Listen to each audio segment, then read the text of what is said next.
This conference will now be recorded.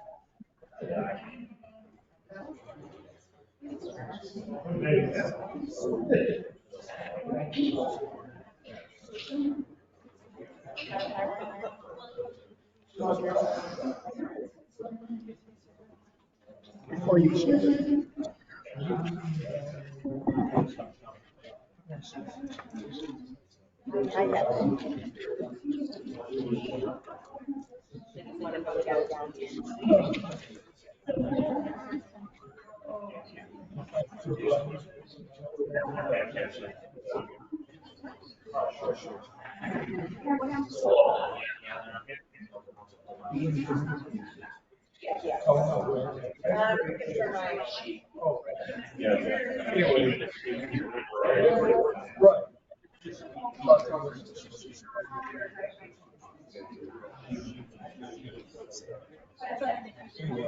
Yeah, we can do that.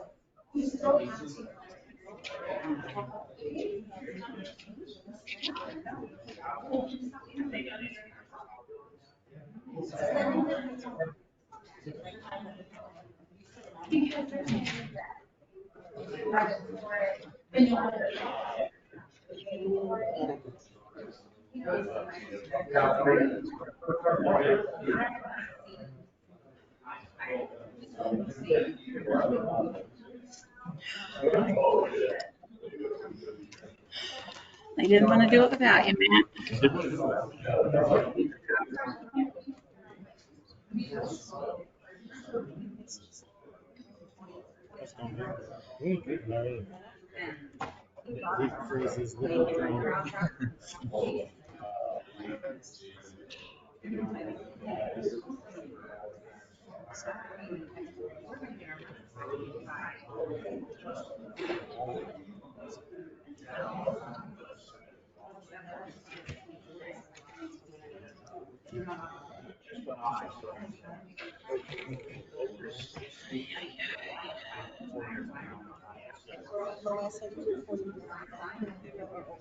Recording from this.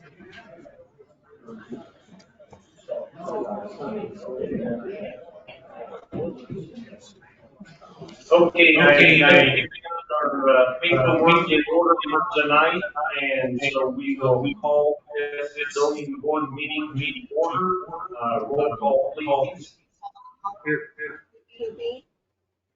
Lapsley. Here. McClanahan. Here. Vaughn. Here.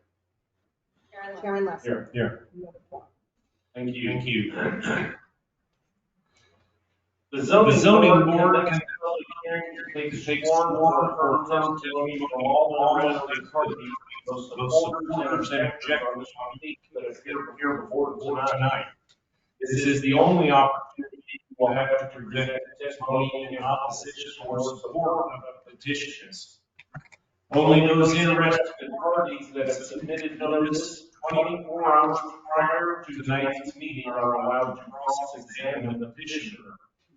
This is an opportunity to only question the petitioner, not to make statements or offer personal testimony. Upon final questioning, the interested parties may then make their closing statements. Others appearing before the board tonight and wishing to speak must fill out a form located on the table in the back of the room and turn it in to Jackie or Melissa. And you are allowed to make statements only. You cannot ask questions. Groups that oppose a petitioner's request are asked to appoint a spokesperson to speak for the group in order to avoid repetitious testimony and save time.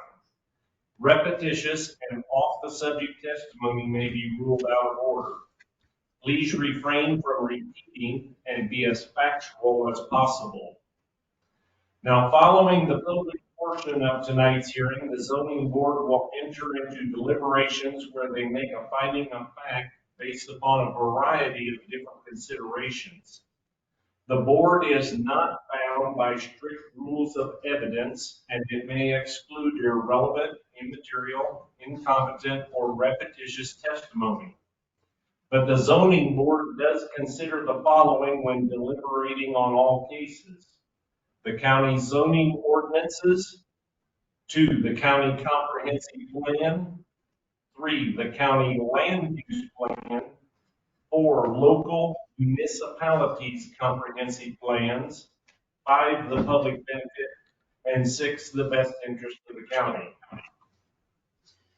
For Class B variances and special use requests, the zoning board has final authority on those cases unless there is a lack of concurring votes.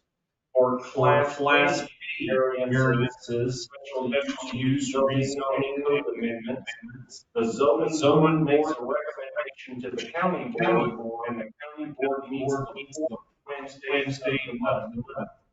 For Class variances, special use rezoning code amendments, the land use commission will also review those cases and make a recommendation to the county board. And the land use commission meets the second Tuesday of every month. For Class variances, special use rezoning and code amendments, the county board has final authority on those cases. Introductions tonight. I'm Chairman Dwayne Lesson. Jackie is our Community Development Administrator. Matt is our Assistant State's Attorney. Gabe is our Tri-County Planner. And Melissa is our Administrative Assistant. And in the front row here, we've got the Zoning Board members. And in the second row is the Land Use Committee members. Does anybody have any questions before we start?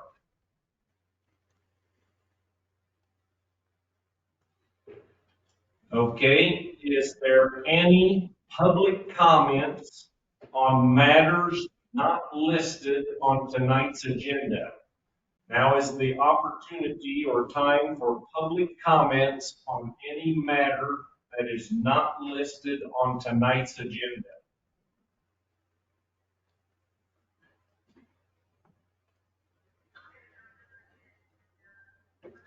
Okay, we're going to begin the meeting. We've got our roll call done. Board members, you were either mailed or emailed a copy of the minutes from the last meeting. Is there a motion to approve the minutes? Vaughn moved. Flanagan seconds. Any discussion or corrections or items to be noted? All in favor of approving the minutes, say aye. Yeah. All opposed? Minutes are approved.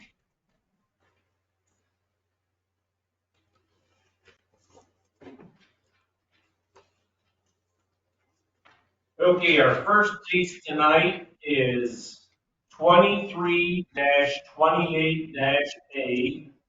The petitioner is Tazewell County, and it is proposed Amendment 64 to the Tazewell County Zoning Code. Reports, Health Department, and Soil and Water had comment. Farm Bureau and the County Highway Department had no comment and no issues. And John Oliver from the city of Washington supports the proposed changes. Okay, Jackie, why don't you explain the need of this code? So there's a couple different items we're looking at here. One of them has to do with accessory structures in residential districts. Exceeding the square footage of it was not considered as a variance, but as a special use. So we want to allow that to be approved by variance rather than a special use. The other item with chickens and rural residential districts.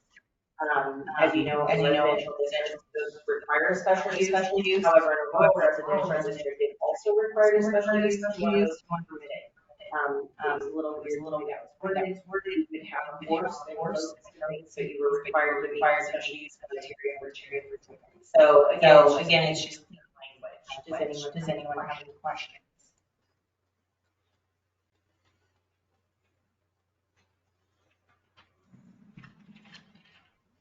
Okay. Board members, any questions?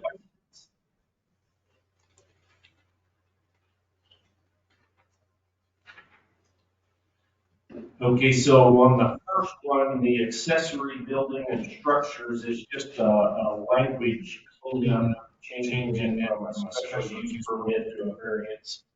Because the variance is a variance from the square feet that's allowed. Correct. Okay? And then the update, the rural residential district. If someone wants to have chickens, they can just come in and get a permit. And, they don't have to go through, special use. So they would be allowed, just like the other agricultural use is allowed in a rural residential district, getting allowed all of the farm animals, so there's special criteria, which is allowed chickens in addition to all other farm animals. Okay?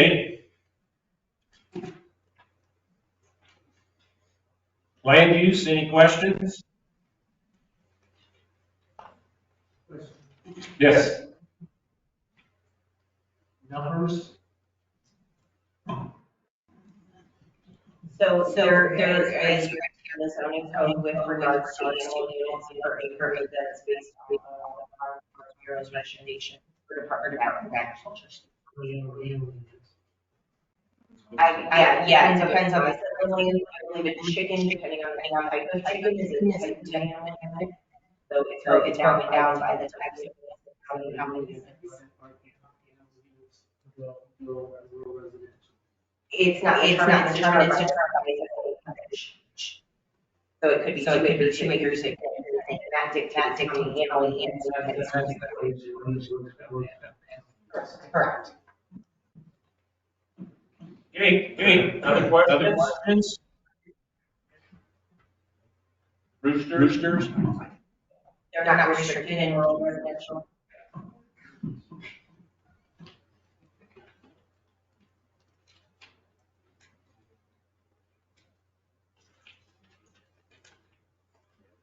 Okay, any other questions for 2328A?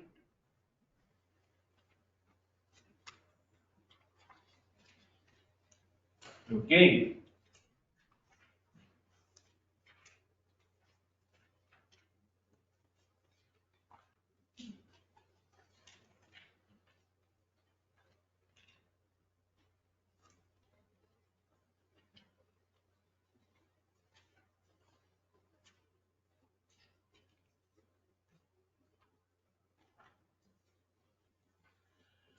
Our next case is 23-32-S,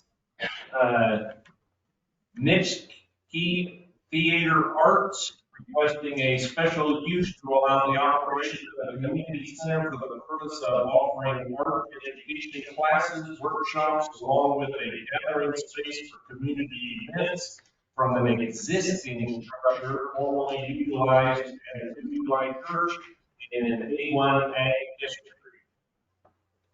This is a class case, and so zoning board will have approval. Is Kelly Niche here?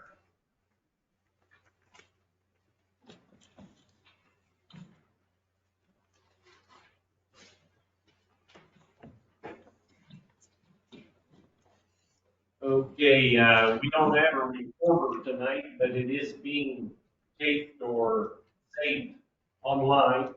And so, name and address for the record.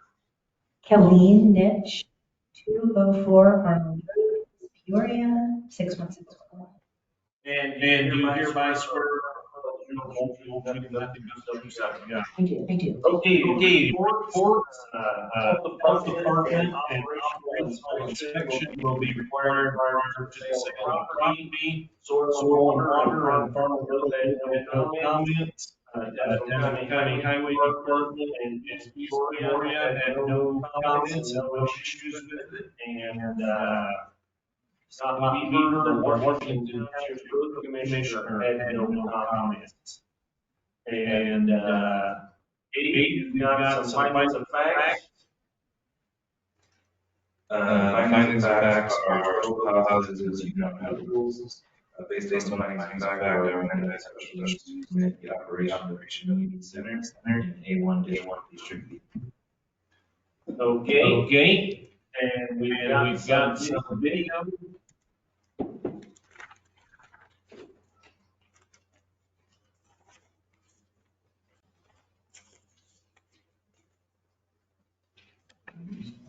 Existing structure in A1 district.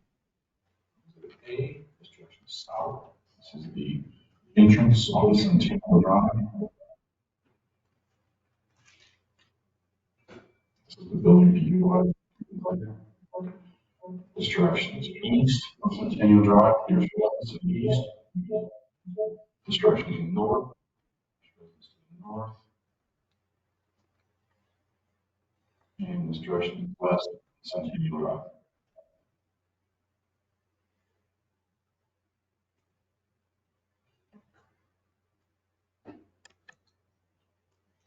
Okay, thank you.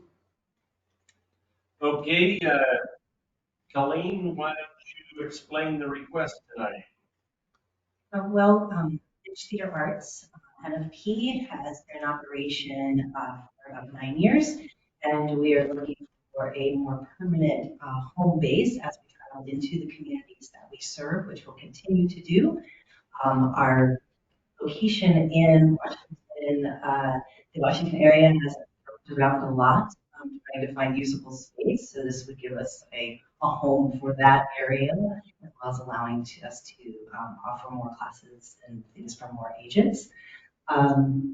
So that's kind of it in a nutshell. It would be a spot for classes, workshops, small arts events, and provide hopefully a community home and a benefit to the surrounding area. We're offering more arts programs. Okay. And you're gonna be able to get the use of the whole facility and the Because on exhibit C, it shows 134 parking spaces and 6 handicap spots. Correct. Okay. And then on exhibit A, it just shows the way it says 2,000 gallon tanks. What are That's the that? septic.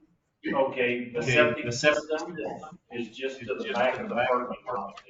That's correct. Okay, and what's the gas well house? The gas well house is the structure that you're gonna see towards that parking lot. That's where the septic system, the leaching field. That is the natural gas. Oh, okay, that's your gas for the building. Yes, Okay. that's correct. Okay. Questions from the board?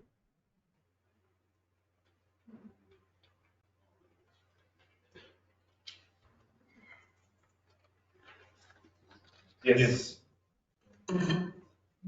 What would be the hours of operation normally? Normally, well, our office hours are 10 to 4 that we need to have for your office staff. And we like to offer our preschool age classes in the mornings. So you're looking at maybe an hour or two in the mornings. And then mainly it's when students are out of school. So you're looking at afternoons and early evenings. That's what we operate now. We don't run any of our classes right now past 8 o'clock, which is a general plan, which is good. And then you have weekends, you can have events on weekends and so forth. If we were to do a class, we have a showcase where they show their works. That's something that may run a little later, but I start times for our shows. Our one tonight is 6:30, and we're usually everyone's out of the building by 8:30, 9 o'clock. It's really very nice. Yes. Other questions? Land use?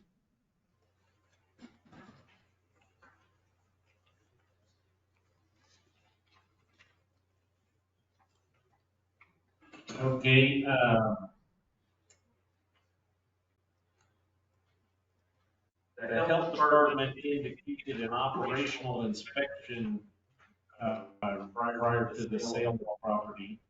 Are you buying this or leasing it, or what is the?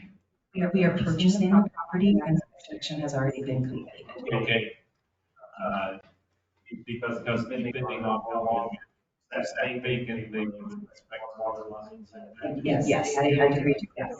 So it's been inspected 4 months ago, but I was on them and they wanted to have it re-inspected and last Thursday. Okay. Did it pass? Yes, it did. Okay, other questions?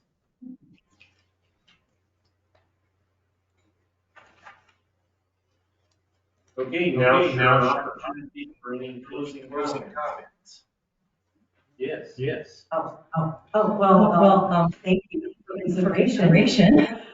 And we can utilize the space for benefits for the community as a whole to really emphasize arts and be a part of the neighborhoods that are there. Okay, thank you.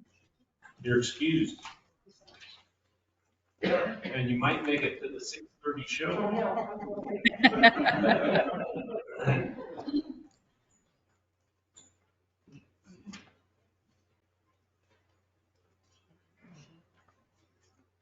Yeah, that's all right.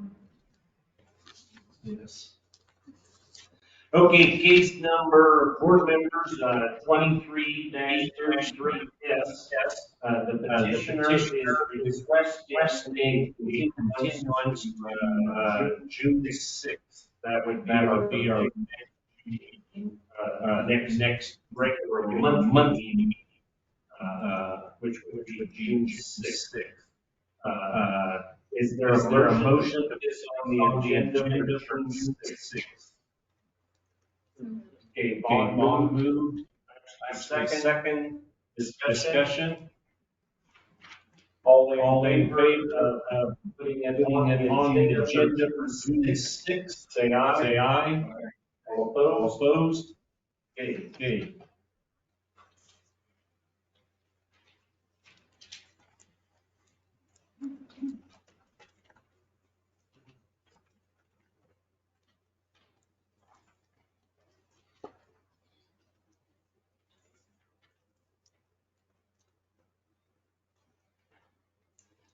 Yep, okay.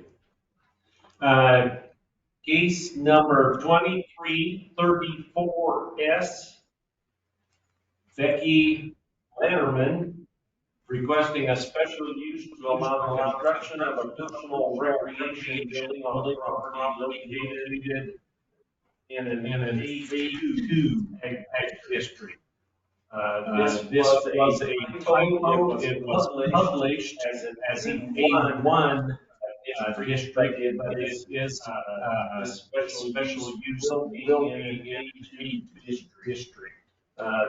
This is a Class B special use, so the zoning has final approval on this. Is Becky here? Okay.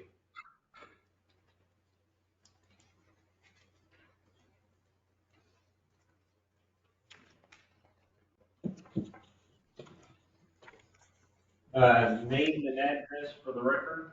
Becky Lehman, 421 East 1350 North River. And do you hereby swear or affirm to tell the truth, the whole truth, and nothing but the truth, so help you God? Okay, works the health department, a septic permit may be required should wastewater be needed, and the existing well should be retested prior to being used for drinking. Soil and water recommends approval. Tazewell County Farm Bureau, no comment. Tazewell County Highway Department had no issue, and Mike Rankin, the Mackinac Township Road Commissioner, had no comment. And this is a special use, so Gabe has some findings of facts for us. The findings of fact are 12 positives and 2 non-applicables. Based on the findings of fact, I recommend a special use to construct a personal recreational building on a property A2 district. Okay, thank you. And some video. This is case number 28. Request for special use property, personal recreational A1 district, from Exhibit A. Direction is west. This is the proposed location.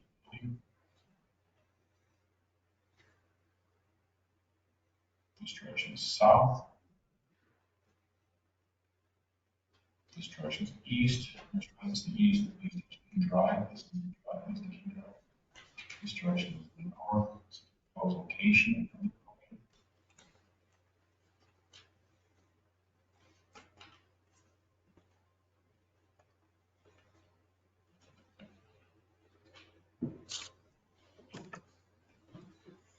Okay. Okay, why don't you explain your request? I'd like to, a storage building, which is part one of build or house. And that's I'd like to spend a lot of time the storage for mowers, toys, and equipment for phase two. Okay, okay.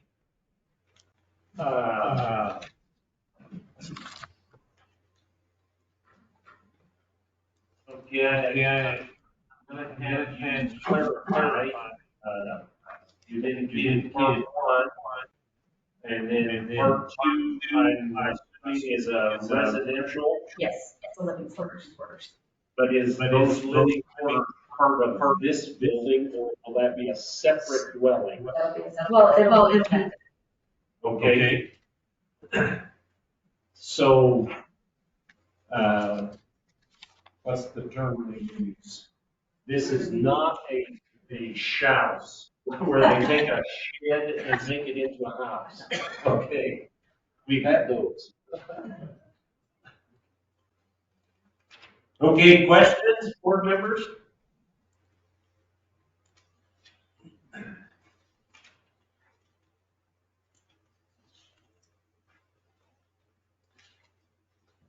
Okay, I'll get to you in just a minute. I'm looking at Exhibit C. And so is the front part of the T the house? Yes. Okay, but for now, you're just gonna build the back part where the garage doors are. Yes. Okay. I understand now when you say they will be connected. Okay. Yes. A, is the house already permitted in this area? Does she have to come in to get a special use for house? No, this is an existing lot of record. So, then the other question was, the lanes seem rather average of construction. But I guess if it's already there, it's already there. Exhibit B shows it's a very odd shaped like lot. And so, we saw in the video, it's currently just a very narrow gravel lane. Once you get well, the part back there, are there plans to upgrade or? Yes. This is just the base. Okay. And do you know the width of that? The existing road? Well, not gravel, but the width of, do you own this or is it an easement to get back there? No, it's fine. Okay, do you know the width of that? Approximately 30 feet. Okay. Because it obviously didn't include less than what the code will allow, right? Or we hope it would. It shows on it. No. Okay, so follow up with question. What is your plan then for what type of ride once you start getting back? Probably smaller. Okay. and build it up. The water stays off of it. After. Yes, okay. You don't want the construction trucks carried up. Yes, sir. Okay, other questions? Yes, Don? What's your time frame approximately for transition from the garage to the building the house? Hopefully within 2 years. Okay.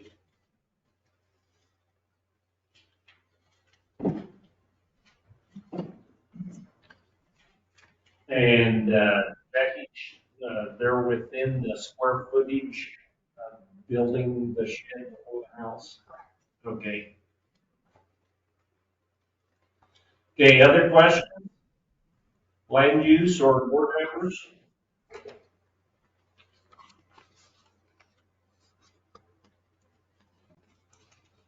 Yes.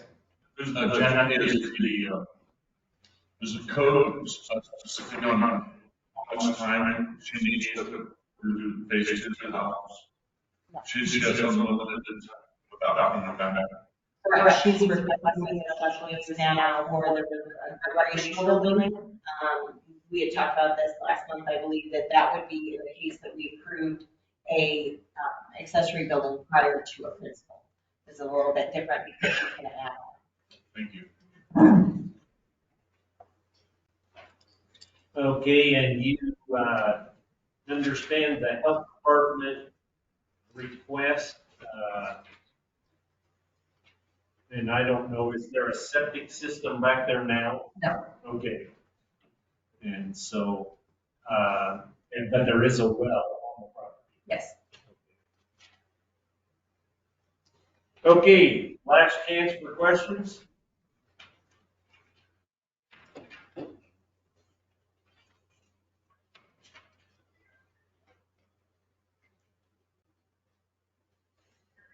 Okay, here's your opportunity for closing comments. Just appreciate the opportunity to do the build part. Something we've been working on for 20 years. Okay, thank you.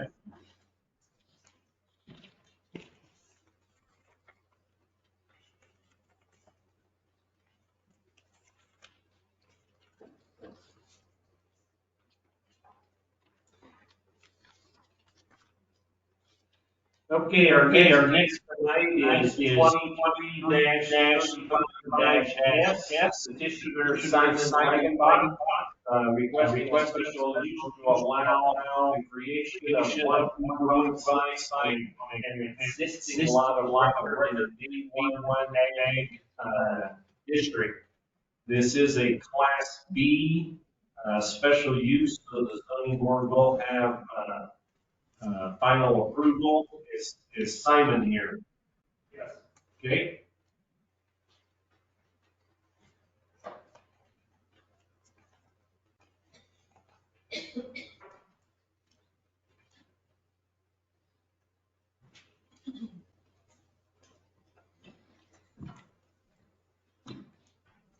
Name and address for the record. Simon C. Wagenbach, 20237 State Route 9. Okay, and do you hereby swear or affirm to tell the truth, whole truth, and nothing but the truth, so help you God? I do. Health Department soil analysis needed, and the existing well should be retested prior to the use of drinking. Soil and water recommended approval. Desert County Farm Bureau comment. Desert County Highway Department had no issue. And Kenny Seegers, the Development Township Road Commissioner, had no comment. And this is a special use, so Dave has some finding of facts for us. The findings of fact are 12 positives, 2 applicable. Based on the findings of fact, are recommending this special use to create one new dwelling site on existing zoning law record in 81 agriculture preservation district.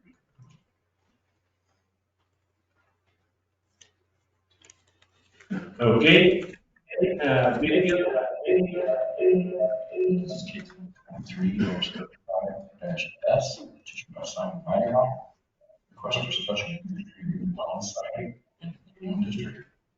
A,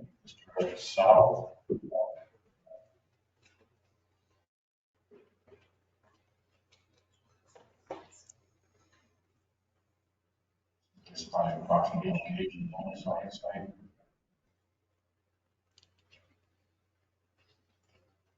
Stretches east on the road. There's residence east, stretch north. Stretch west from once again, it's just a focused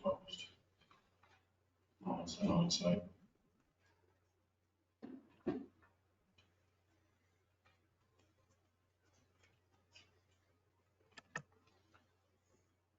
Okay.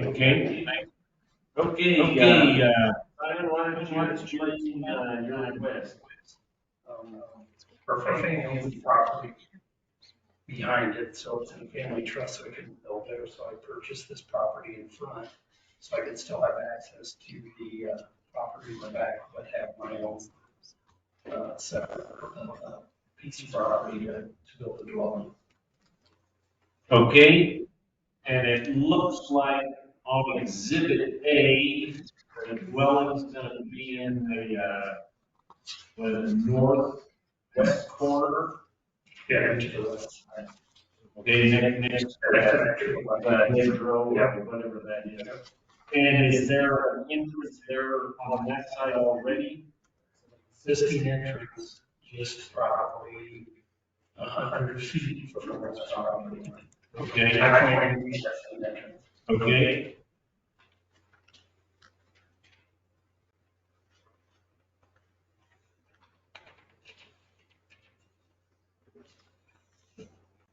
Board members, questions? Yep. So is this place gonna be a whole building leading to a house? Well, I got the building, there's a building with a house. And will the house and building all be like pole barn setting? Well, the building we post is probably not the house we can enter the building. Oh, Because the ground is so small there, so I will have, what's to have a basement.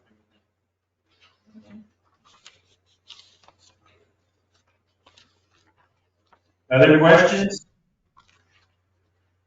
Land use?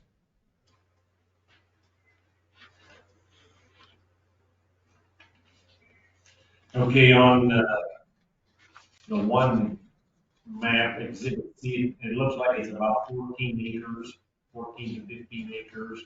And by the U.S., you make a house portion will take by the time you get a garage or ass. I would say 3 acres. Yep. By far. Yes. And even though they're south, you can get back these trees to this property. Right. Might not necessarily colors, but. Okay. You can get where you go. Okay, other questions?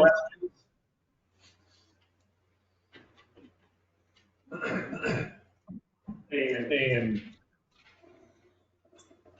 because he owns this 14 acres, and this is the way the family home.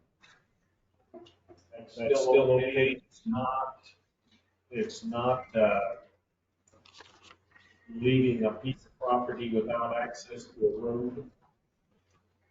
It's an existing lot of record. It's just not compliant. It was approved by deed as agricultural exempt. So now that he wants to develop it, that's why he requires a special use, but it is not newly created by this special use. Okay, so my thinking is, and we don't know and don't need to know the situation, but many times the trust has 2 or 3 different beneficiaries. And if someone other than him would end up with a piece of property back here, would it be landlocked from the road? Okay. Go ahead. But the access is from Gray Road, so if you Oh, so the access property in the back is from a different direction. Okay, so that solves that problem. Okay. Because we can't approve something and landlock a piece of property. Yeah, that would be like. no access from that main property to that, other than Okay. or Regardless, it already exists as a lot. Right. Yeah. Any other questions? Land use or board members? Okay, now's your opportunity for closing comments. I'd like to thank you for their time and the opportunity to possibly proceed with this project. Okay, thank you. You're excused.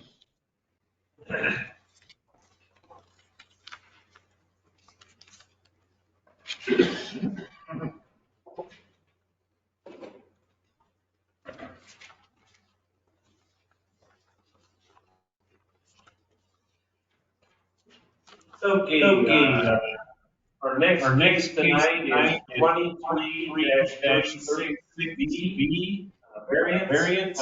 Petitioner is Joshua Weir. He is requesting a variance to allow for the division of an existing 1.81 acre tract into 2.905 acre parcels, which is 1/10 of one less than what's allowed in the C2 general business district. This is a class C variance, so the zoning board will have final authority. Is Josh here? Okay.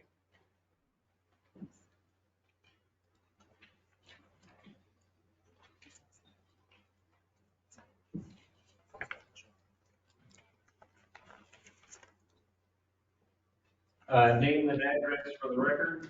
Josh Weir, 101 East Lee Street, Tremont, Illinois, 61568. Okay, Health Department indicates the existing septic must remain on the lot that it serves, and if additional wastewater is needed, a septic permit will be required. Soil and Water and Farm Bureau had no comments.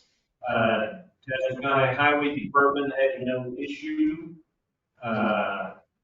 The Village of Tremont had no objection, but expressed concern as to the entrance is already shared with the neighborhood business. And IDOT indicated that they need to review a plat before they can make a recommendation. Okay. This is a variance, so we don't have any findings of facts from our Tri-County planner, other than we have some video. This is case number 23-36. Parcel less than allowed in the C2 district. A structure south. Proposed location and division. Existing development property.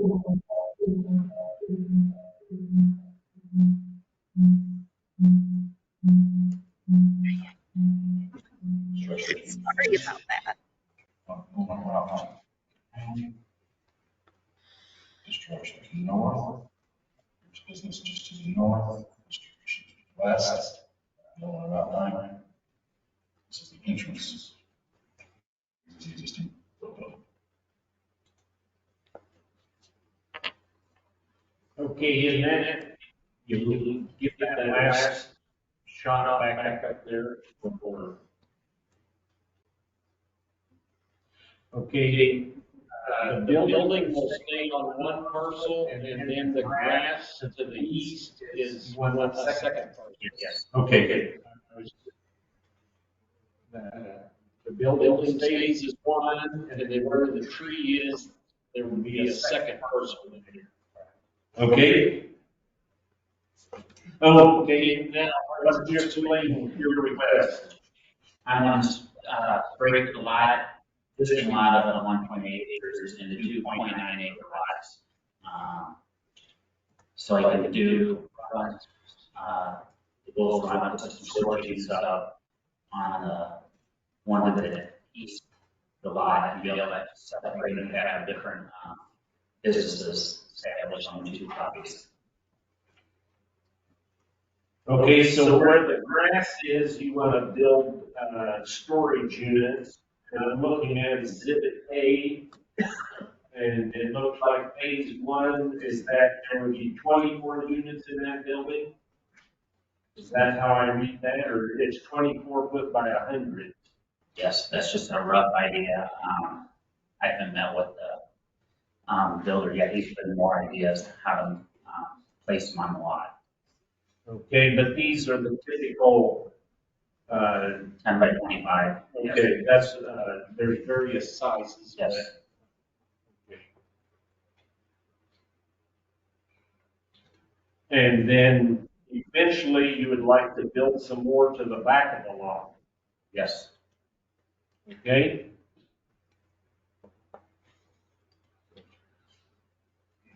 Board members, questions? Yes. What will you be doing for a driveway for this building? There'll be easement going across the other lot.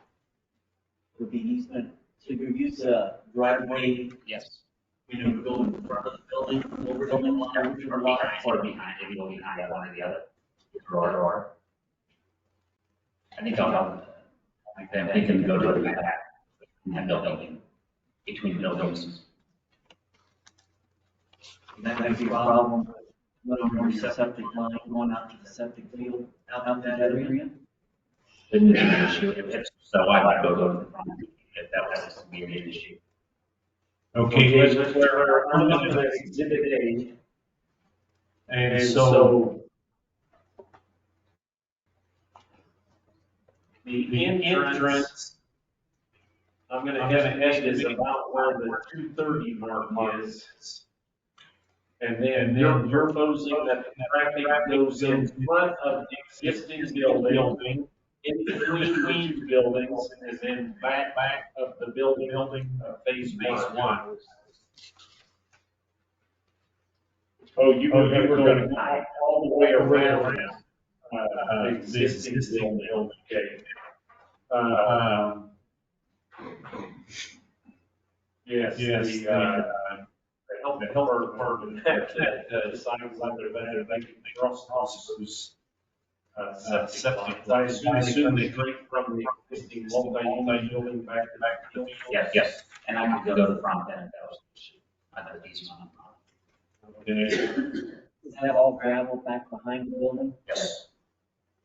If you go to the front, are you going to cut out the grass area and make that wider for pocket pattern?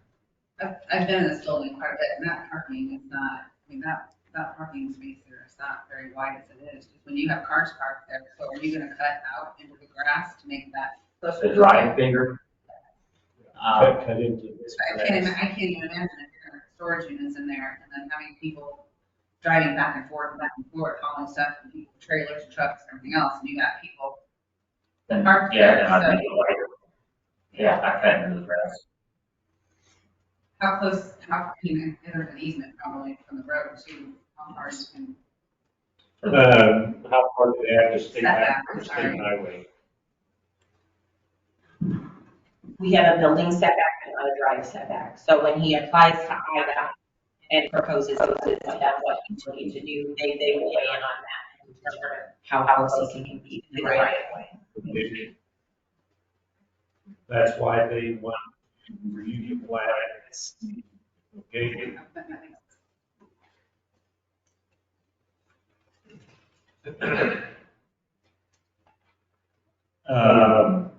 Okay, you had indicated that then, okay, I'm gonna back up a minute here. Do you own this whole parcel now? Yes. And then you would provide an easement to the east parcel? Yes. Through the parking lot? Yes. And, do you plan on selling the east business off, or you just for business purposes, you want it separate? Separate for business. I don't want to sell it off now. Okay.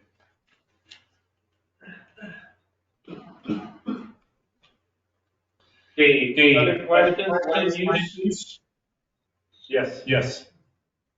Says here that the automotive shop also shares the same driveway? Yes, yes. This splits off, right? No. Is this your driveway or you just allow them access? Yes, yes. Into their Yes. building? Correct. Will this be gated or anything for security reasons or anything? I don't have to, I'd like to get off the storage and the, yes. Plans are. So the east side where the storage units are, it would be gated to get into that. I want to have a fence up, yes. Okay. And I think it was implied or suggested or something.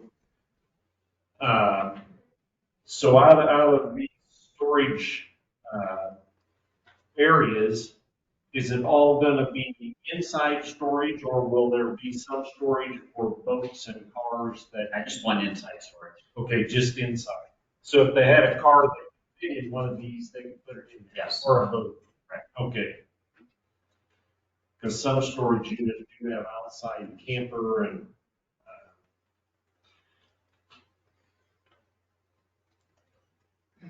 Okay, other questions? Yes. Yeah, the only concern I have on this is 3 businesses using the same driveway. Yeah, and that's why I think IDOT wants to look at it. I talked to IDOT and they just bring the plan, I explained all to him, and he saw no issues, just wanted me to bring in my product to him. And he made it sound like he'd sign off. Do you know how wide that current drive is? Off of Route 9? 30, 40 feet. Okay, It's pretty wide. And so the auto shop that's to the west, I'm making an assumption that you're gonna say yes or no. And is there some kind of tow trucks or trucks coming in there hauling vehicles that are broken down? Okay. But they are making that correct, okay, yes. Yes. Okay, other questions?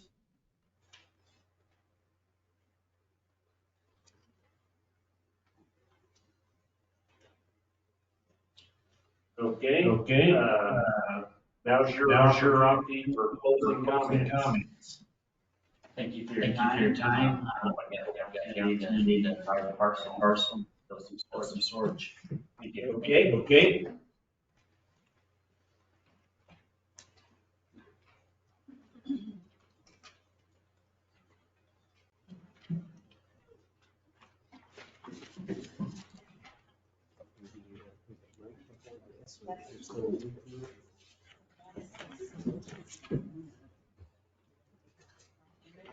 Right, and we need to give it a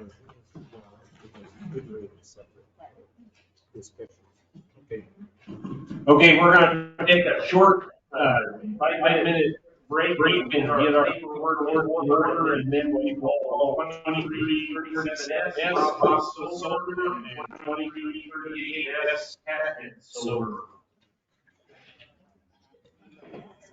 Yeah, I think he's in the back of the room on the left side of the door for the back door. Typically, it's like I just saw how probably you use the restrooms, you kind of cut out that section.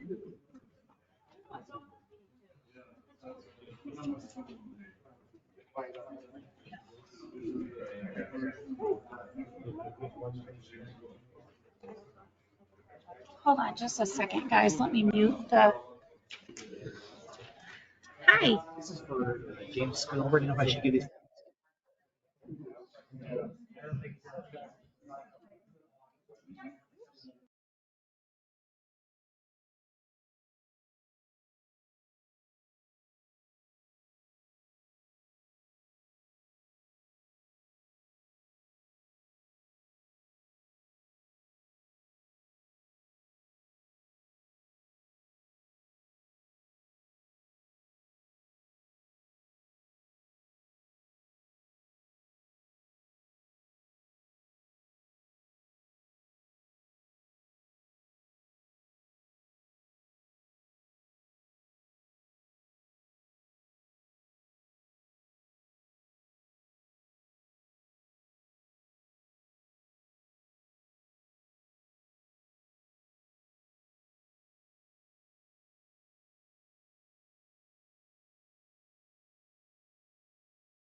This is case number 23-36-E, Joshua Johnny, request for variance to allow parcel.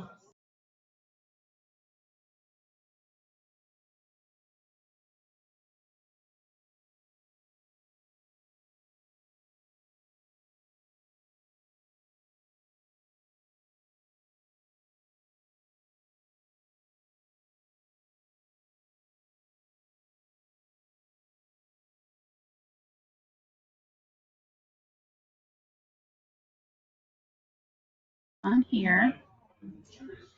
Let me play this again.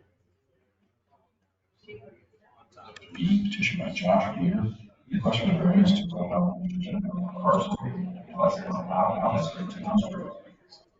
Shut that mic. South.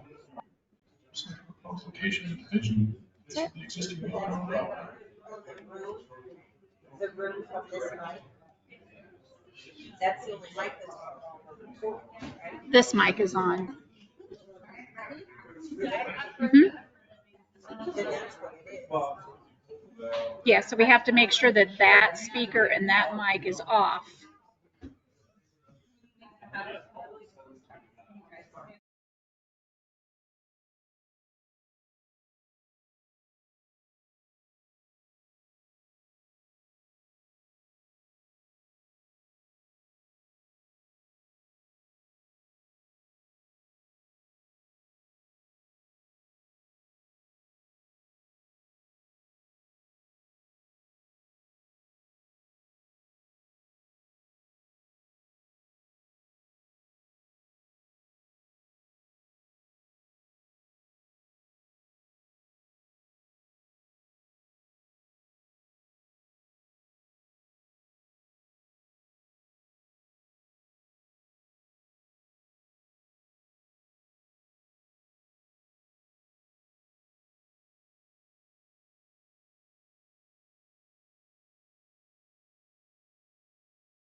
Is that you turn that on? Okay, I need to take this call. Oh, it's on. It is. Okay, she's controlling it from down there. Yes. Good. Okay. I got, Our next yes. two cases are gonna be, heard together. 23-37-S and 23-38-S. The petitioner is Hosta Solar LLC and Cat Mint Solar LLC. Each request is for a special use to allow the construction of a 5-megawatt commercial solar farm in an A1 ag zoning district. Dewey Clearfield.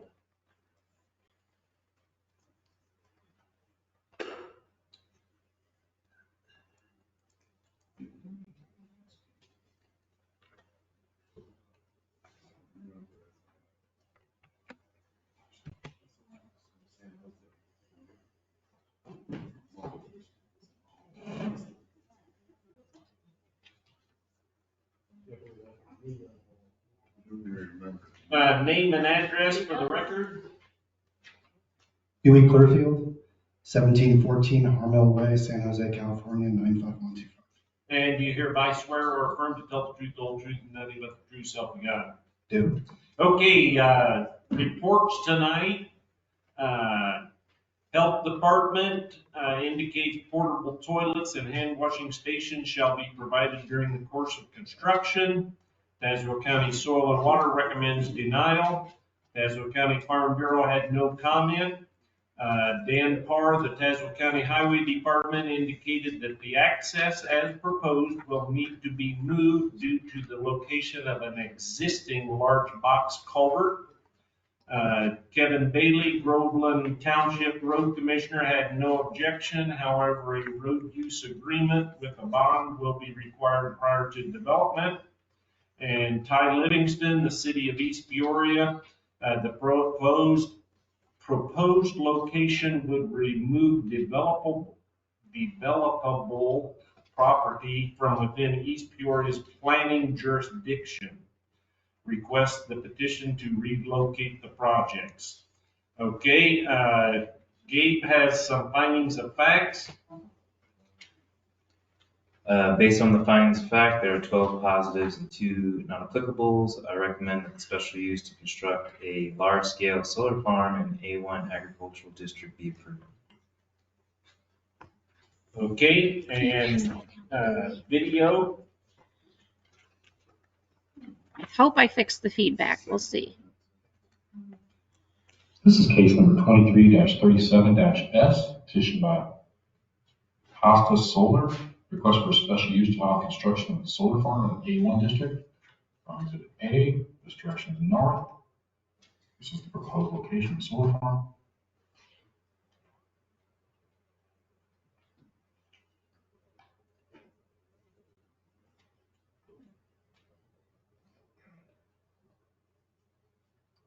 This direction is west on Isley Road. There's residence to the west. This direction is south. There's residence just to the south. And this direction is east on Isley Road. There's residence to the east.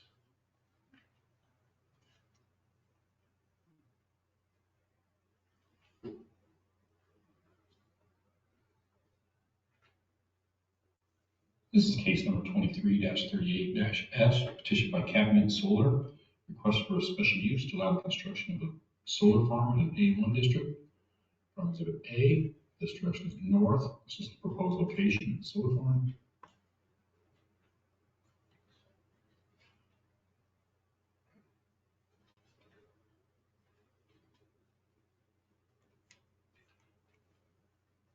This direction is west on Isley Road. This direction is south. There's residence to the south. And this direction is east on Isley Road.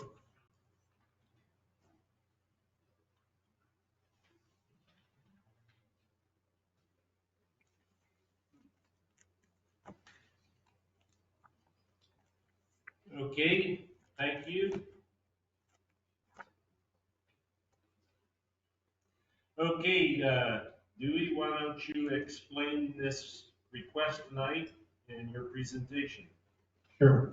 So the request tonight is to request a special use permit for two separate solar facilities that are separate and distinct.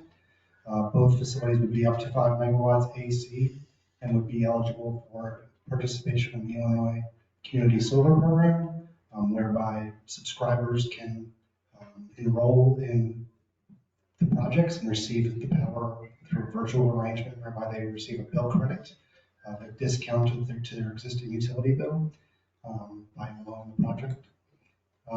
So to get into the weeds, so to speak, I presented in February on these projects in a long meeting, which many people here on the board were present. I don't want to go into things that were covered that are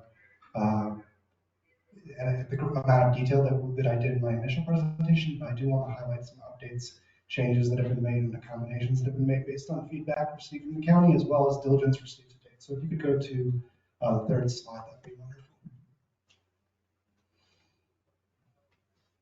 I would love to.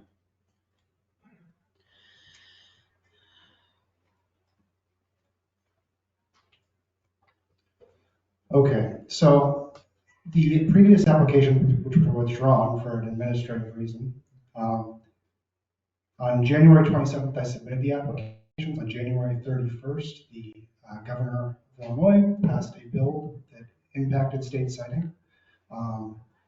This bill, one of the requirements of this bill was to have what's called an agricultural impact mitigation agreement. At the time of the application and prior to the bill being passed at the state level, that was a requirement pre-construction, but not pre-special use hearing. The bill as passed by the governor changed the timing of when that agricultural impact mitigation agreement, otherwise called an AMA, had to be executed, and it changed it to be prior to the special use permit hearing. Because we did not have that in hand at the time of the February meeting, we opted to withdraw and get that in place. That agricultural impact mitigation agreement, which I will go into a little bit of detail on what that coverage was executed between the two applicants and the Department of Illinois, the Illinois Department of Agriculture on 4/20/2023, fully satisfying the requirement that the two agreements be in place prior to the special use permit hearing, which is tonight. Since the February meeting, we performed detailed field work on both sites, including a drain tile survey, an ALTA survey, threatened and endangered habitat assessment, wetland delineation, and an environmental site assessment.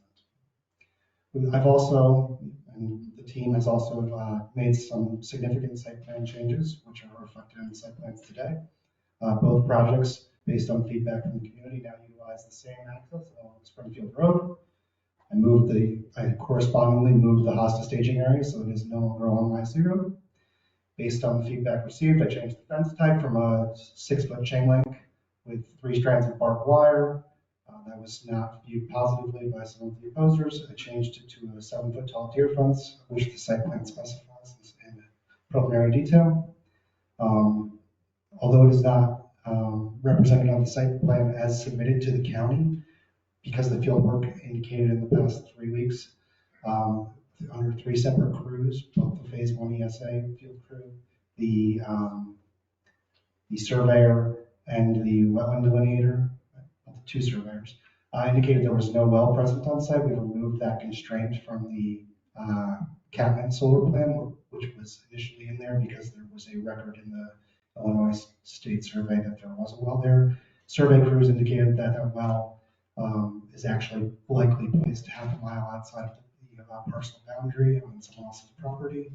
And the existence of the well being in the survey, the state survey is likely a GIS being placed somewhere randomly within the section rather than on the specific property. Finally, I added a vegetative buffer based on previous meeting feedback. I met with the Village of Morton Fire Department. For those of you that were here last time, you will recall, I know I certainly do, that I met with the wrong jurisdiction, fully mea culpa. I met with them today in person, and I've been corresponding with them over the past couple of weeks. We had a good meeting. My company, if these projects are approved, would like to seek to have something in addition to what we would consider a standard fire prevention management plan, which is a prerequisite for seeking building and electrical permits, which they would be able to comment on. But in addition, we spoke about, potentially, given the volume of solar projects that are happening, not just in this jurisdiction, but in neighboring jurisdictions, potentially having some type of,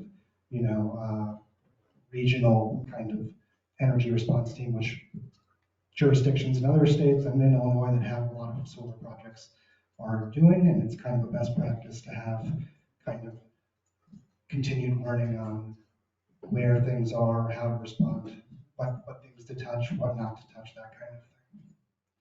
Finally, I've made best efforts to have continued in-person and electronic discussions with neighbors and other stakeholders. I have not been able to get in touch with everyone that I've desired to, either because I cannot find an accurate phone number, they do not want to talk to me, is sometimes the case, or they do, yeah, those are the two cases. So next slide, please. So just like last time, the footprint of the projects have not changed. The only real modifications to the projects are what I have previously just stated. But Catman and Hosta Solar are directly adjacent to one another, but they will have separate fences, and they will be separate. They will have separate points of interconnection and where they propose to connect to the grid.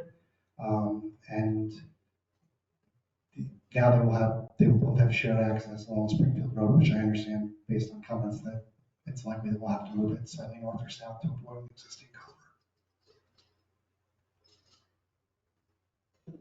Generally speaking, for those of you that weren't here, we choose project locations, not, when you cite a solar project or any facility, you have to try and take what's available. And so the first thing we look for is an interested landowner, either private or public, that has land adjacent or nearby existing electrical infrastructure that has capacity to inject power onto the grid. Other things we look for are environmental characteristics, topography. Catman Solar is an ideal location because of its topographical and lack of environmental constraints. Similarly, Hosta Solar is likewise situated. The power generated from these two projects will all be sold directly to the Ameren utility. And again, to recap, that power will be allowed to be subscribed to by people within the community, people in neighboring communities for a direct bill credit, typically between 10 and 15%, depending on their income and their existing bill size. 10 to 50% discount on their existing utility bill. Were any of you, which I'm sure many of you have existing utility service with Ameren, were you to enroll in that kind of community solar agreement, would be called the subscriber. There are no income qualifications, there are no credit qualifications, and it's a great opportunity for people who either can't, for reasons of rooftop placement on their own home or financial reasons, they don't want to wait for a 10-year payback period on their rooftop solar, or renters to get benefit of what net energy metering customers, which is the typical arrangement that rooftop solar has been able to benefit throughout the state. Let's skip to slide 8, please. The site plan. So facilities will consist of mounted ground dug posts that are going to the ground. Steel racking will be placed upon those posts, and then individual solar modules will be screwed into the racking. In terms of that's the majority of the site. The main other electrical thing that we put in the site is what's called an inverter. Solar panels collect light in what's called direct current. The grid that we have that serves power in all of our homes throughout the country operates on alternating current. In order to convert the direct current power to alternating current and be able to export the power across the grid, you need to have what's called an inverter, which changes the phase of the power and enables it to be transported on the grid. That inverter is situated directly in the middle of this facility so that it has the shortest distance between all of the individual rows for wiring purposes. And that's the only the only component of the proposed projects that emits any noise. At about 30 feet, I have a diagram in here that I can reference if there's more specifics, but it's roughly the sound of a refrigerator. And it does not operate at night when the sun is not shining and the solar is not producing power. Both projects have now the proposed access on Springfield Road based on feedback from the community.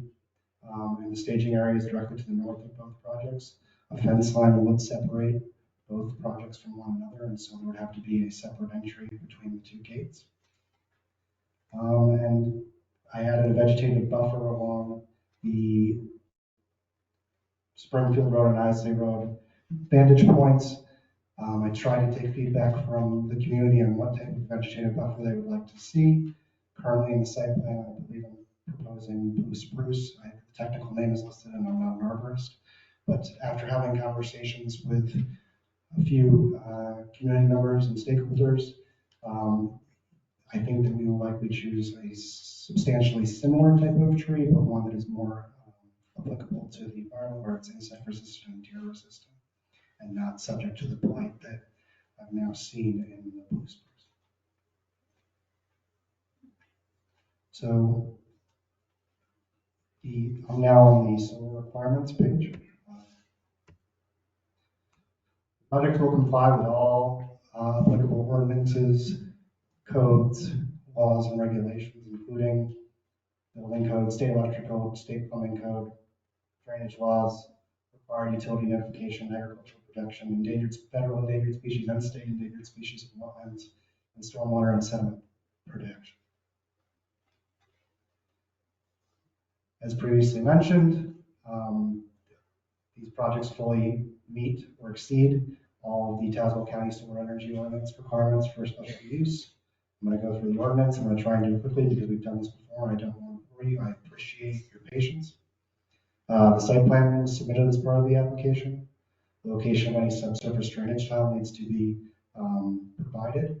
That drain tile survey was conducted 2 weeks ago, and the exhibit is being prepared for my review and subsequent incorporation into the detailed engineering drawings. Both perimeter projects have fencing and lead and gap grass control requirements in order to get a special use permit.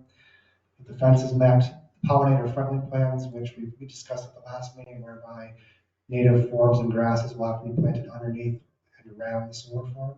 Those pollinator friendly plans, which I took some questions and I would call, quote, heat on not having those at the time of the last hearing. They have now been completed post application for this hearing, but I can provide them.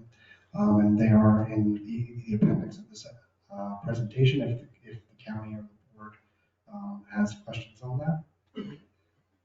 And manufacturer specifications. So equipment selection has not been made at this time. It would be highly unlikely unless the developer of the project was also an equipment manufacturer to select equipment at this early stage with the binary risk, that being this permit still outstanding. If the projects are successful in receiving a special use permit, we would make equipment specifications or equipment selection, excuse me, closer to construction. The primary pieces of equipment are the modules, which are represented roughly 35 to 40% of the total EPC cost. The racking, which you wouldn't think that there are big variants in the kind of steel you can put in the ground, but in terms of what kind of slope, how quickly the racking can be installed, there are differences, and so we seek to get the best price for the best value. And the other bigger piece of equipment is inverter specifications, or inverter selection. There are 5 or 6 commercially viable inverter manufacturers of this size and scope. Inverter technology is constantly evolving to the point that what's available and good now for the project might not be what we actually select in 3 months when we make our equipment selection. So for that reason, we don't select that equipment so far in advance. Connection and interconnection. Both projects will have power and communication lines running between the banks of the solar panels. I submitted evidence that the application had been approved. I have heard comments that in previous hearings from On similar projects of size and scope, applicants provided evidence of their pre-application to the utility, which provides technical details. While I have that, I have even more detailed studies because it's not explicitly required in the county code, and it contains commercially, competitive information whereby I don't want, a competitor to be able to say, oh, this substation has X capacity. I can jump the queue, so to speak, and get my project online before theirs. I withheld that information, but it is available.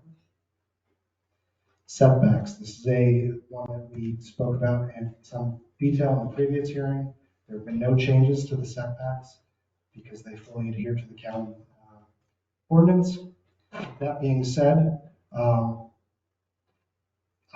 can commit to, and at this time, that to the extent it's typical for solar farms to seek slightly more land than they need, typically plus or minus 5% for the solar farm. I can commit, and I have done this in the past in other projects, whereby we can increase the setback if we need less land. And so what I'm saying there, hopefully, is understandable. But if the existing permitted use calls for, I think, 31 acres and change on both projects, roughly speaking. And so if we only need 26, we can commit to increasing that setback rather than having the location. But in any case, that's a gesture of good faith, and the setbacks as listed on the current site plan, which is the maximum possible footprint of the two projects, is in full compliance with the county ordinance. They're not within 500 feet of an airport, so they don't trigger aviation protection issues. Fire protection, a fire protection plan will be submitted to the county and the appropriate first responders prior to seeking building permits. We've conducted the endangered species and wetlands analysis with the Illinois Department of Natural Resources through their EcoCap program, which is a fairly widely used program that assesses species and wetland issues, and received a no record list. They use interesting terminology, which they terminated the consultation, meaning there are no issues. Further, the threatened and endangered species habitat assessment that we have had recently completed indicates that while there are several species that are what's called of interest, there are no threatened and endangered species issues or habitat issues on the sites. Road use agreements. Again, the projects would seek permits through IDOT and would post a bond prior to seeking building and electrical permits if the officials deem warranted. I note that the language from the county seems to have changed to say it will be required, so we will post. It's no longer if. Moving into the solar petition permit standards on the next slide. Minimize adverse effects, including visual impacts on adjacent properties. I've made quite a bit of effort to try and contact the neighbors that are most directly impacted and get their thoughts on visual buffer. I've made my best effort to address their concerns without having their feedback in some cases. But I believe that the proposed vegetative buffer does significantly reduce the visual impact from adjacent properties. Further, the proposed project will be fully enclosed from neighboring uses and will not cause pollution or any industrial byproducts. Establishment, maintenance, or operation of special use shall not be detrimental to the public health, safety, morals, comfort, or general welfare of the neighboring vicinity. They have no impact on the health, safety, morals, comfort, or general welfare of the public. Proven and safe technology, low impact development. I provided an exhibit in my application under Exhibit B, which provided more detail. Next slide. Not be injurious to the use and enjoyment of other property in the immediate vicinity. The proposed projects are self-contained and will be a low impact use that will not impact neighbors' ability to use or enjoy their property. The special use shall not substantially diminish and impair property value within the neighborhood. The proposed projects will not have a negative impact on the neighboring properties. This was a point of discussion from opposers or people cross-examiners in the last hearing. As such, I submitted I think it's roughly 200 pages report from Cohn Resnick, a valuation and risk advisory firm that does real estate appraisal and real estate assessment. They looked at roughly 20 properties of similar size and scope and found no evidence that that nearby solar farms of this size have an impact on neighboring properties. And I would say that for those of you that were present at the last hearing and heard discussion, there are a wide variety of both smaller studies that look at state-specific issues, which are state-specific solar projects, or nationwide studies that do meta-analysis of every solar farm. And generally speaking, I would say that the nationwide studies find a very small impact, but not a demonstrable one that can occur across every project. And for projects of similar size and scope, the bigger the project, obviously, the greater the likelihood of impact. But these projects are relatively small in size and scope. Adequate utilities, access roads, drainage. They will provide adequate utilities. We will, of course, agree to put sanitation and portable toilets on site during construction. And the project will not require sewage, water, and natural gas. The next one is on ingress and egress. I heard your feedback at the last meeting, and I attempted to address it by having one shared access. Hopefully that does address some of your concerns. Only a few cars per month once the sites are constructed are anticipated, significantly less than typical residential use. Okay, we're coming to the end here. Not within half a mile of livestock operation, therefore number 8 is not applicable. The 75% of the site contains soils of a productivity index of less than 125, based on the soil productivity indices that are published under the parcel data on Tazewell County's website. This is true. Special use is consistent with the existing uses of the property. The proposed project is zoned agricultural preservation district, so we don't conform the applicable regulations of the district. Okay. Tazewell County has a couple of other requirements which are listed, and I want to just get into the nature of those. So generally, solar is a compatible use with agriculture. Many states, particularly those in the Midwest, have, like Michigan, which has a very similar, though not the same, very similar farmland kind of nature in many of the counties where solar has been cited. They allow solar on prime farmland that's in the ag preservation program, provided that they put agrivoltaics on the site. Agrivoltaics refers to having some type of agricultural use under the panels. That would be referred to here as a pollinator-friendly plan. The pollinator-friendly grasses and forbs would enable bee populations and other plants and animals to thrive over the life of the solar facility. And the soil would be, at the end of the useful life of the soil of the project, would be, likely replenished from, years of over-tilling, over-cultivating, etc. The agricultural impact mitigation agreement, the AMA, which we discussed briefly at the beginning, requires set standards for standard construction and deconstruction, including the depth at which you must present cables, how you impact drain tile, what you must do if it's damaged, how you treat the topsoil, what types of construction timing are allowed, and how long you have to wait to do certain things, and then decommissioning. Tazewell County has a slightly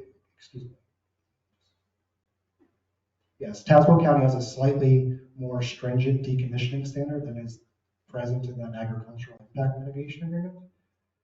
We signed both an agricultural impact mitigation agreement, which requires us to decommission the site within 12 months, but we will adhere to Tazewell County's stricter decommissioning language, which requires deconstruction within 6 months.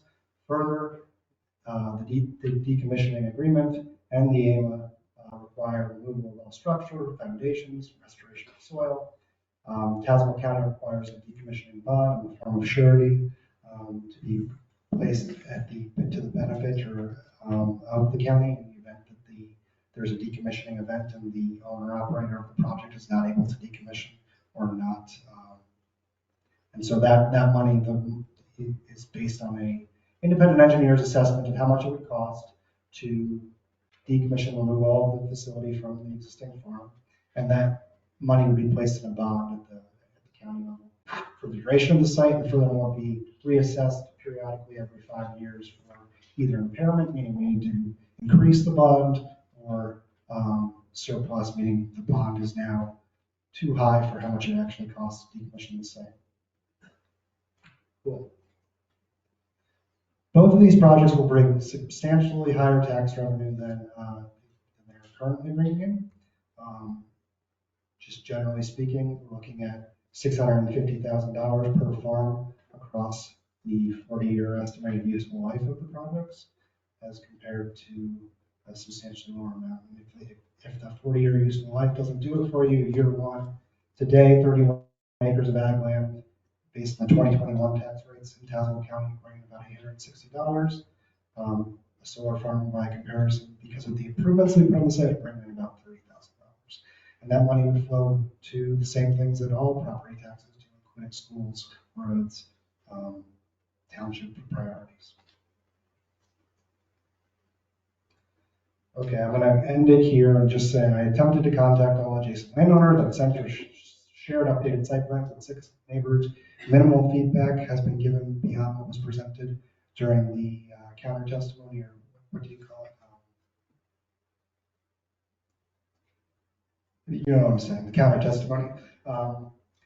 So I attempted to incorporate that. I can't infer what people's desires are, so these are not as built designs. They can still be modified, and so if there is feedback on how we would like the vegetative buffer further modified, or other things, I welcome that. And then again, because it kept me up at night for weeks after, I did meet with the fire department. I just want to reiterate that. So with that, I have a lot more I could say. I know there's going to be some people performing cross testimony, so I will end there. Thank you so much. Okay, thank you. Let's just make sure the board members and land use understand. Okay, I'm looking at Exhibit A for both proposals. And this is Catnip is next to Springfield Road. And then Hosta would be the one behind it. Okay, and so on Exhibit A, you've got an approximate site access off of Springfield Road, and it heads west. And then, do I understand that right, that hatched, slashed area in the middle is your staging area? The staging area is directly to the south of the access. It's if you go to page, you can zoom in on the site plan as it's listed there if it's helpful for the stakeholders. Okay, do you have a cursor, Melissa, that I will show you in the PDF.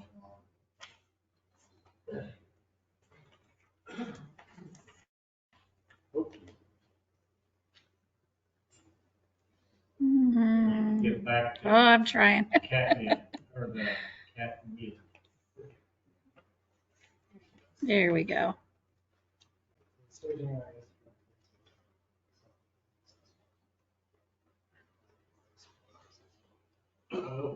Okay, so the staging area runs the width of the proposed site, Correct. Just south of the access road. Correct. Okay, where's your cursor at, Melissa? Yep, right there. Down a little bit. Yeah, that's the access road. Then right below it there is the staging area all along there. So it's going to keep the mud and construction equipment not blocking the drive, etc. And then is there a separate staging area for Hosta, or are you using that one? I just showed you Hosta by accident, so it's the same location. Okay, But same scenario. Typically, you build the fence first, Okay, and so it would be inside a separate fence, but it would be in the same general vicinity, continuing east to west along the fence line. okay, so that will be my next question then.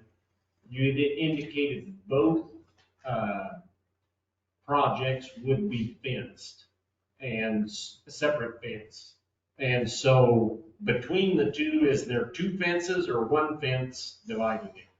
To be candid, I haven't thought about that, and I'm open to feedback on it. And it's cheaper to build one, but if the county wants to, we can build two. Okay.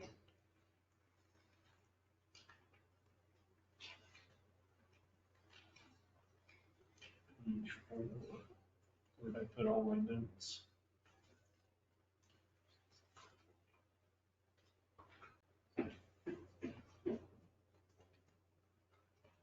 Okay, questions, board members?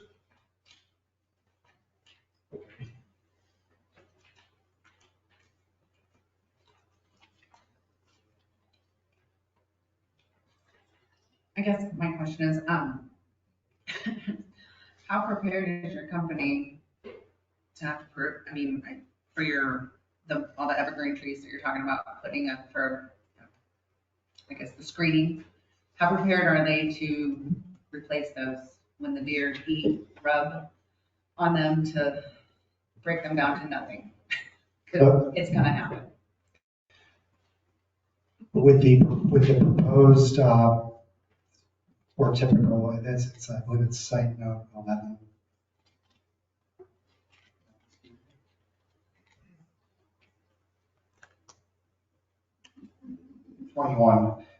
We proposed blue spruce or typical.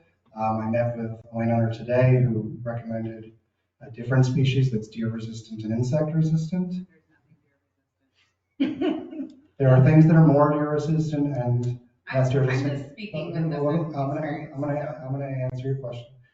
So all solar projects are required to enter into an operation and maintenance agreement, and that dictates how often the vegetation. Further, the pollinator-friendly plan, as part of the requirements that the state has, there's a 3-year monitoring period where these vegetative people have to be out there 3 to 4 times a year, depending on what year it is and where we are in the planting cycle.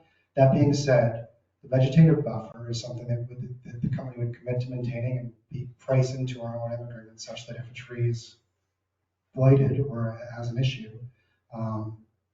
we would come out and replant it. My next question is, did you speak to any appraisal consultants, local and customary to Tazewell County?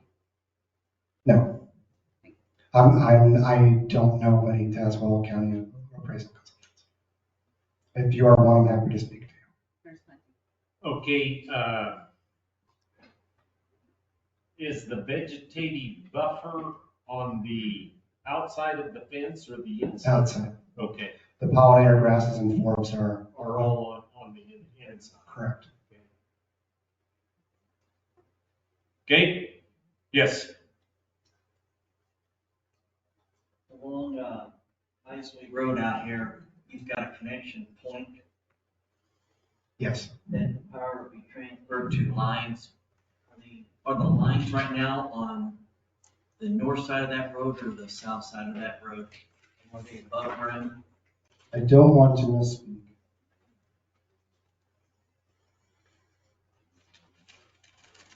There's an existing overhead top line on the same side as the project. So to answer your question, from the inverter, the lines would go underground, and then there would likely be one additional utility pole of similar size and scope to what's there on our side, because essentially the way that interconnection works is we own the stuff on our site, and then the utility owns and operates the grid, and so we would have to build one additional pole to maintain our site and basically have the wire do what's called the line tap or tap the existing grid. I've noticed on other sites around there, they've set 6 poles along the road with 6 lines going over the road to the other side of the road. And I'm just curious that if the people on the south side of the road, if somebody's gonna have to look at 6 telephone poles being set up in their view. That's the case when the point of interconnection or where you're connecting to the grid is on the other side of the right of way. In this case, it should not be 6. It could potentially be more than 1, 2. But I don't envision 6. And our interconnection studies with the utility don't state that the utility will require 6 or even 3. It says 1 to 2 currently, just to be. So you'll forgive my ignorance because I was not here in February when you met with the group before. If the county gives you go ahead to get started, are you guys prepared to do this, or do you have to come up with funding to do it? So yes, we're very prepared. My company was formed roughly a year ago by executives of a different solar developer, and we saw the opportunity to do projects of this size and scope with lower overhead and not having a gargantuan staff of HR and legal, that kind of thing. We're lean and agile. These projects, as previously discussed, and I forgive your question, there's no other question. These projects are typically financed by banks and tax equity. Tax equity is a credit that we receive as part of the IRS tax code, whereby a firm that has existing tax liability invests in the project to decrease their tax liability. That represents about 30% of the total capital investment, which, to be clear on this, one of these projects is roughly speaking between $6 million and $7.5 million to construct. So that represents about 30% of the capital cost. The roughly 80% of the, excuse me, not 80, roughly 50% is coming from bank debt, which is construction debt during the construction period, which rolls into term debt once the site is operational. We work with probably between the 15 of us now, 10 or 12 banks that are active in the space and have existing relationships to underwrite this. Further, we may sell the project to a long-term owner operator who has a greater ability to finance it quickly and at an advantageous rate. And then finally, the last piece is owner equity. And so that would be the case, depending on how much tax equity and bank debt you raise, the difference between that and the total project cost obviously has to come out of the owner's pocket. That, depending on how much that is, we would either seek to build on our own or more likely sell it to a long-term owner operator, because my company, to be clear, and I'm not trying to obfuscate this fact in any way, we are focused primarily and almost solely on development, not financing. We've done that in the past. I worked in project financing projects for 2.5 years. That's not where our focus is as a company. And so we, more than likely would sell the project to someone who has the interest in being the long-term owner operator for 40 years. Long-winded to answer your question, but I wanted to try and be thorough. Appreciate that. This is more on the technical side. Recently, there was an incident with a solar array in one of our communities where there was a fire. And in my discussion with fire chief that was on site, they ran into an issue disconnecting operating panels while they're trying to fight the fire on a roof of a building. And so are there disconnects from these panels? And what kind of voltage?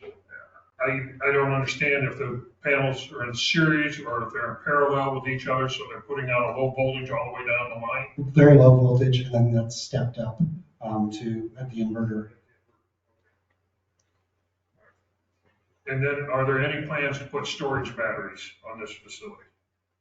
I get this question all the time in every jurisdiction. There are no current plans. There's no current economic incentive to do so. Could I foresee in 20 years, when I have more gray hair, coming back and saying the state of Illinois now wants batteries, this site has 1 acre to put a battery? Yes, I could foresee that, but hopefully I have moved on to greener pastures by hook or crook, and there's no current plans. There will be no storage requirements, so no is the short answer. But I want to be clear that things do change, and what happens in 20 years is beyond the scope of this permit request.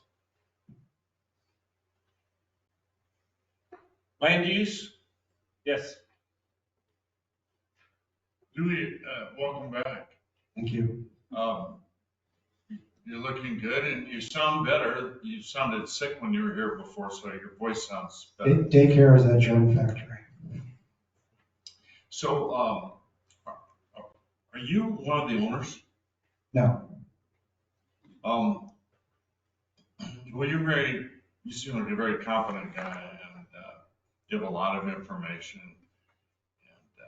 And I don't have any more questions, but I have a statement. You know, I thought about you and your company and this project and your presentation because I was here for every second of it and it wasn't short. And there were a lot of other people providing information. We call them objectors. And let me put it this way. If I were paid by your owners as a consultant to maximize their profit and to increase solar arrays, I would strongly recommend, because I'm a very strong supporter of green energy and solar, that they go to school on what to do, like they do now, and they keep improving and refining that. But the where is totally screwed up. You keep putting it in places where there's human beings who are objecting and are pissed off and can't stand it. And what they do is they write letters and they organize and they create petitions and they come to public meetings and they protest and they testify and they put up signs. And then the media picks up on it and the media puts it in the print media and it puts it on TV. And quite frankly, Dewey, you end up with a whole lot of anti-green rather than pro-green. You are your own worst enemy. And I've thought about this a lot. I haven't even ruled it out for me as a consultant. But you would help yourself and help your company so much if you would, or somebody would play a role in really sharpening the pencil on where these locations are. I mean, there's so much opportunity where there aren't any people who are going to show up and complain, and yet you're going to still make a lot of money. Thank you. Thank you for your comment. I hear what you're saying. Certainly myself, I did not cite this project, not that I'm claiming it. But I take your point. I put on some that are much harder than this, that are impacting. The reality, just to be clear, is like a lot of the low-hanging fruit of where to cite in Illinois and in other jurisdictions, in other states, has been cited and built. And so frequently we are faced with, much like the rest of certainly my life, hard choices where we have to try and choose where we can do the least impact while doing, having the greatest positive impact. And the primary one is the electrical grid, and the electrical grid is placed, unfortunately or fortunately, where people who use electricity are. And we can't cite a project of this size and scope 15 miles from any population, because then we'd have to build 15 miles of grid to connect it, and that would cost, $500,000 a mile, so $7.5 million.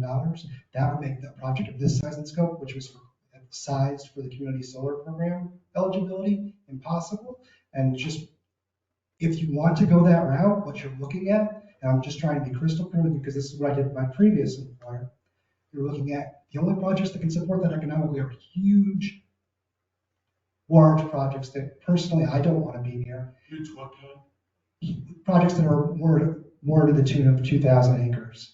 And so, I joined this company, which is a startup, because I see this as an easier and kind of path to having that balance between trying to say, in a way that it has the least negative impact while still being financially viable, because, the alternative is not easy either.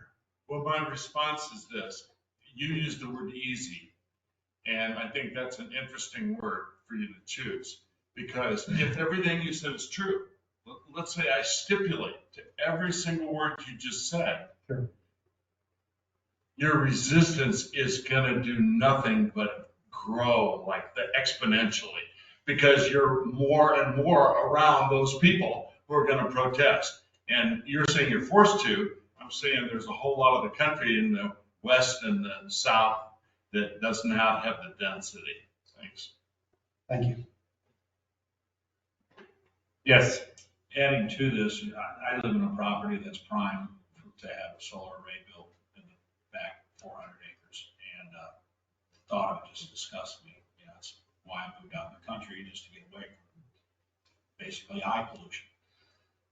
Have you guys ever considered compensating these homeowners? Not just a discount on energy. How about free energy for as long as that solar array is there? If we've got to look at this eyesore for the next 30 years, we shouldn't have to pay energy.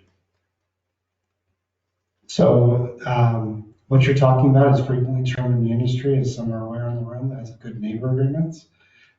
Because just to answer your first stipulation, all the power is sold directly to Ameren, so we cannot engage in offering power.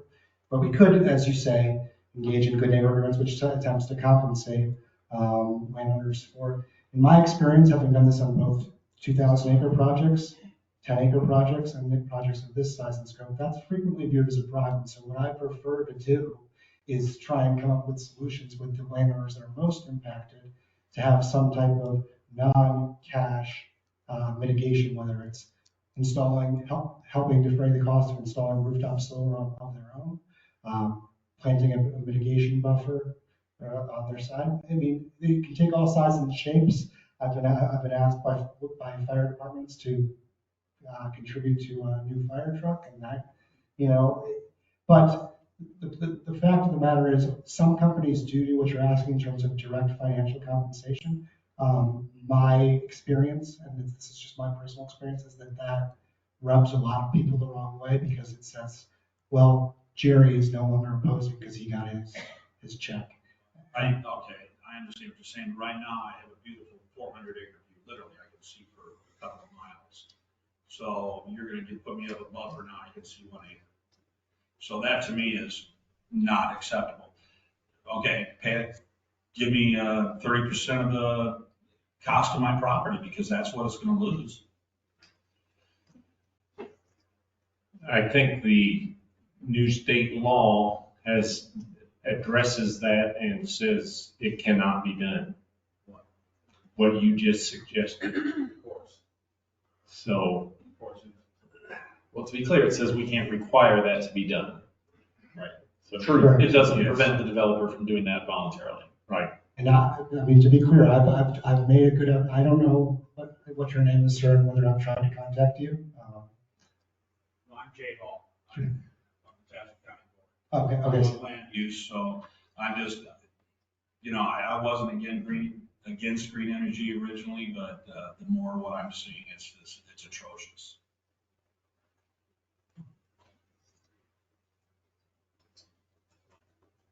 Yes.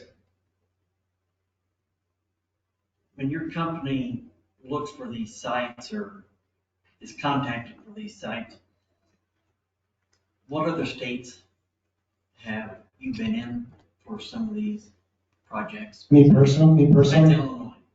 my company, or the industry writ large. Well, your company. So we are active in three states in the Midwest, Ohio, Illinois, and Michigan.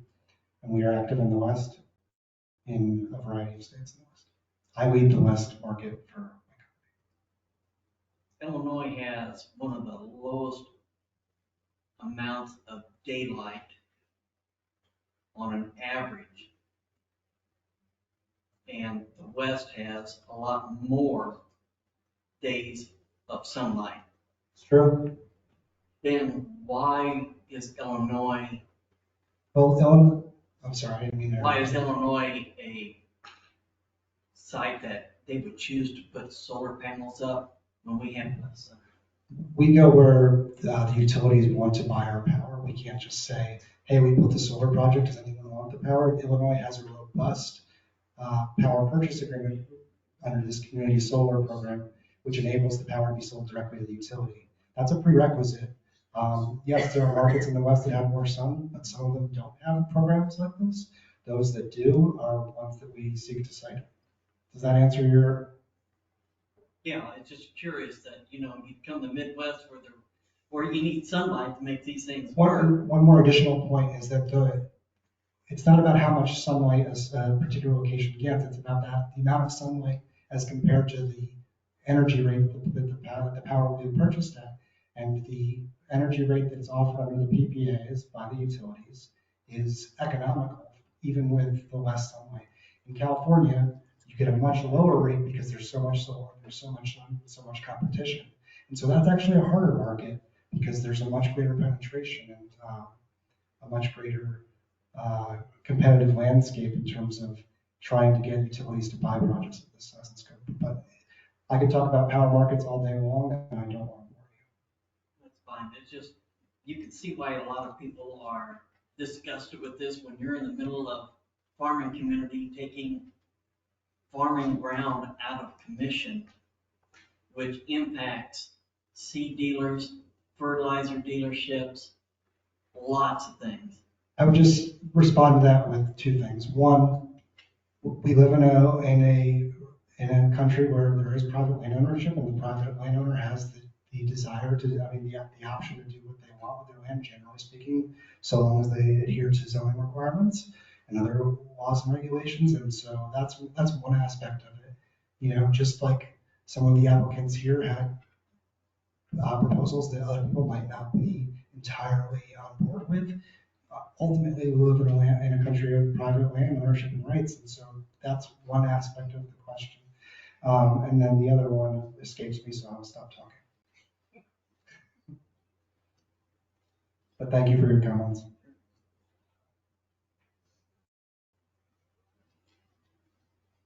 Yes. I've got a few questions. This deer fence, what is a deer fence? Let me pull up the drawings so I can speak intelligently to your question. So this is on the PowerPoint, if you can see it, and it is in the site plan. It is a 4-foot treated line. It's woven wire fabric with 2 wooden posts across it. Correct. Yeah, horizontal wooden panels, bracing to be provided, spacing no greater than every 100 feet. Yeah. So it's going to be 8 foot? We have it at 7 feet right now. 7 foot, then what's going to have 3 strand? No barbed wire based on feedback from the county or from the testifiers. Okay, so the fence, how many feet is it around both of those farms? I don't have a calculation offhand. Quite a long fence. Yes, it's quite a long fence. Because, have you ever seen a deer?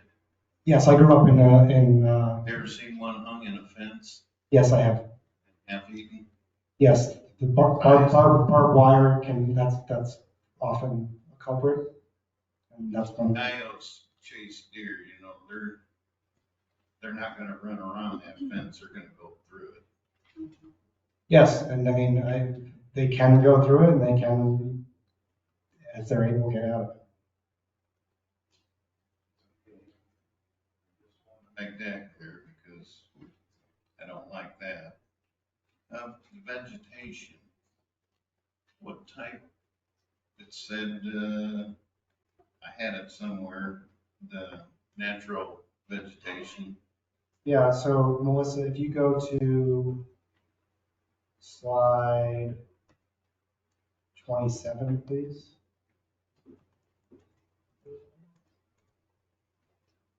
This is the list of vegetation as approved by the Department of Agriculture, and it's designed for site specific. I can list off some of the types if that's helpful, if you can't read it.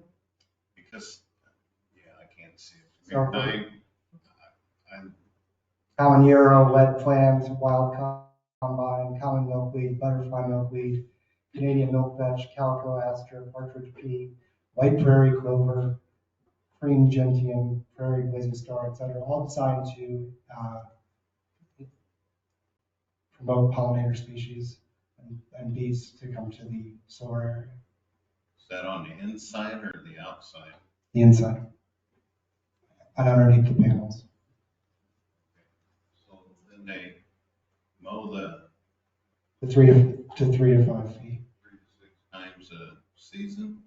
I think that's what I read, something like that. I would say that the most common in North Carolina, where I've actually worked on O&M agreements, it was 4 times a year. I can't speak to what the Illinois specific O&M schedule would be, but it'd be the appropriate amount to keep it at that 3 to 5 feet height.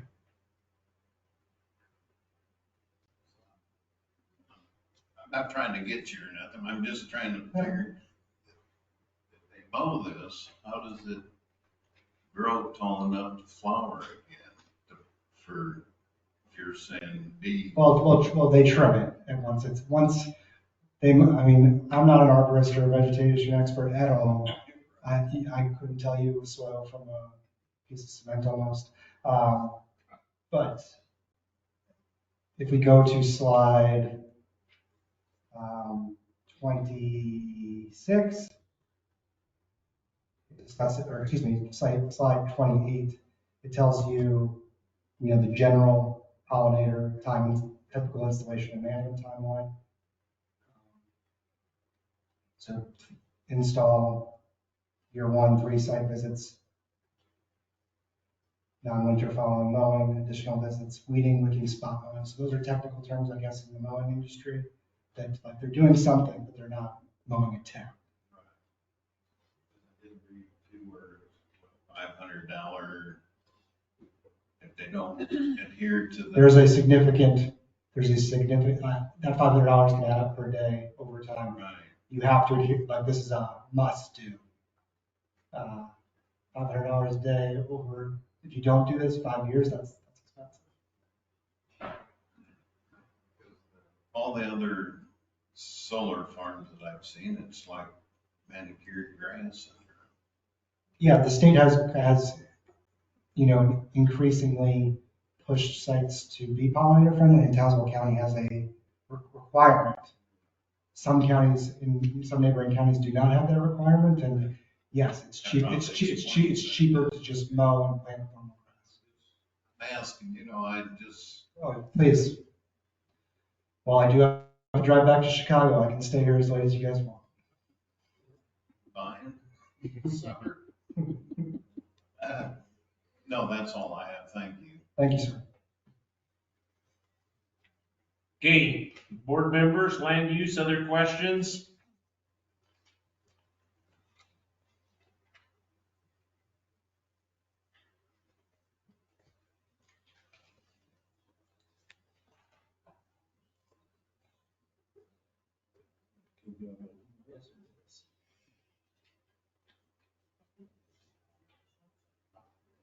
Okay. Right. Okay, in just a minute, I'm gonna call up, what we refer to as the objectors, and, we will have them, speak. But I'm gonna go through some information here. And this is based on, the state, requirements that were approved back in late January, is that right? And so that we need to consider anytime we site one of these facilities,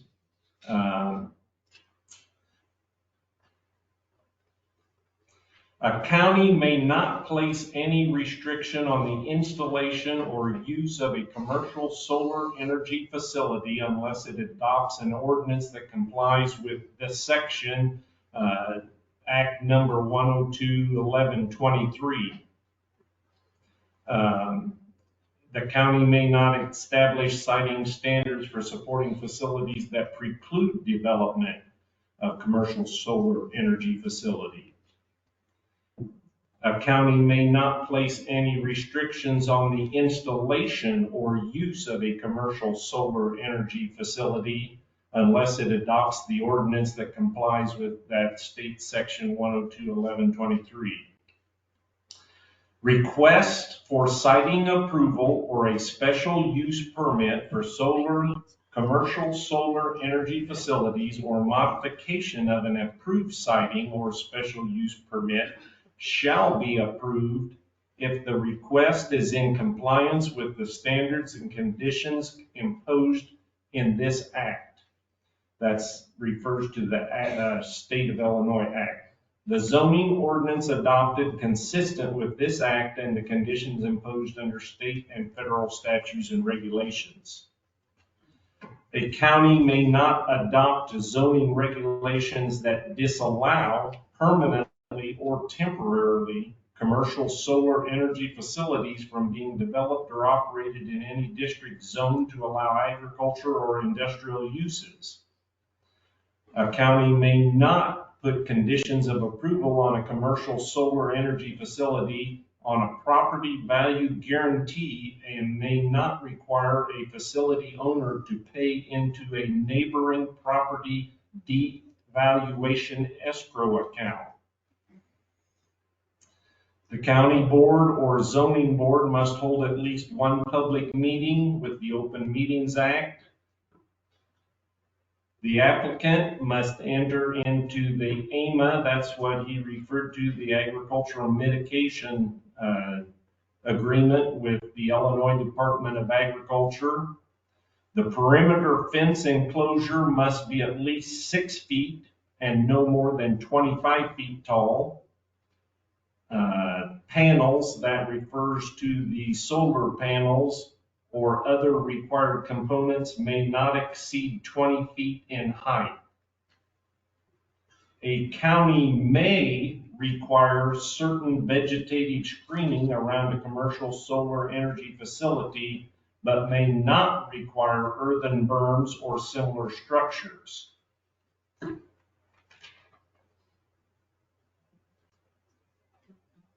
A county may require a commercial solar energy facility to be sited as follows, with setback distances measured from the nearest edge of any component of the facility. So the setback distance from an occupied community building and dwellings on non-participating properties must be 150 feet. From the boundary lines of the participating property, there is 0 setback. From the public road right-of-way, you must be 50 feet from the nearest edge. And from the boundary lines of non-participating property, you must be 50 feet to the nearest point on the property line of the non-participating property. Counties may require a commercial solar energy facility to adhere to the recommendations provided by the Illinois Department of Natural Resources and the EcoCat Natural Resource Review Report. They may also require that they be provided the results and recommendations from the consultation of the Illinois Department of Natural Resources and the EcoCat, and also from the United States Fish and Wildlife Service information and their solar wildlife guidelines that have been subject to public review. And they may require a commercial solar energy facility owner to plant a establish and maintain for the life of the facility vegetated ground cover consistent with the goals of the Pollinator-Friendly Solar Site Act. And also require the solar company to submit a vegetative management plan in the application to construct and operate the commercial solar energy facility in the county. So these are just some of the things out of the Illinois State Act that we as a county can and cannot do. And so we need to keep that in mind as we deliberate and as we hear objections.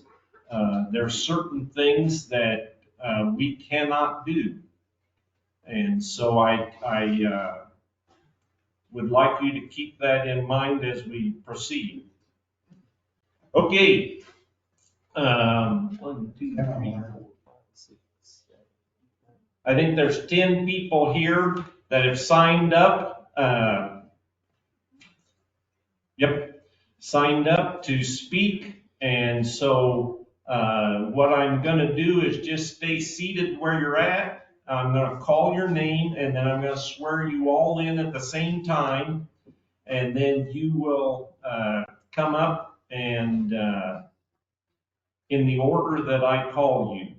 William Shea, Max Chapman, Jane Chapman, Carol Vance, Don Vance, Tony Duez, Joseph Gennard, Jane Hoffman, Matt Hoffman, Pastor James Schoonover. Okay, for those 10 people, do you hereby swear or affirm to tell the truth, the whole truth, and nothing but the truth? So help you God. Okay, William Shea, and then Max will be after William.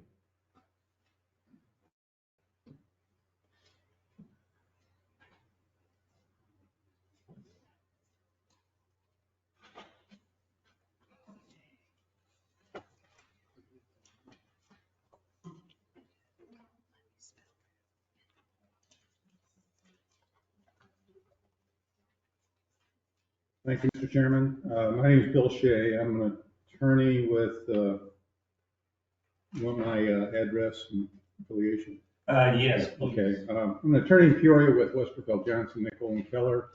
We're at 411 Hamilton Boulevard in Peoria. And I'm here specifically representing the Hoffmans, Matthew and Jane Hoffman, who live at 2419 Isley Road. Right across from the proposed Hosta project.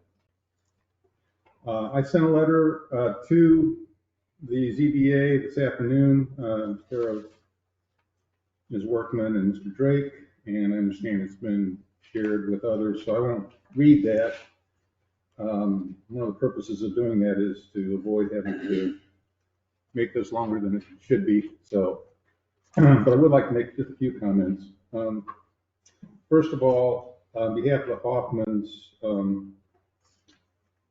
I would respectfully request that both cases be denied because the applications are incomplete as required by my reading of the Tazewell County zoning ordinance. 156.06 sub B of that ordinance requires certain information to be submitted. Specifically, it says the following information shall also be submitted as part of the application, and it lists several items that haven't been included with the application. So it's partially a legal issue. Mr. Drake might have to opine on it, but I won't go into all the details because it's included in the letter. I would also comment on the state guidelines that Mr. Chairman, you just outlined.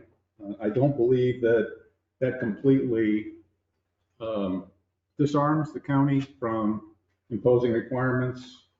I think in my reading of that statute, again, it's a legal issue in part, is that if there's a specific requirement in that state statute, then the county cannot make a similar requirement that's more restrictive. And the illustration I put in the letter is that for a 50-foot setback from a public road, for example, the county can't require it to be 75 feet.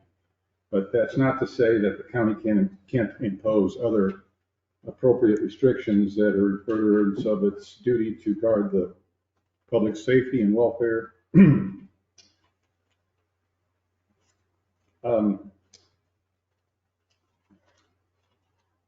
Dewey mentioned that the agricultural impact mitigation agreement has been signed.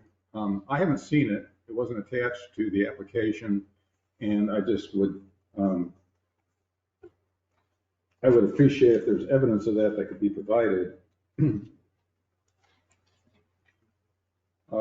Also, in addition to those remarks, I have a few questions, if I might, of Dewey based on the presentation.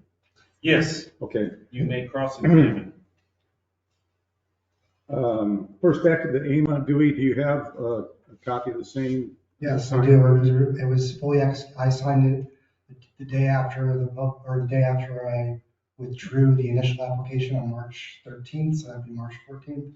And the state responded on April 20th with a fully executed copy with no changes to the form. I did not provide in the application because it was not fully executed, but it is in compliance with the law, which states it has to be in hand prior to the date of the public hearing, which again is today, April 20th. Is before today. Do the ZBA members have that signed copy? No, they do not. Is that something you? I can pull up right now. I have no qualms about. If you'd like to see it, I can forward it to your email. You could just email it to me. Thank you. Yeah, absolutely. Okay, you mentioned in the event that you don't use all the acreage, that there could be some alterations in setback distances. Is there anything you can say specifically about where the setbacks might be altered, such as along Isley Road? Yeah, so I mean, I've done projects, much to the gentleman over there's comments where we often are not our best friends, where we have some neighbors that are directly impacted. I've had projects that I cited one that was 220 acres, roughly 20 megawatt facility. It turned out due to increases in technology, efficiency of the modules, et cetera, we only needed 160.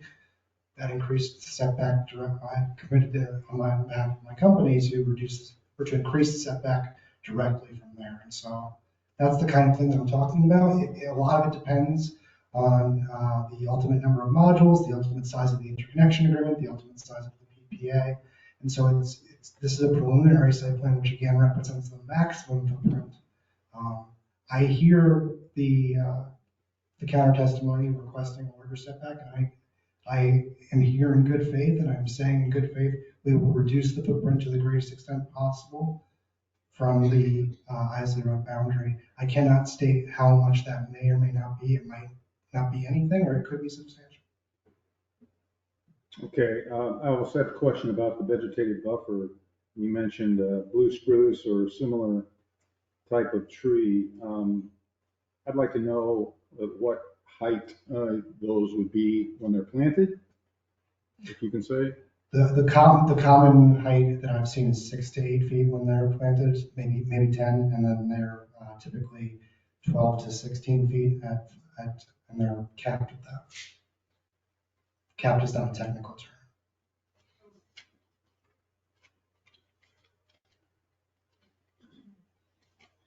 Okay, thank you. I guess to complete my remarks to the ZBA, I would say that if it sees fit not to deny the cases, either based on the fact that there's not a conforming ordinance in place, local ordinance in place with the state, new state requirements, that it consider tabling the applications, ruling on the applications until an enabling ordinance is in place. I understand that the day after tomorrow, there's going to be some meeting, a special meeting to discuss that very subject. So I don't know how long it'll take to put conforming ordinance in place, but I know the county board has the explicit power under Amendment 63 to do something like that. I don't know if the ZBA does, but that's another request I would make on behalf of the Hawkins. Okay, board members, any questions for Mr. Shea?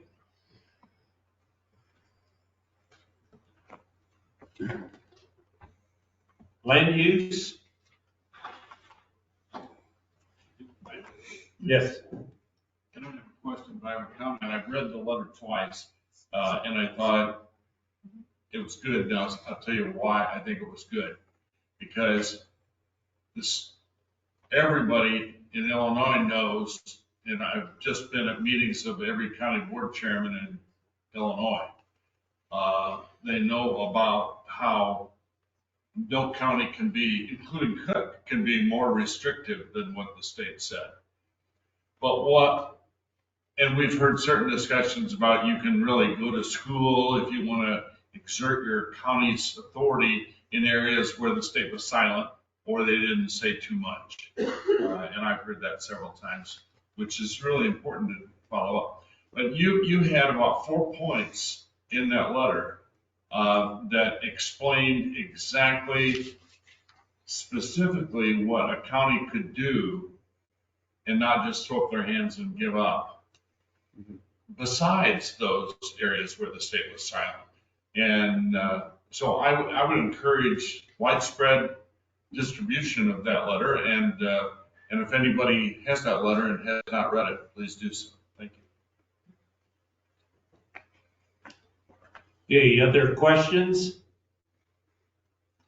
I think one of your questions was, we, the zoning board, do not have authority over this case. We're going to make a recommendation, and then it goes to land use next, and county board does have the final authority. So, okay, do you have any specific questions for? Just Mr. Shea, I do not have Wi-Fi, but I will forward it to you when I get someplace with Wi-Fi. I can forward it to you from my email if you want to give me 5 minutes, but I don't want to slow down the proceedings. Can wait till tomorrow. Okay. Okay, do you have any closing comments? No. Okay, thank you. Okay, Max Chapman?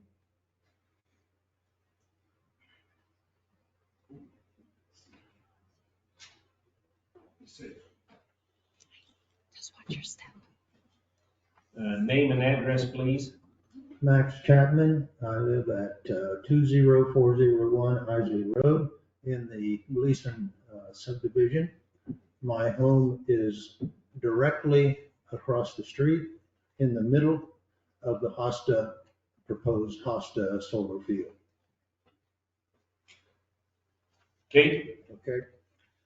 I would like to bring up some further points about the location of these solar fields. And the first thing I would like to say is that we should recognize that these solar fields are surrounded by 3 residential communities.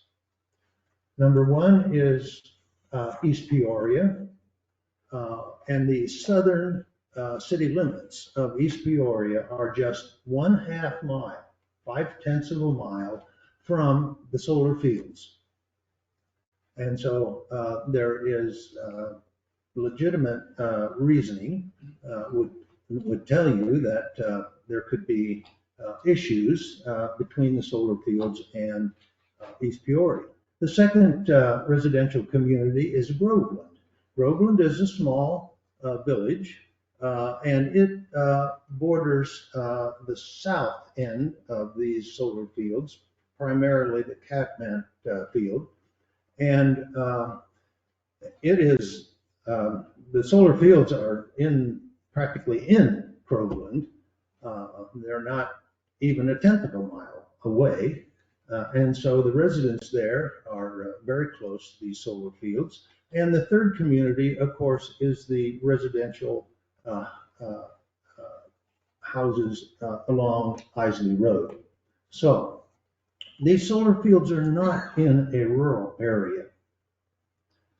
And there are lots of people who reside in very close proximity to the solar fields. Okay, the one thing I would like to do to get at this location idea is to look at the Tazewell zoning code special use permits, special use permit requirements. And there are about 10 or 12 of these. They are listed on page 4 of the latest document that we have. And I would like to read the permit requirement first, and then I would like to read the response of Mr. Clearfield and Cultivate Power. So, and I'm only going to pick on 3 of these. I'm not going to go through all 10 of them. And I might also add at this point that many of the questions I wanted to raise have already been raised by members of the board and by Mr. Crawford. And so I'm going to try to sort those out. And if I delay for a few minutes in finding my way through what I was going to present, that's the reason. Okay, the first permit requirement reads, the site shall be so situated as to minimize adverse effects, including visual impacts on adjacent properties. Now, if you think about the location of the solar fields and the orientation of the individual fields, Catmint and Hosta, exactly the opposite is the situation. You haven't minimized visual impacts. You have made them the maximum as they can be. And of course, you are going to try to minimize these visual impacts with a vegetation barrier. If you look at other solar installations, just here in along Springfield Road or in Tazewell County, you'll find that the great majority of them have no vegetation barrier. Why do they not have a vegetation barrier? Because of site selection. And if site selection had been appropriate, in this case, we wouldn't be talking about vegetation barriers, talking about drainage problems, and all of the other issues. We wouldn't have to deal with them.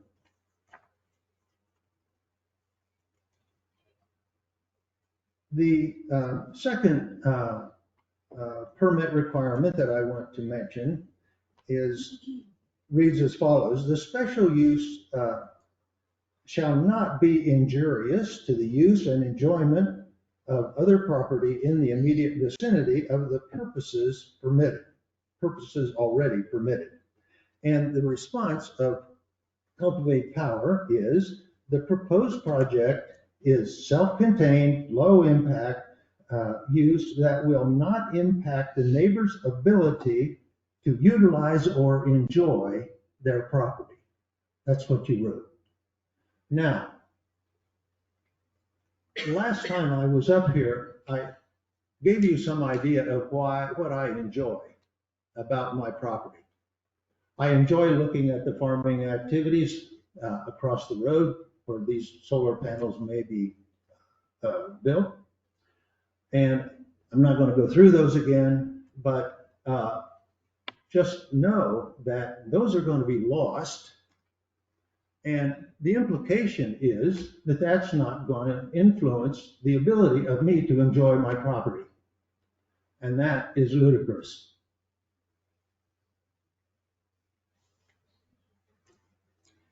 The third permit requirement, the established maintenance and operation of the special use shall not be detrimental to or endanger the public health, safety, morals, comfort, or general welfare of the neighboring vicinity.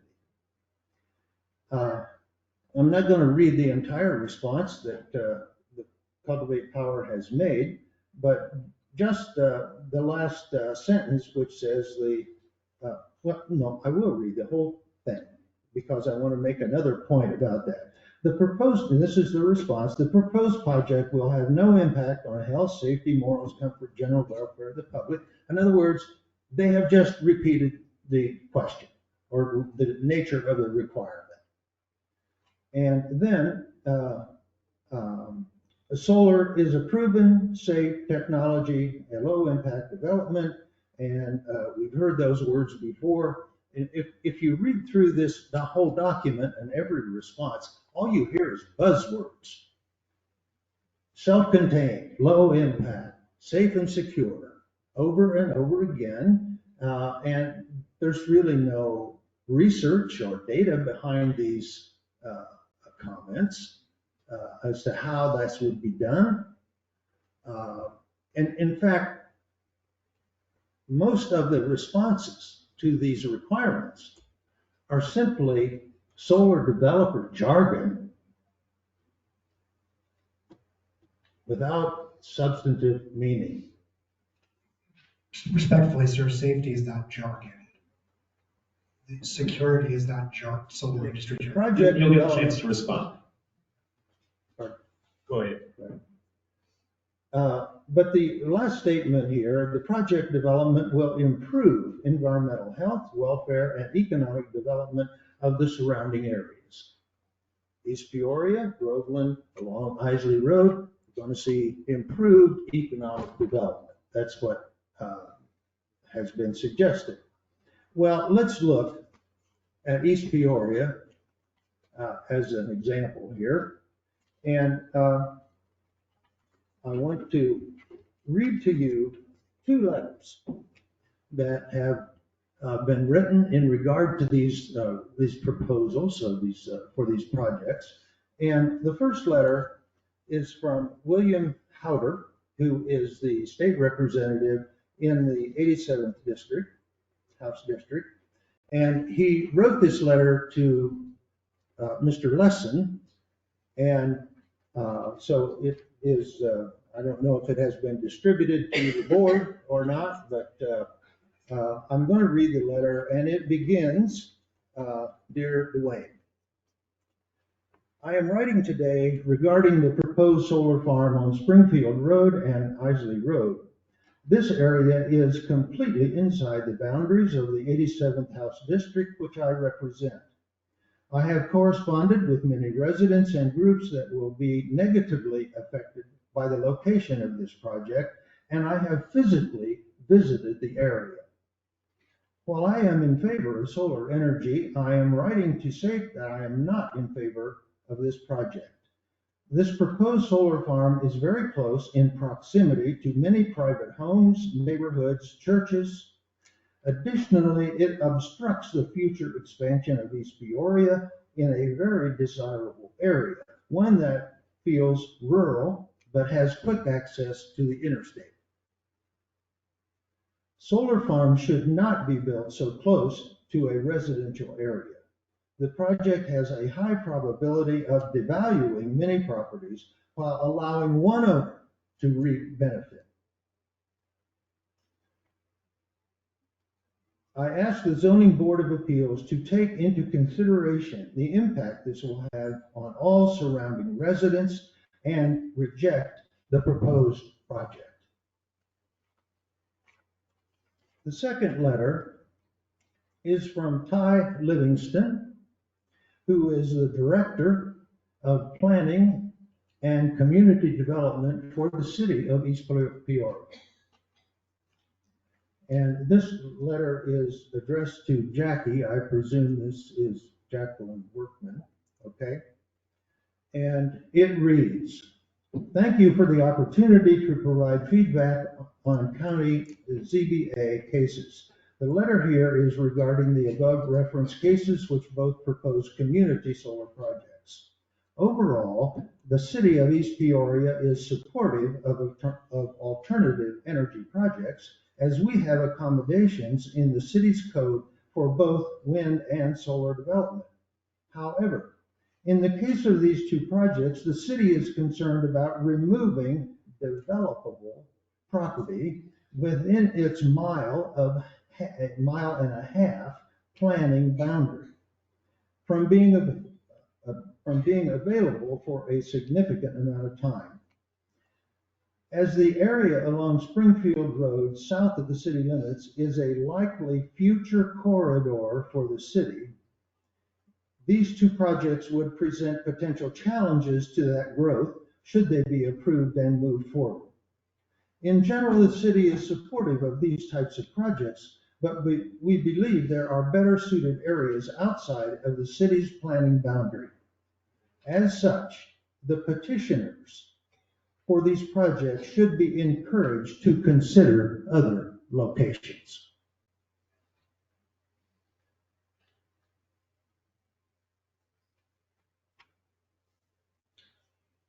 I really have nothing more to add to those letters. I think they are accurate. I think they are well written. And they call into question very severely the location of these proposed solar projects. Using the analogy that Mr. Crawford mentioned a few minutes ago, it appears that no one at Cultivate Power sharpened their pencil with regard to site selection.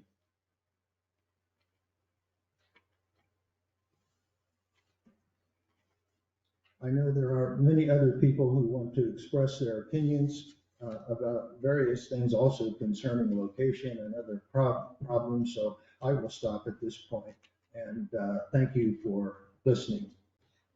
Okay, wait a minute. Board members, questions? Yes.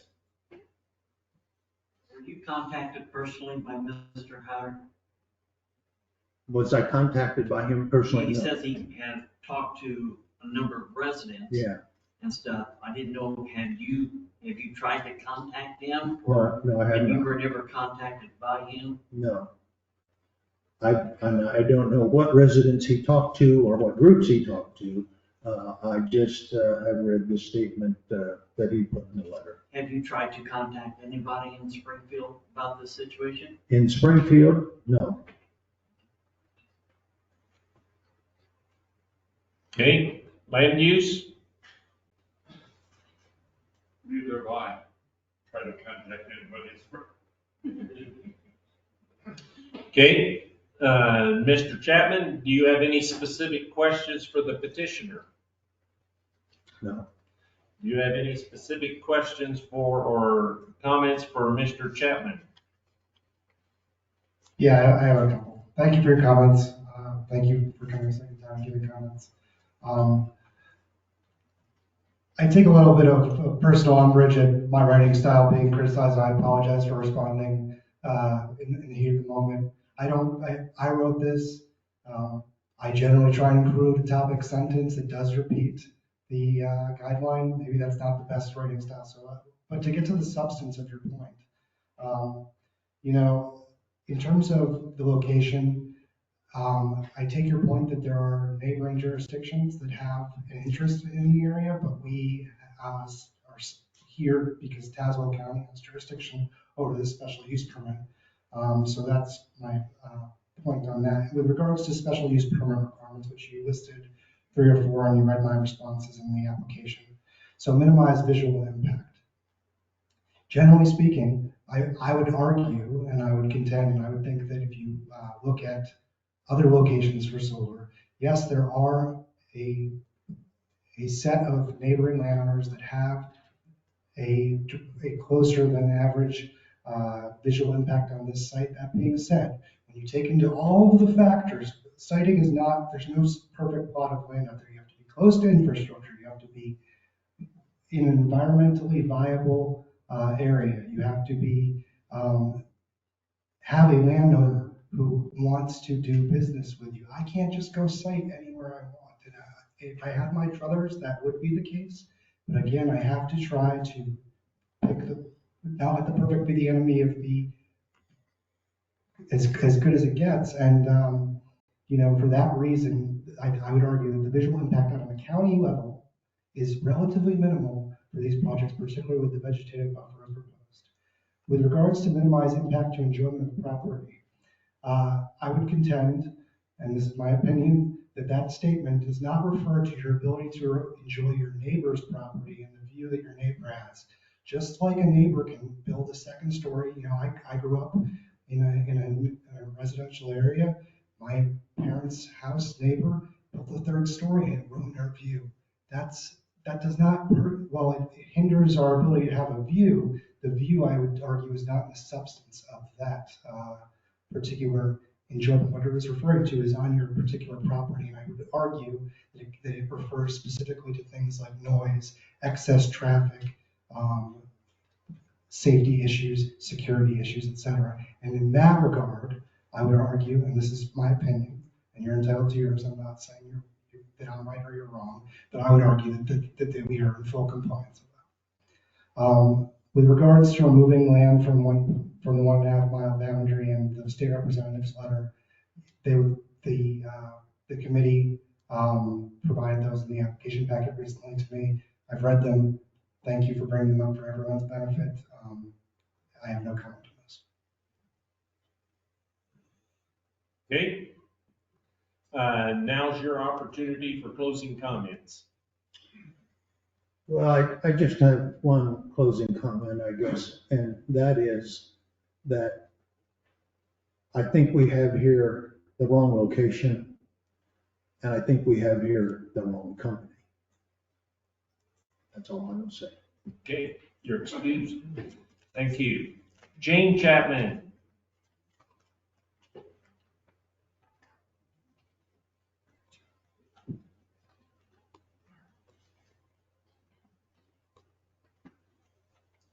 Name and address, please.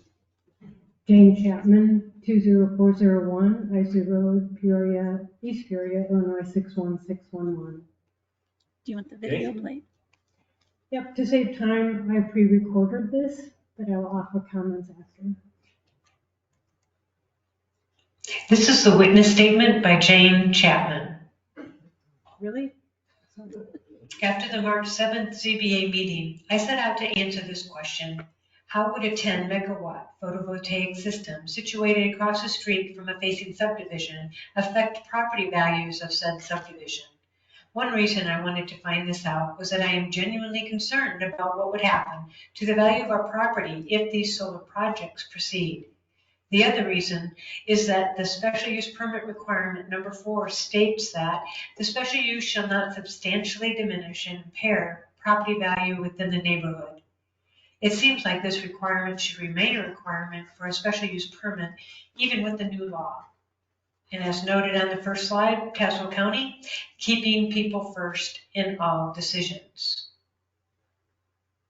Prior to the March 7th meeting, I studied the references used by the Solar Energy Industry Association to support their claim that property values are not affected near photovoltaic systems, and noted that none of the test properties used in the impact studies were directly across the street facing the photovoltaic systems, so they did not provide an apples-to-apples comparison. The following slides shows the photovoltaic systems and houses adjacent to or abutting, but not facing the photovoltaic systems. These are the test houses or properties. These were used in the McGar and Lyons impact study. Sale prices of the test houses are compared with sale prices of similar houses not adjacent to or abutting the photovoltaic system. Here's a wide aerial view of the land surrounding the Grand Ridge photovoltaic system. And you can see that it's primarily a rural setting.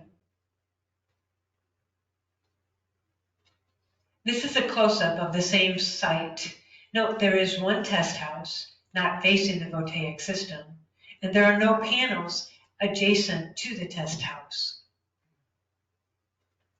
In the Portage photovoltaic system, the two properties that adjoin the site are indicated by the arrows, both far away, and neither are across the street facing the photovoltaic system. In the Dominion Indy site, several homes along this row of houses were used, none of them facing the photovoltaic system. This is the IMPA Frankton photovoltaic system. 2 houses were used as test houses, neither facing the photovoltaic system. This is the last site mentioned in the study. In the Valparaiso site, 2 adjoining properties, Both have large setbacks, and neither are facing the photovoltaic system. None of the test properties near the 5 photovoltaic systems examined in this impact study compare apples to apples with the Gleason Acre subdivision on Isley Road. And for the sake of time, I won't go through his study, but I will just say that the photovoltaic systems in Mr. Kirkland's impact study showed the same thing, only a few test houses, and none of the test houses are facing the photovoltaic systems. The appraiser's impact studies did not answer the question because they were not an apples to apples comparison. So the question remained. Prior to and after the March 7th meeting, I studied university and peer-reviewed journal articles identified in Google Scholar searches. Data from these studies suggests that residential properties close to the photovoltaic systems decrease in value. The most recent study, published this year, showed similar results as the others. Because I wanted to know what would happen to residential property values of properties that faced a 10 megawatt photovoltaic system, I decided to contact the authors identified by the yellow boxes, Corey Lang, Salma El-Mala, and Ben Holm. In emails to the authors, I described the proposed siting of the Hosta and Catmint photovoltaic systems relative to our facing properties and asked them if their research addressed such a situation, and if not, would they be able to point me in the right direction where I might find that information.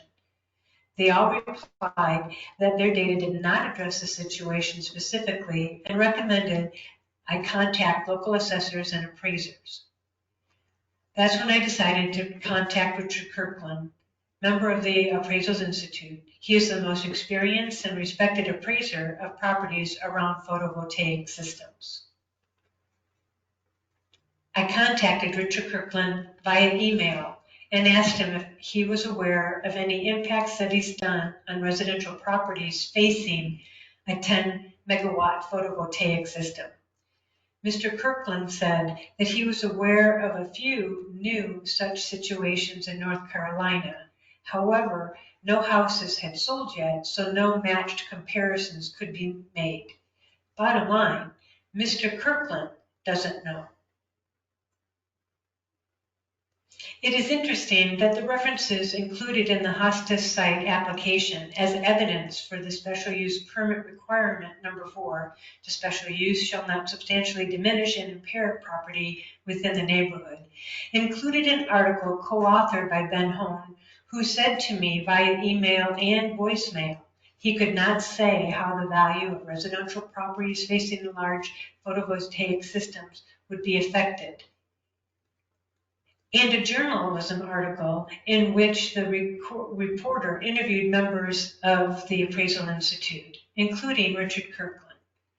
It offers only interviews and no evidence.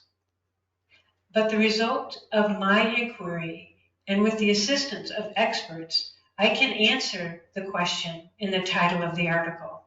Do projects really hurt property values? The answer is, if the properties are facing the solar project, no one knows. Currently, there are no data to answer the question of what will happen to property value of these houses if the Hosta and Catmint photovoltaic systems are built. Concerns I have regarding the vegetative barrier indicated in the proposed plans include 1, the suggestion of Picea pungens, or Colorado blue spruce, and 2, the single layer of evergreens partially surrounding the installation.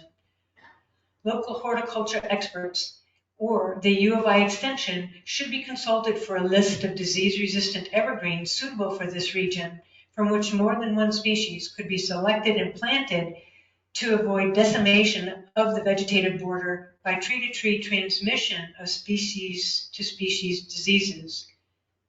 And a double row of mature evergreens should be planted, as noted by Mr. Kirkland. Lastly, the evergreens should completely surround the photovoltaic system, not just on the south and east sides.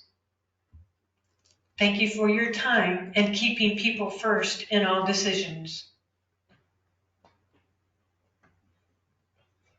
So obviously I recorded that before I came to the meeting. So I probably could have left out the slide about the vegetative border. But that's the way it goes. Mr. Kirkland would be happy to do an appraisal or dig deeper. At this point, I didn't think that it was my responsibility. In my view, Cultivate Power and Mr. Kirkland are responsible for burden of proof. And based on the inquiry that I've made, speaking with the experts in university and peer-reviewed journals, and was speaking by email with Mr. Kirkland, no one knows that answer. No one knows. No one knows. And someone that has a master's degree should be picking support articles that are not just journalistic articles. So I had to take exception to that. The other thing is Mr. Clearfield implies that he's not getting any feedback from us. Mr. Clearfield emailed us. He called us maybe a week before March 7th, which was a meeting. We met in March, not February. My husband called him back, left a message, and Mr. Clearfield called. He sent us the PDF or the PowerPoint of his presentation at the last meeting. On the Friday before March 7th, we emailed Mr. Clearfield again with substantial feedback, talking about playbooks for successful siting and construction of solar fields, solar arrays. And one of those is early and often communication with interested parties.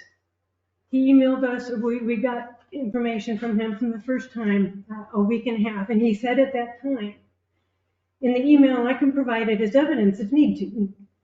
He said that the reason why he couldn't contact us sooner was that he was waiting on permits from Ameren. Okay, that might be the case then, but that's not the case from March 13th to a week ago, when we got another, on April 27th, we got another email saying, I'm sure you know that we have this meeting coming up on May 2nd. I'd be very happy to talk to you. It's a little bit late for that to happen. So he repeatedly said, I've reached out, I have talked to, whatever, and that's not the case with us.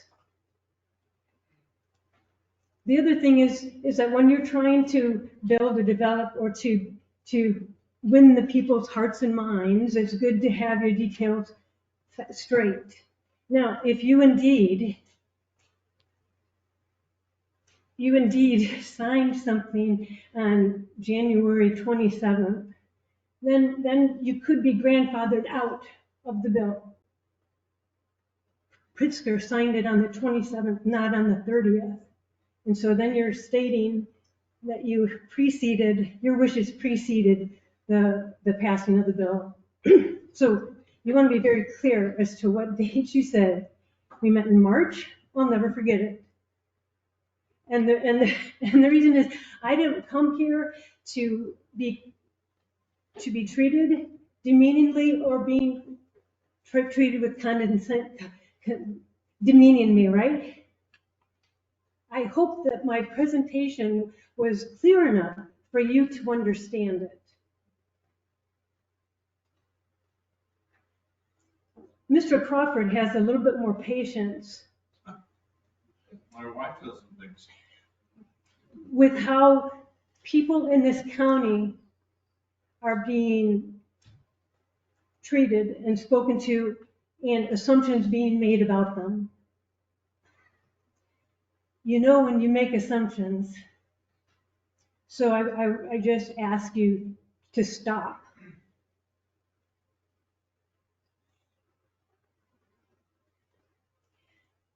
The other thing is that the politicians who wrote this bill that was passed at 2:30 in the morning on January 27th are reading these articles and these impact studies that I've summarized for you today. They are looking at properties that are adjacent to and are abutting. That's the terminology, adjacent and abutting. There are very few studies, and Mr. Kirkland asked me, or he had said, there are some facing photovoltaic sites, but they're too new. We have no data on them. Mr. Clearfield did not include in his packet, and I didn't see which McGarren Lines impact study that he used. But even in the most recent one, there is one house that might be a test house that faced a photovoltaic system. And the state, I am sure, is using that information and is not intending on citing photovoltaic systems with residential houses facing. There's no data on that for them to even support it.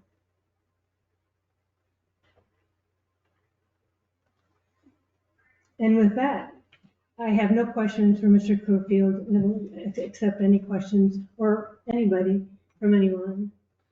Okay, board members, questions for Jane? Land use? And you've indicated you have no questions for the petitioner. Do you have any specific questions for Jane? So first, while you're correct in the instance of the first application where I was waiting for an AMRA permit, on the second application I was waiting for the AMA agreement, and I was in the situation having received it on April 20th, and this meeting being, I lost track of the date, 5/2, where I was going to potentially have to withdraw again if that wasn't signed for the state law. And so I didn't want to put the cart before the horse. I realize that that's an excuse to you, and it might be taken as condescension. I don't intend any. I've been told I have a very dry delivery, and I apologize if you've taken that as, I apologize if I've in any way seemed condescending. That's not my intent. So further, I want to applaud, you've read all the studies that I have. I'm not sure if you've read the exhibit that I included in this most recent application, the Cohen Resnick report. If it's the one that has the Michigan land pier and the. Yeah, you referenced several of those properties, so I assume. Oh, sure. Yes, I read that. And that was not included in the packet that we saw. We saw nothing. And the reference that you included in the verbiage there was the old Cohen Resnick by McGarren. It was an exhibit to the new application. I can't speak to whether that was provided to you, but it's roughly 200 pages. You are correct. There are few test properties that are facing directly solar facilities. I'm not surprised at the responses. Some of those people have been in contact with myself in the past. I'm not surprised at their responses. The property in the report, which I will be happy to email you directly, and I may have already emailed it to you in January, I'm not sure, is there's a test property in Illinois, the Grand Ridge solar property, which you did not reference. Which one is it? Grand Ridge. It's the second property or solar field referenced in the Cohen Resnick report, which we commissioned, and so that's not publicly available, but now it is because I put it in the record. But my point there is a property directly catty corner to the solar farm. Oh, wait, I'm sorry. Catty corner? I didn't interrupt you. I'm so sorry, you're right. That's a bad habit of mine, and I'm trying to break it. Thank you. Catty corner, the applicability of it is up to your purview. But that property in Illinois, same size, same scope. The test property actually had an increase in sale value as compared to the control property. And so while we don't have many examples of sales of similar size and scope, there's reason to believe that there's wide variation, just like there is in residential home sales and purchases. And I would contend that that the volume of this study, the number looking at 33 studies in 17 states and selected the 10 that are most applicable in size to Hosta and Capman, and finding no impact. This is an advisory firm. We don't pay them for results. I probably wouldn't have used them if they had a different result, but we asked them to just look at the Illinois market, and this is what they provided prior to us citing this project. And so this is the kind of thing that when we look at ordinances, which we do when we're citing, and Tazewell County had an ordinance when we were citing, we thought this is something that we could meet based on the findings of this appraiser. That is subject to interpretation and opinion, but that's where I'm coming from. I just want you to know that. And if you don't have that, please approach me after or email me again and I'll get it to you. Or I'll just email you no matter what. How about that? Whatever. The big issue here is facing, and not kitty corner, adjacent or abutting, facing. And an N, a sample of 1, a sample of 3, is not going to convince me. One test house compared with one test house is not going to convince me of that. Is there any appraiser report that you would, if it found findings that is there anything that would convince you? Yes, because I'm a scientist and I take facts seriously. Fair enough. Well, I will endeavor to try and find your permission. So Mr. Kirkland agreed to delve in this deeper if anybody wants to. It's not in my. No, I'm happy to talk to Mr. Kirkland. If you can be swayed by his opinion, we'll see what he says. Thank you, and that's condescending, just saying. I just told you the science, that I read facts, and I can be swayed. And then you said, if you can be. So. I sincerely did not, let's not turn this into. I don't want to Okay. either. Thank you very much, and I apologize for my Irish temper. Thank you. You're excused.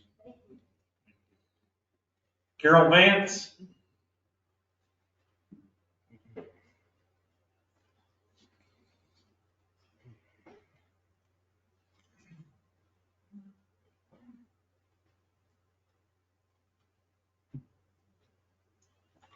Name and address, please.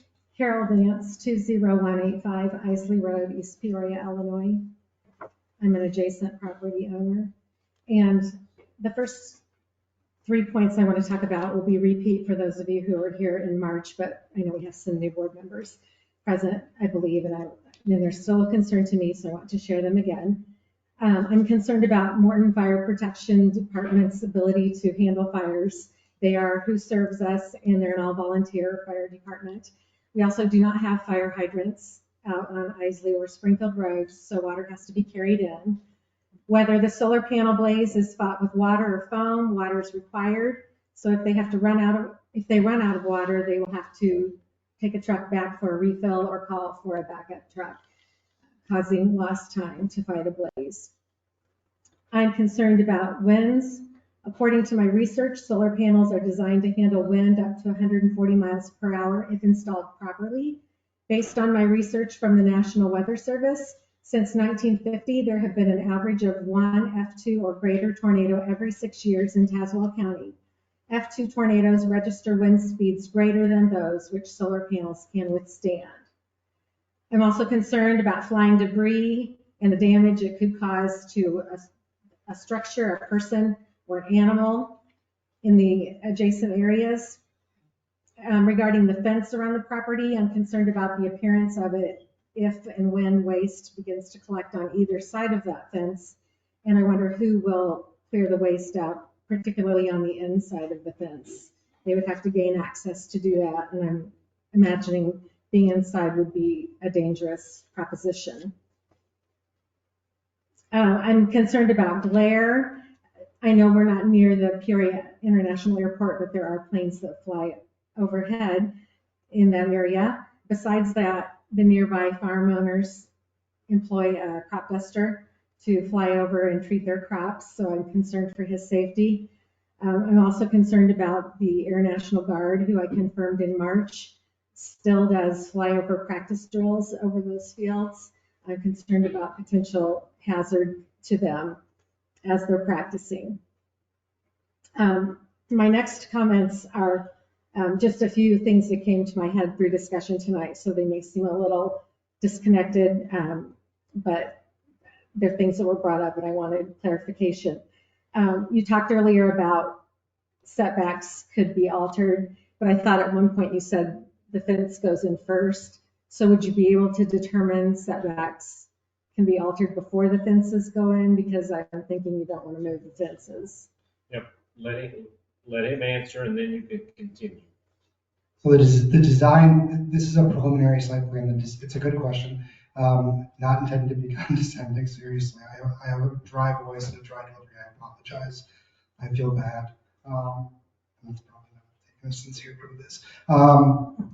The fence, we wouldn't seek building electrical permits until we have the true final design of the solar facility. Prior to that, we will have, once we select equipment, once we have the PPA, once we have signed the interconnection agreement, we will commission those engineering plans and we will know before a fence is built. So that's the answer to your question. We would know the ultimate size of a setback and the ultimate use prior to seeking building and electrical with the county. Okay. Regarding the buffer, I know there have been many names of plants thrown out tonight in the blue spruce, and I don't know if anyone, and I don't know if this is just Colorado blue spruce. I know they're disease prone in Illinois, so I just wanted to throw that out there in case those were the blue spruce you were talking about. And also of concern when you mentioned there would be somebody taking care of the plants and replanting, as I understood it. Yeah, if we're constantly battling plants that die or get chewed off by the deer and the rabbits, if they are replanted, they'll never match. So I feel like we'll never have complete blockage if we're just replacing plants all the time. So that's a concern to me. Oh, and then I don't, and this may be a question for down the road, but just I know we have the fine in place if there isn't good upkeep on that. And I'm just wondering if we'll really know who to call and who's in charge of what, because of all the turnover that I'm expecting will happen in this project as one step's completed and that part's sold off to the next agency in charge. I'm just wondering how we'll know, or where do we report concerns and complaints that we have? So it depends on what the issue is. The county would have all of the O&M data or the O&M contact for any operations and maintenance issues, which would cover things like vegetation, cover things like the debris that you mentioned you were worried about, cover things, I wrote down a list while you were talking. With regards to the actual issues with the site design, if glare were an issue, which my internal developed a report using Salesforce, I forget the name of the report, but it indicates that there's no glare on this facility as initially designed. That's not the reason why I didn't include that to date, is because this is such a preliminary site plan, it's not really worth it, and that's something that would be looked at more towards building and electrical. But with regards to vegetation, general tree maintenance, pollinator maintenance, debris, safety issues, broken panels, that would all be coming through directly with the O&M provider, which would be the O&M agreement would sit with the county and they would have that contact information. Okay. I know Attorney Shade referenced a lot of the documents that were missing, and you addressed the status of some of those. One that I want to talk about in particular is the Ameren reports, because one in the catnip application in particular doesn't seem to be exactly the one you've described. In the catnip application, you say that the document has been enclosed showing the interconnection and application fee has been paid. However, the document enclosed in the catnip application is actually a highly redacted email response to a person named Nico, showing nothing of an interconnection application fee being paid. In addition, it tells very little in the way of confirming that an application has been made with Ameren or approval has been received. On the other hand, the document the Ameren document in the HOSTA application does show a fee has been paid. But again, it's just a highly redacted email, which tells very little regarding the application or approval with Ameren. So I really would urge the board member to look carefully at the Ameren documents in both of the applications, because I don't find them to be terribly informative. I know you talked specifically about the pollinator-friendly plan that, according to your application, was supposed to be done at the end of April. And did I understand that one is completed? Is that correct? Both are complete, yes. By both what? By both, I mean Hosta Solar has Oh, one and okay. Cabinet Solar has one. Okay. Sorry. And I know that we addressed the AMA and where it stands. I did not hear confirmation that in your application, you said that the wetland delineation and subsurface drain report would be completed the end of March or April. Has that report been completed? And if so, As referenced on my slide 6 or something like that in the presentation, fieldwork crews are busy, and we got them out here on a varying basis. I don't want to quote specific dates, but all of the fieldwork has been complete. The reports themselves are, I have not seen the drain tile report. I have seen the phase 1 ESA draft, which should be finalized shortly. So we have a 2 or 3 week delay is the short answer to your question. Okay. Also in the application, I noticed that you said that the equipment supplier has not yet been chosen, so there's a spec sheet enclosed for reference purposes only. But obviously, we can't really rely on that spec sheet for anything if we don't know what supplier you'll be using. And to go back to your comment that you made just recently about glare, and the gentleman up here on the front row on the left that was asking about the mounting mechanism and the solar panels relative to the fire that occurred recently in our area. We can't really address those topics either because we don't know where the panels are coming from. So we can't know. I would not think we could know much about glare or mounting. If you ask a question, I could try and address it, but I can't address it if you don't ask a question. Okay. Well, to go on, since that's my last document, because I have another point related to all these documents we've mentioned tonight, the Ameren, the AMA, the drainage patterns, the pollinator-friendly plan, and now the equipment selection and spec sheet. I'm really bothered by the fact that as part of the zoning board's application requirements, and to quote right from those requirements, this is a quote, "The following information shall also be submitted as part of the application." I think Attorney Shea referenced that quote as well. And on that list are the Ameren documents we've talked about, the pollinator-friendly plan, the drainage, the AMA, the equipment selection. And so really concerned that if this is part of Tazewell County's requirements, why are these applications allowed to come in without these documents that sound like they're required?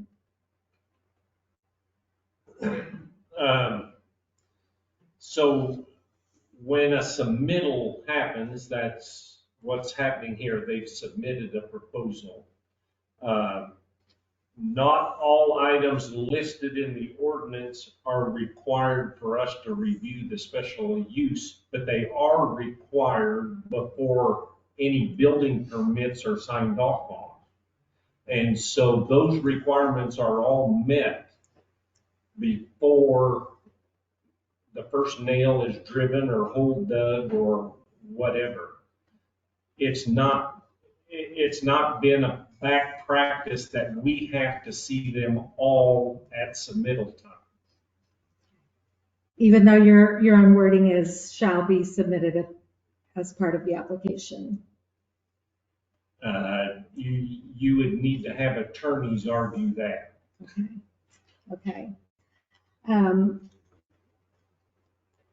In addition to the documents that sounded to me like they were required, but are in different states of presentation. They are required before final approval. Right. They are required. My understanding of what part of an application is different, apparently. I also just want to point out that in the application, there are a couple other issues that I noticed. On both applications, question 2B, the legal description is not included.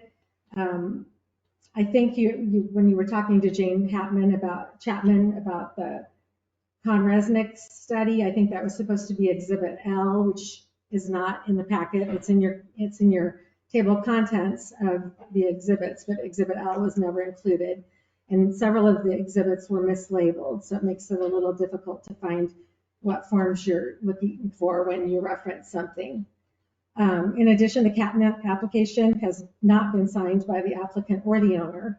The HOSTA application has only been signed by the applicant.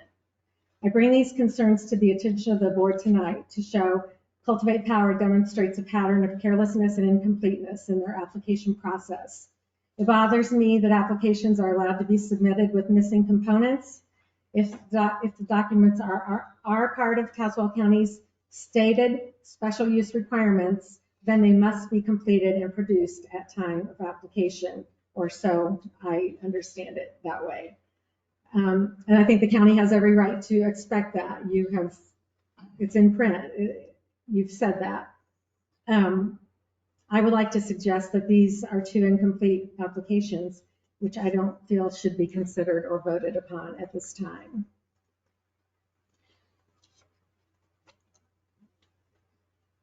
I think I'm finished. Okay, board members, land use questions for Carol? Yes.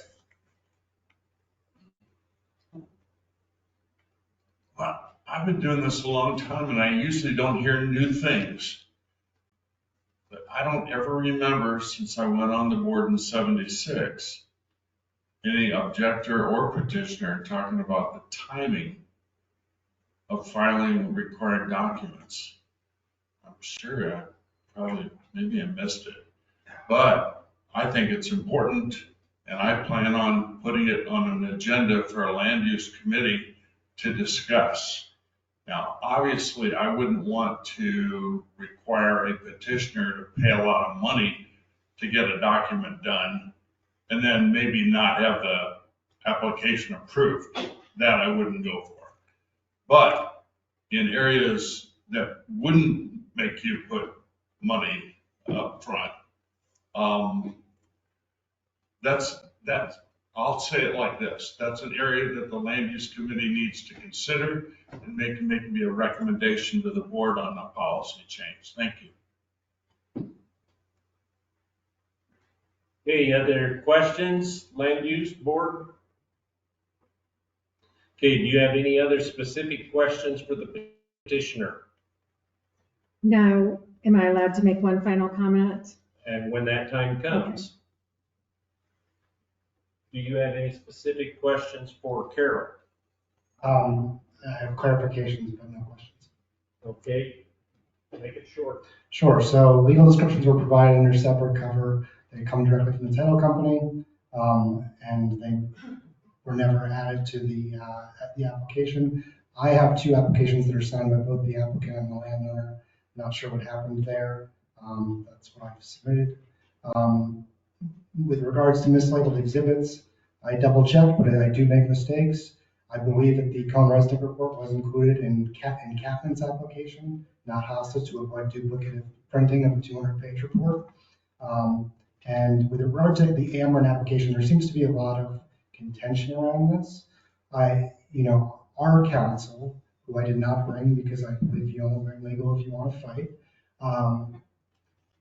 our counsel has advised us that this is a pre-building an electrical permit issue and is typically resolved by providing a redacted copy of the interconnection agreement. The two emails that are referenced by both Ms. Vance and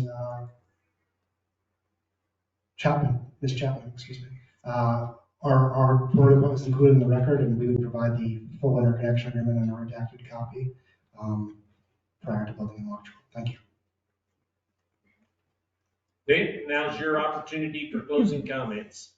Well, I know when we were here in March, the zoning board was commenting during your deliberation time about how you feel like your hands are tied with the governor's guidelines. And I would just like to suggest to you that I think it's reasonable to expect complete, coherent, and accurate applications and financial documents that support the projects and guarantee that you will be protected.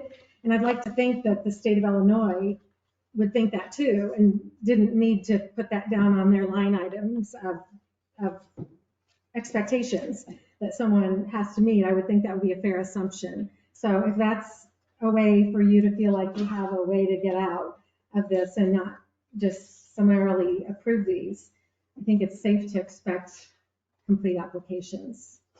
Thank you. Okay, Don Vance?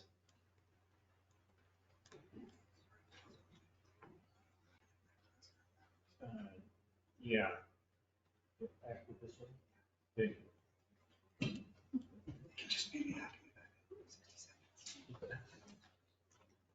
Name and address, please. Vance, 2185 Isley Road, East Peoria.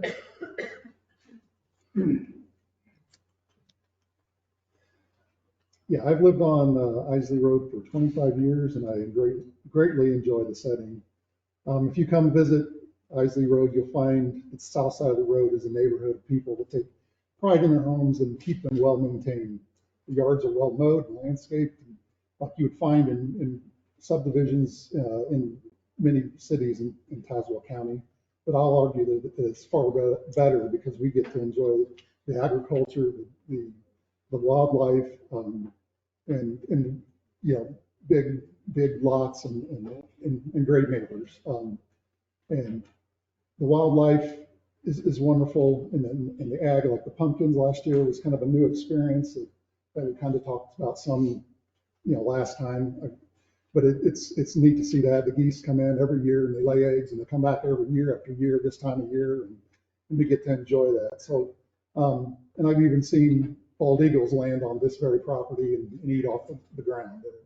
But and I really hate to see this come to an end. I want to thank the county for giving me the opportunity to share my concerns, and I'll only touch a couple of those. First is the can thistle. I talked about this before, but I battle these weeds in my own yard and around the perimeter where the woods are, and I try to do my part to control them. They don't typically grow in well-groomed areas, but along edges, fences, trees, things like that. They seed and then they fall, and then I battle them every year. And I've spent some time mowing the ditch across from my yard, which is the field that we're talking about, just to help keep that down. For a while it was really bad, so I did that, and now it's better. But anyway, Canada thistle. My fear is that when the solar farms are built, the thistles are going to enjoy their new 30-acre yards to play in, and it will happen. They already grow around this field, and I've shared before, and I've even got a picture again of a big nice crop that was growing there recently. So they're already there, and we deal with them. And they, like I said, they do like fence rows, and I have the answer of the fence. Not a fence, there's 9,414 feet of fence, according to the documents that we were given. And there will be 3,992 piles or support poles underneath the solar panels, which I don't know how to mow around those, but then again, that's just more maintenance and more places for the thistles and all other weeds to develop. A little bit more about thistles from the University of Illinois Extension. Canada thistle is a noxious weed listed in Illinois noxious weeds laws, meaning that it is required by law to be controlled. If it is found on a property you own or manage, you are required by law in Illinois to control it or face fines. And I won't read the law, I'll save a little time here. I do have a little bit of more information I want to read from the vegetation management document from the Illinois.gov. Canada thistle is a non-native species capable of crowding out and replacing native grasses and forbs. It is detrimental to natural areas where it occurs, particularly non-forested communities, and it can change the natural structure and species composition if it becomes well established. Prairies, barrens, savannas, and glades are susceptible, particularly those that have been disturbed and are reverting naturally to native species. Sound familiar? Canada thistle is an aggressive invader of prairie reconstructions and other areas undergoing manipulative restoration management. Okay, and I'd like to also read a few things that they even point out that as ineffective, that they're hard to control. Mowing reduces above ground biomass, but will not kill Canada thistle unless repeated at 7 to 28-day intervals for up to 4 years. Mulching is not practical and may enhance overwintering survival of Canada thistle. Cattle and horses will not graze on Canada thistle. Goats and sheep will feed on very young plants, but grazing may encourage the spread of Canada thistle. Seeds can also be dispersed in animal droppings. Fire early in the growing season can increase sprouting and reproduction. Drought stress can reduce the effectiveness of most herbicides on Canada thistle. Treatment of Canada thistle immediately before the first frost is ineffective, like it is effective with a lot of other plants. Application of systemic herbicides during the dormant season does not appear to be effective. Deep single pass tillage is not effective for control of Canada thistle, and it can readily regenerate from root fragments less than an inch in length. Okay. So obviously, I think that can and will be an issue if these are established. My next concern I want to address is decommissioning, which I started to talk about some before or last time, but I terminated earlier.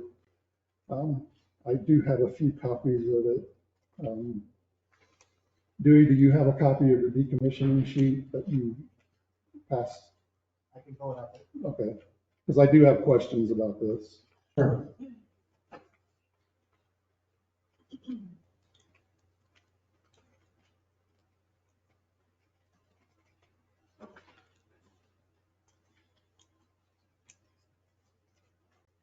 And I do have some copies to share if people, if you want to pass those out.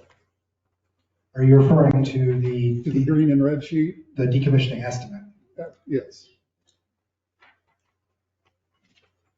And there's a green and red spreadsheet basically, and I think the green is like positive cash plus cash, red being cost minus. I think that's probably a fair assumption, but it's loading. 1 second. Okay. I mean, there's probably a copy for you if you want to. No, I have it in paper, but it's quicker to pull up one. Yes, the green is the general salvage value, which is not applied to the decommissioning amount here. Right. That's provided for record to show that the equipment generally will have steel specifically in the racks and posts has salvage value that would indicate to the county that someone in the unlikely event, the extremely unlikely event, that the owner operator of the farm is not able to decommission, it would be economically advantageous to remove the equipment as a recycler or an enterprising new business because the equipment has recycling value. That's the only reason it's in there. Yeah, we would hope that all that could be recycled would be recycled. So the bottom amount here is the 397,000. And that is the amount that would be put in bond, right, for each. The estimated amount, it would obviously depend on the final design, how big it is, and we would update this estimate for the specific solar facility. But yeah, this is a generic. And that is based on the current date rates of labor. Correct. Then we escalate it for inflation so that 30, 35, 40 years from now, that value is. You escalate it? Like with inflation, we account for inflation in that 396,000. How is that done? I mean, does it grow over time? Is there? We assume that there's a 1.5% inflation Maybe that's at the very bottom of the. Well, that number is pointing to the right, that is inflating the positive number. Right. So, but it's inflating that it anticipates declines in construction or in decommissioning costs due to economies of scale, and more firms doing this.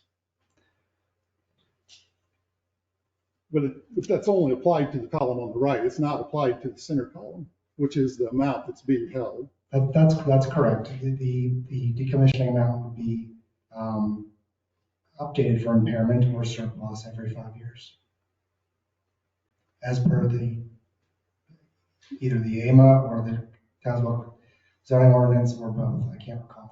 So the center amount does not have inflation. No, that's correct. That's today's dollars, and that would be reassessed to see whether by an independent engineer similar to this, although more detailed with the site specifics, and say, well, if the cost has gone down because steel prices have gone down, or the cost has gone up because of steel prices. It's actually steel prices won't have an impact because of labor. The cost has gone down or up because of labor, and you either need to post more, which the owner or operator would do, or you can reduce your surety bond held at the county because the cost to decommission has gone down. And that's done automatically every 5 years? Every 5 years by the asset management provider of this solar facility is the person who's responsible for paying the landowner, paying taxes, et cetera. And there's a contract that forces them to do that? Correct. Further, it's also in the decommissioning bond language itself. Okay, because 5 years, if you add it, that 1.5 on the 397 is $31,000. And if you keep going with that, yeah, I have roughly 35 farms that I've developed that are in operation around the country. And the first ones that I developed, which I was you can imagine how much you like me now, you would have liked me even less back then. But in terms of experience and ability to answer questions and not become something, bad joke, sorry. But the first round of impairment tests have happened on those, and the surety bond was increased due to increases. And the county would require that also. We have in the decommissioning plan that's approved by the executive committee and then the county board, that all this criteria gets met and it's updated every 4 years, and a new surety would be required if we found that would increase and the county would want that. Okay.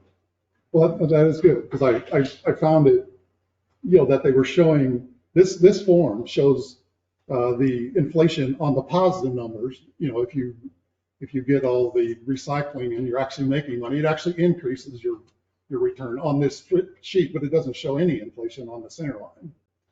But isn't the right-hand column subject to addition and subtraction from the two left columns? Yes.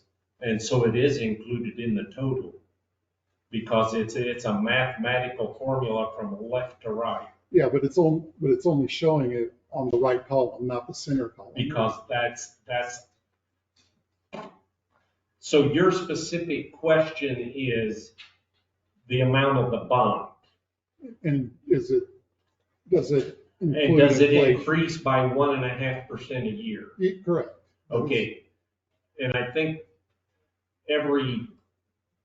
somebody said every 4 years it's reviewed, and it would be increased or decreased depending on that middle column. So not every year does it get a 1.5%. Right, I understand. I'm just saying it seems a little deceptive to just show it on the positive side, not on the amount that is being held in bond. Because 4 years from now, if you have to use the money, it's not going to have any inflation calculations on it, right?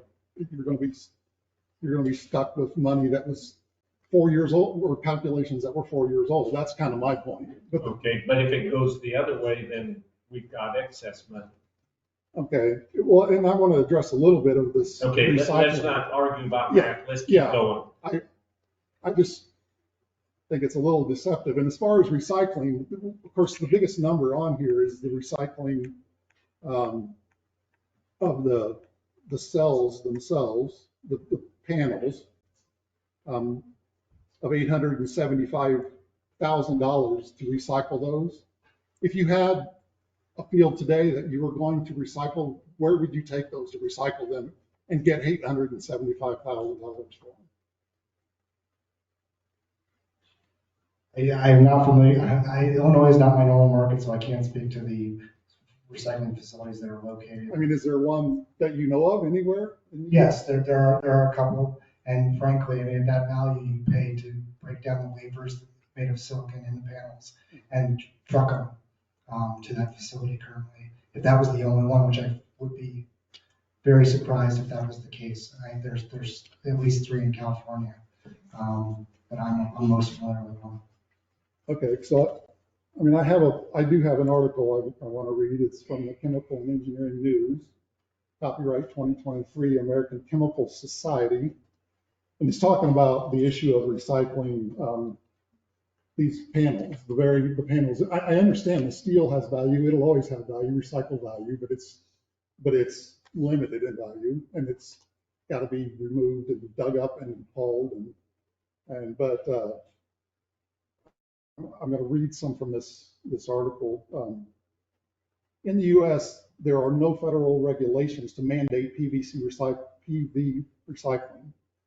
And according to the U.S. Renewable Energy Laboratory, less than 10% of the country's decommissioned panels are recycled. Even in European Union, where legislation requires PV recycling, many waste facilities merely harvest bulk materials like aluminum frames and glass covers, which make up over 80% of this panel's mass.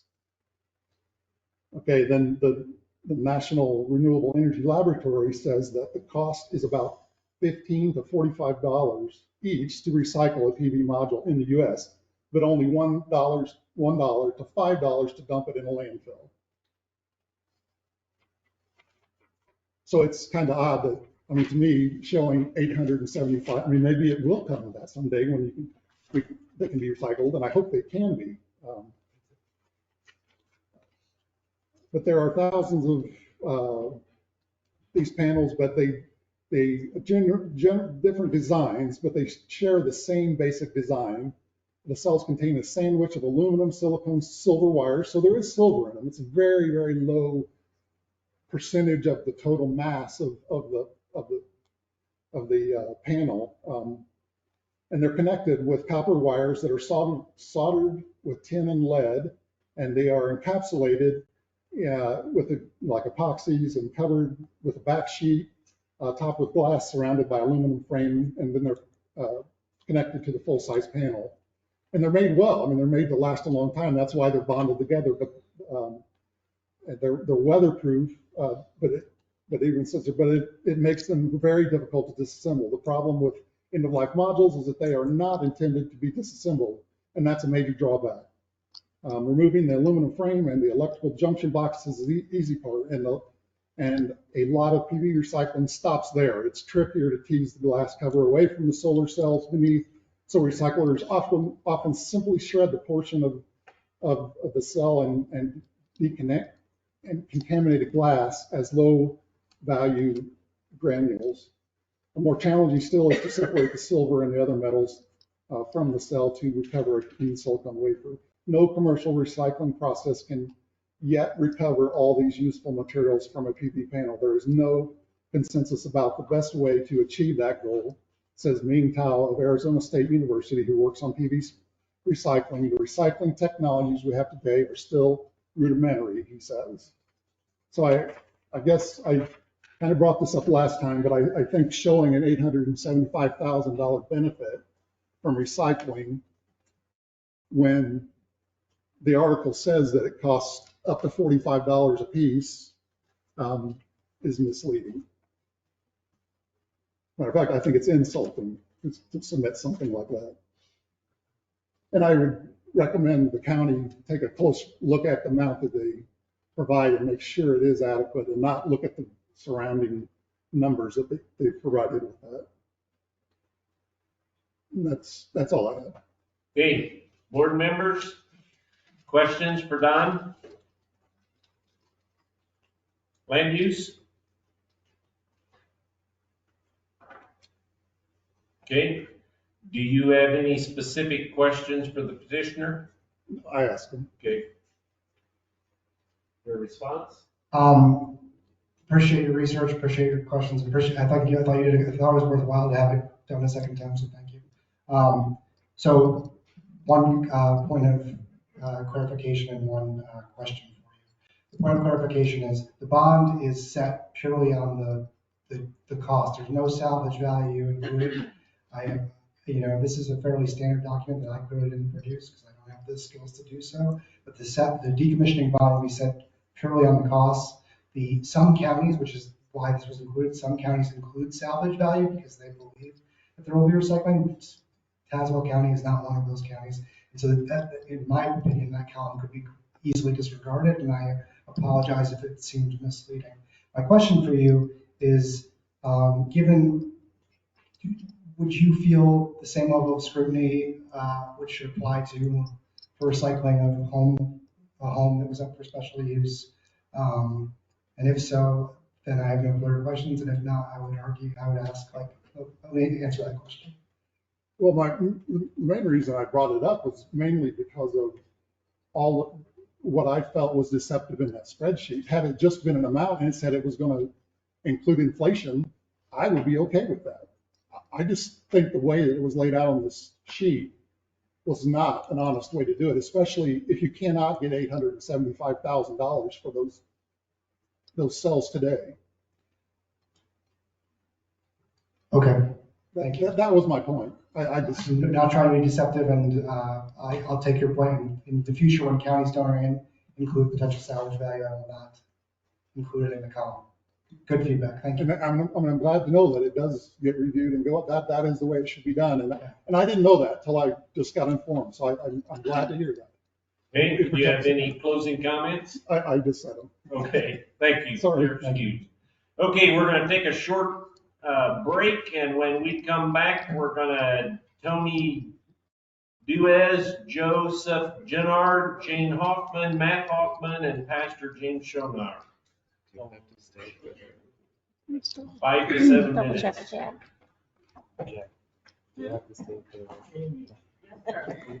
Jack, do I have to stay for the rest of it?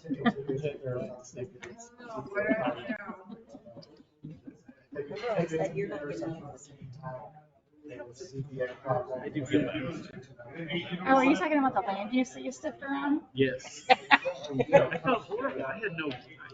I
Tony, the next person has indicated he's not gonna be able to testify. He wasn't feeling well. I'm going home. So Joseph is the next in line. Joseph Gennard. You're up.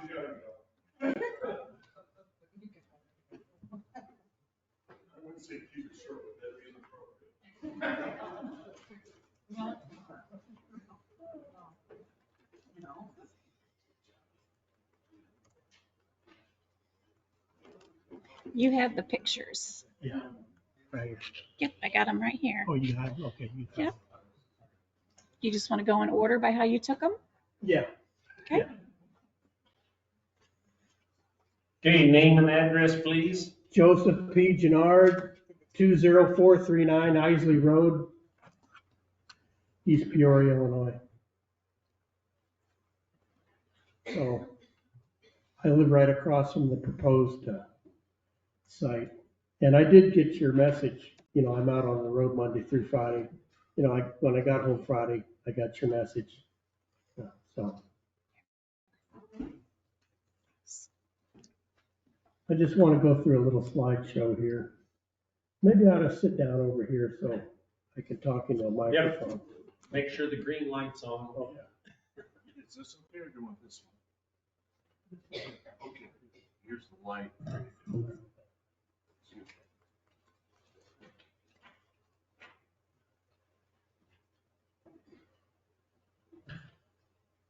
All right, so I built my house at this present location here 25 years ago. And this is the view out my front door. And it's right in the middle of the two solar panel installations. You can see that, you know, the ground ahead of me, which is the farmland, it rises up. I kind of like live in a bowl, you know, because it's lower on one side, it's lower in front of me, then it comes down, so the water drains like that, you know, all around, and it meets right there. You can see the field of alfalfa there, and grass, that's my property. It meets right there in that corner.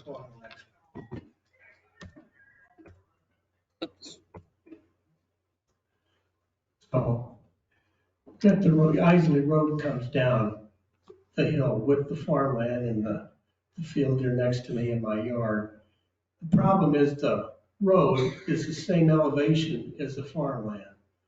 So, you know, the water that comes down like this and meets right there in that gully there will soon overflow. If we've had about a week of good rain and then another good day of rain, that gully will fill, and it don't take a whole lot. It does this about twice a year.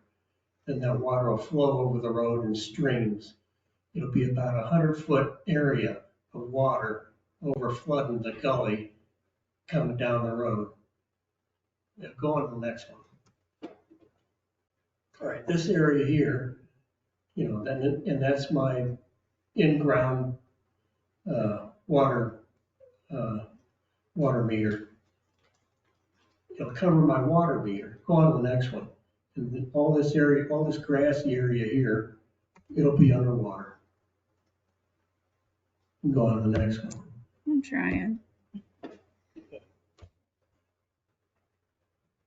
so then we're looking back east on Isley Road. So see, the water will come across this road here because it's the same elevation as the field. There's nothing to stop it.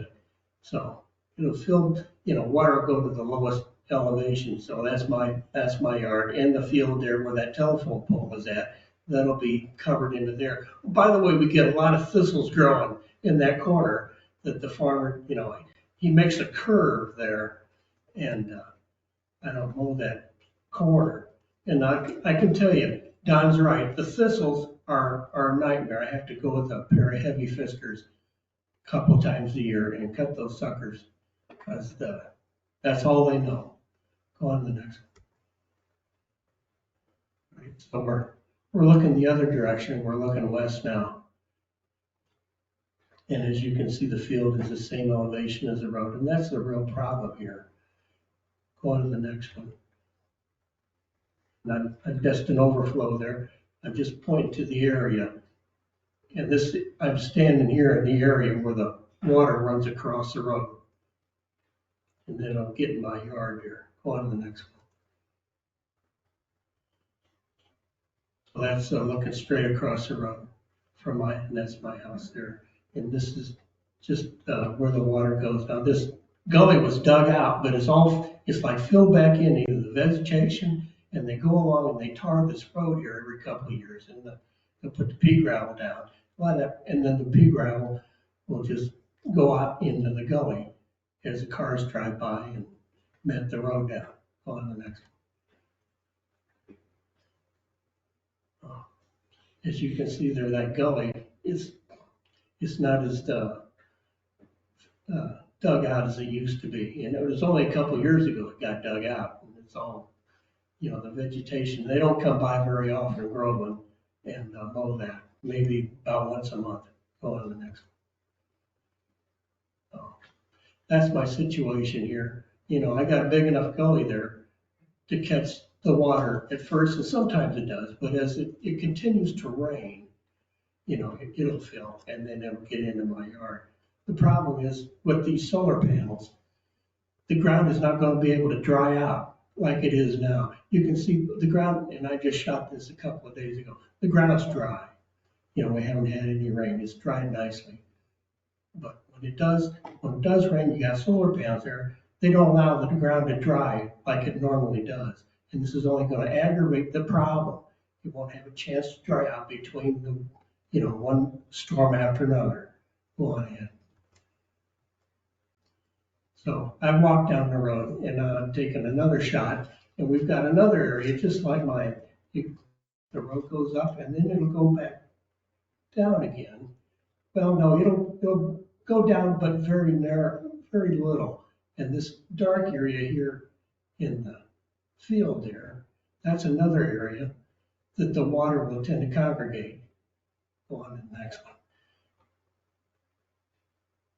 As you can see, the hill comes down. And as you can see from my house, the ground rises in that field. So when there's solar panels there, and I don't care what kind of vegetation you're going to put in front of this, my view is still going to be solar panels over top of the vegetation. Go on to the next one.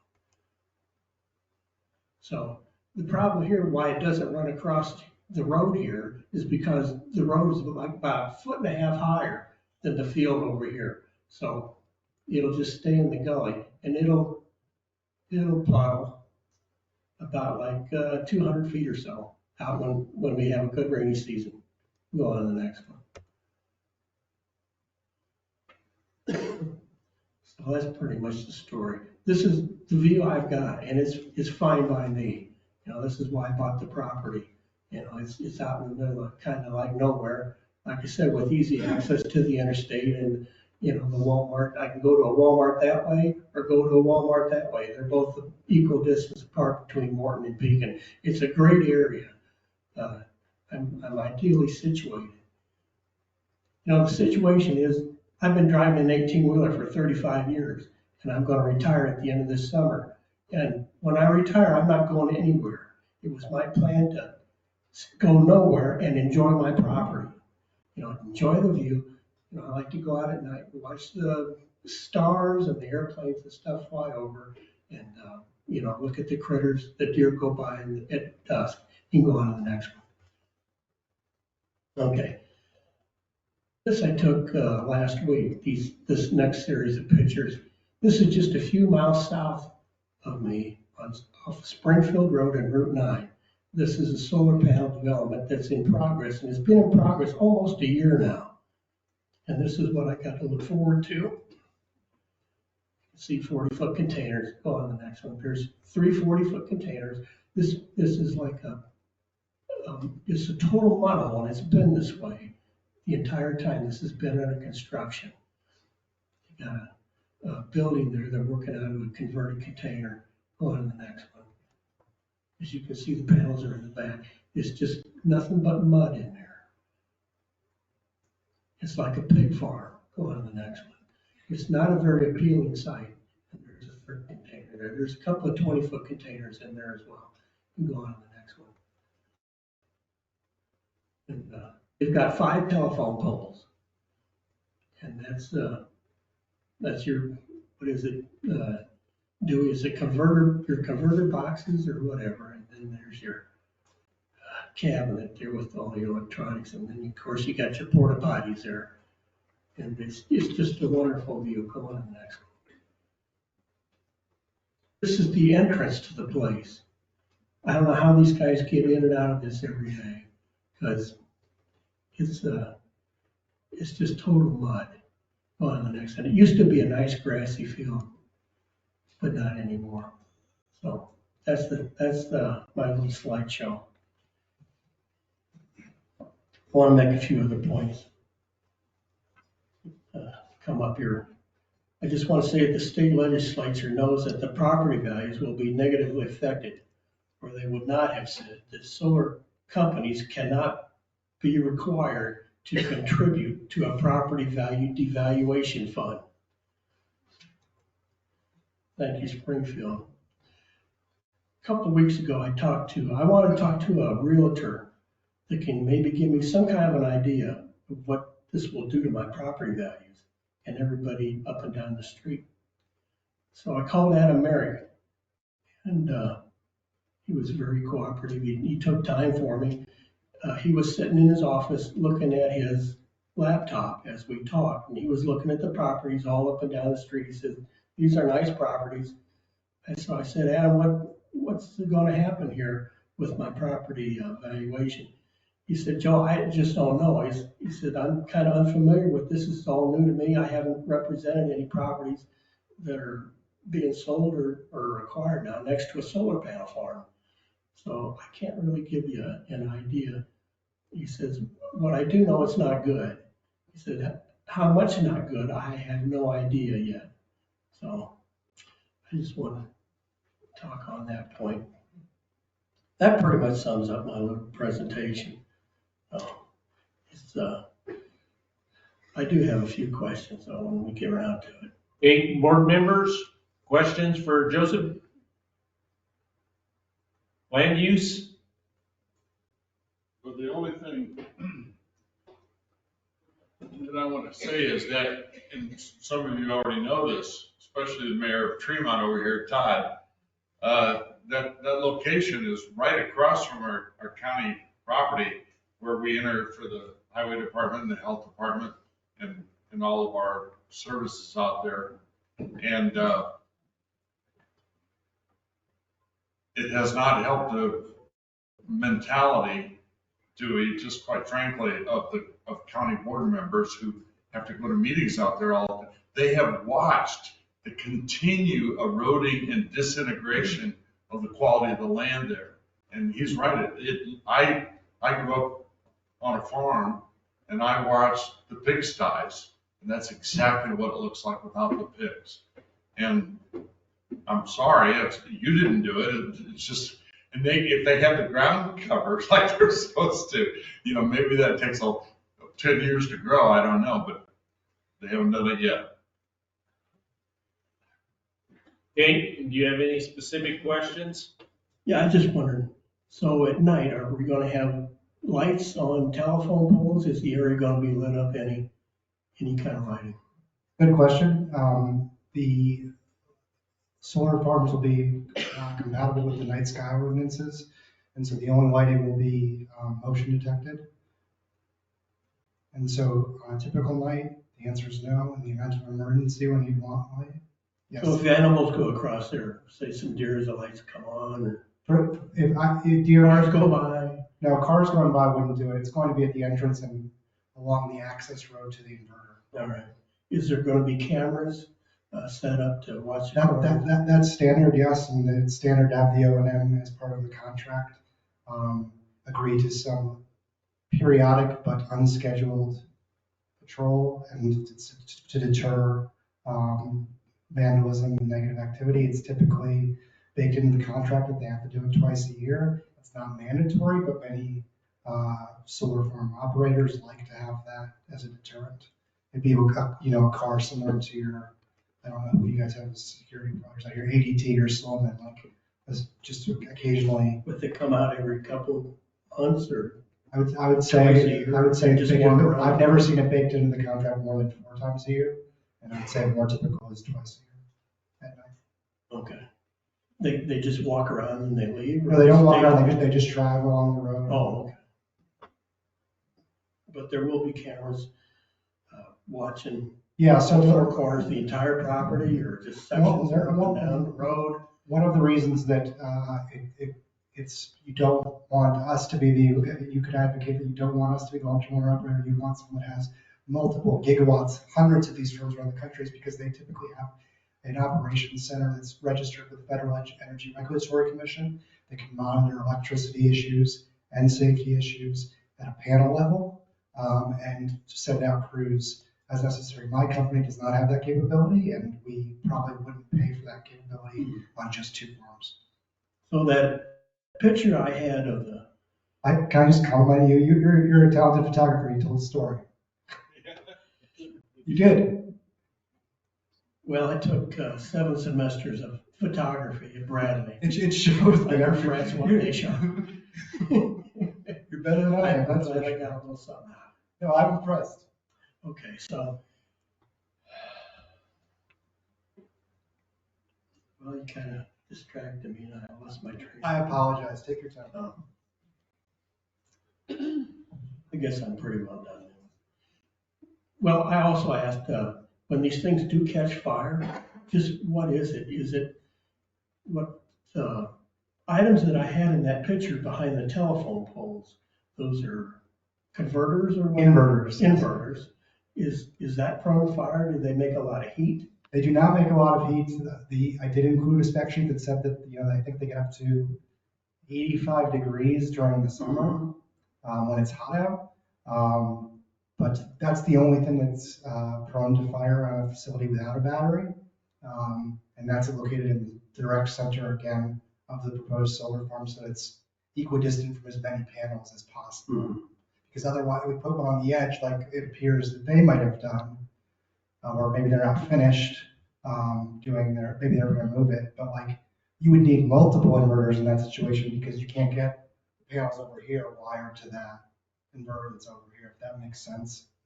I shouldn't motion with my hands. I mean, back behind the porta potties? Yeah. Okay. In our farm, that would be in the center of the facility at the end of the access road. So this situation here is not all wired up yet? That's my assumption. Okay. And then there'll be wires coming out of these inverters up to the telephone poles? As you can see, my view, and I don't have my glasses, I did not bring them to Illinois. It looks like the wiring for that, if that is the final placement, is going to be underground as required by Ameren. Okay. To the poles. All right. Well, it all looks pretty ugly now, and it can't get any better. I would just say they're, to my knowledge, they're not in Tazewell County, and that we are not that applicant. So we are proposing something similar in size and scope, but different in the particulars. All right. I'm done. Thank you, Mr. Okay. No, I have nothing. I thought you did a nice job. Any closing comments? Thank you. You're excused. Okay, Jane Hoffman.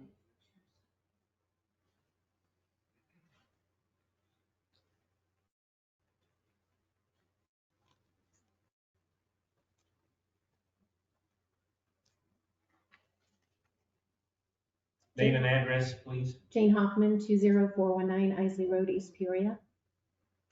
Okay. I guess one of the disadvantages of going at the end, maybe it's an advantage too, is that I wanted to make a statement basically about why I'm opposed to both the Hosta and Catnip solar projects. Could you move closer to the microphone? Sure, is that better? Okay. Sorry. Or tilt the microphone towards to your mouth. Right. Sure. Not a great public speaker, but a lot of some points that I wanted to make were covered by, or asked and brought up by some of the ZBA members and by Mr. Crawford and by Mr. Chapman, Matt Chapman.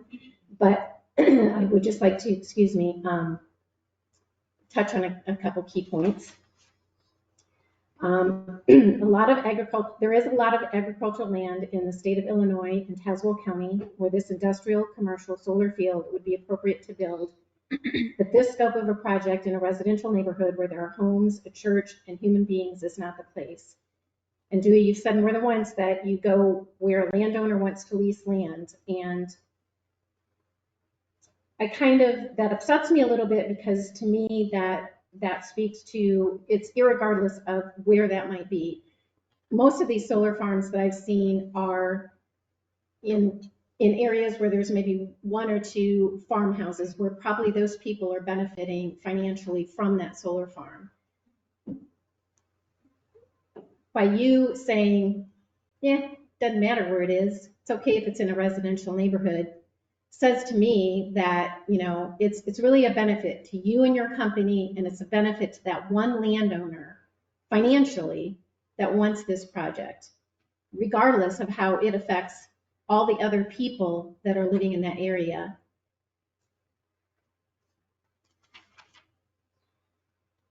And I think it would be hard pressed to find anyone in this room other than those that would benefit financially that would want this scope of a solar field feet, 50 feet, 100 feet, whatever feet, not miles, feet away from their homes. I feel that totalitarian rules are being imposed on downstate regardless of who or how it may affect or hurt communities. By declining this project is not saying that Dewey cannot build anywhere in Tazewell County. It is simply stating that this scope of a project would not be appropriate for this plot of land due to the proximity of human beings living in their residential homes. I believe that the presence of this large-scale solar farm will make it difficult to sell our properties or get the price we want for it. This is a point that I believe Max brought up. This large-scale solar farm will obstruct our current views of the surrounding area and make it difficult to enjoy the outdoors or relax in the way we have been accustomed to. And Dewey, I felt you gave a very flippant answer by saying, well, gosh, my neighbor, they added an addition on their home and that blocked my views, as if taking away our views of our farmland with our corn and our beans and our pumpkins, seeing the beautiful church in the distance, watching the cars go up and down the road is the same thing. And that a field of solar panels, fencing, large equipment, and electrical poles is the same thing as having your neighbor build an extra whatever floor on their home. And it's not even close. This solar project will also negatively impact the future development of East Peoria. Excuse me, my husband and I have lived in our home for 20 years. We picked this land to build specifically because of the country living in the city, the agricultural land, the wildlife, the peace and quiet, each lot 2 to 3 acres. We've enjoyed watching the different crops planted and harvested each year and how important farming is for our community. I would love for that land to remain agricultural. I think we should all be afraid of what is happening in our country and trying to diminish all of this valuable agricultural land. If it can't be agricultural, I would rather it be zoned for residential homes, 2 to 3 acres like the ones in Gleason Estates where we live. I think that would be beneficial for the growth of East Peoria and more palatable for our neighborhood. I'm not against renewable energy in and of itself. But in my opinion, none of it has been around long enough for us to know all the potential hazards from these solar farms being built in close proximity to residential homes. We don't really know enough about them to determine possible long-term health effects from living close to a large-scale industrial solar field. Why should we, or any residential neighborhood, be guinea pigs only to find the physical, mental, and health risks we may have been subjected to, or worry about our safety from a potentially devastating fire that could spread to our homes? I also have, that's a little bit what I wanted to talk about too, is a little bit about health and safety, mainly regarding solar fires. And I do have some information that I got from an insurance business magazine and Fire Trace International that I'll share with you. I don't think I need to read everything in here, but I do want to hit a few key points. Just because solar fires rarely occur does not mean the panels are fireproof. An example is the recent fire at Olympia High School where a solar panel on a roof started a fire. During a fire, they will not only be damaged, but they will also cause more damage. In worst case scenarios, the entire area might suffer power shortages or environmental hazards due to large-scale solar farm fires. A recent report by Fire Trace International found that the solar industry is potentially underestimating the risk of fire at solar farms, partly due to a shortage of data on solar farm fires. The report also said that research into the issue has given rise to suspicions that fires at solar farms have been underreported. With the expected exponential growth of renewable energy as well as aging infrastructure, the number of fire occurrences will only increase. Solar asset owners and major OEMs, original equipment manufacturers, are reluctant to discuss or publicly acknowledge a loss attributable to fire. This means there is a lack of data and definitive case studies to draw insights from. With regard to data that is actually available, the U.S. Department of Energy's Solar Energy Technologies Office cited a study conducted by European testing and certification company TUV Rhineland titled Assessing Fire Risks in PV Systems and Developing Safety Concepts for Risk Minimization. The study found that in approximately half of 430 cases of fire or heat damage in PV systems, the PV system itself was considered the cause or probable cause. A study conducted by the BRE National Solar Center found that more than a quarter of fires involving solar power systems were caused by the PVs, and those fires were all serious fires, meaning fires that were difficult to extinguish and spread beyond the area of origin. In their work, they have seen solar farm fires result in losses which encompass the entire solar farm with the potential to spread and endanger surrounding communities. No matter what the risk is it worth it in a residential neighborhood where there are human beings and lives? Is that a question you want to? That's a rhetorical question. It's a hard one to answer. Yes, it is. I don't think it is, though. I don't think it is a hard answer, actually. Is it worth any risk when a human being's lives are involved? Absolutely not, is my answer. Okay, board members, land use, questions for Jane? Okay, do you have any further specific questions for the petitioner? I did have one question when, Dewey, you were talking about, I just wrote down here, equipment is so far in advance, what good now that it may be later? I don't know if you were talking about solar panels or other equipment, but that you said you don't know exactly what's would be put into this solar farm because of this. So first off, I guess my question is, what exactly were you talking about? So when I first started the industry, the average panel wattage or the amount of electricity collected was about 330 watts. Today that's 470 watts. That's in 4.5 years when I truly started in development. So I've been doing this for about 6 years.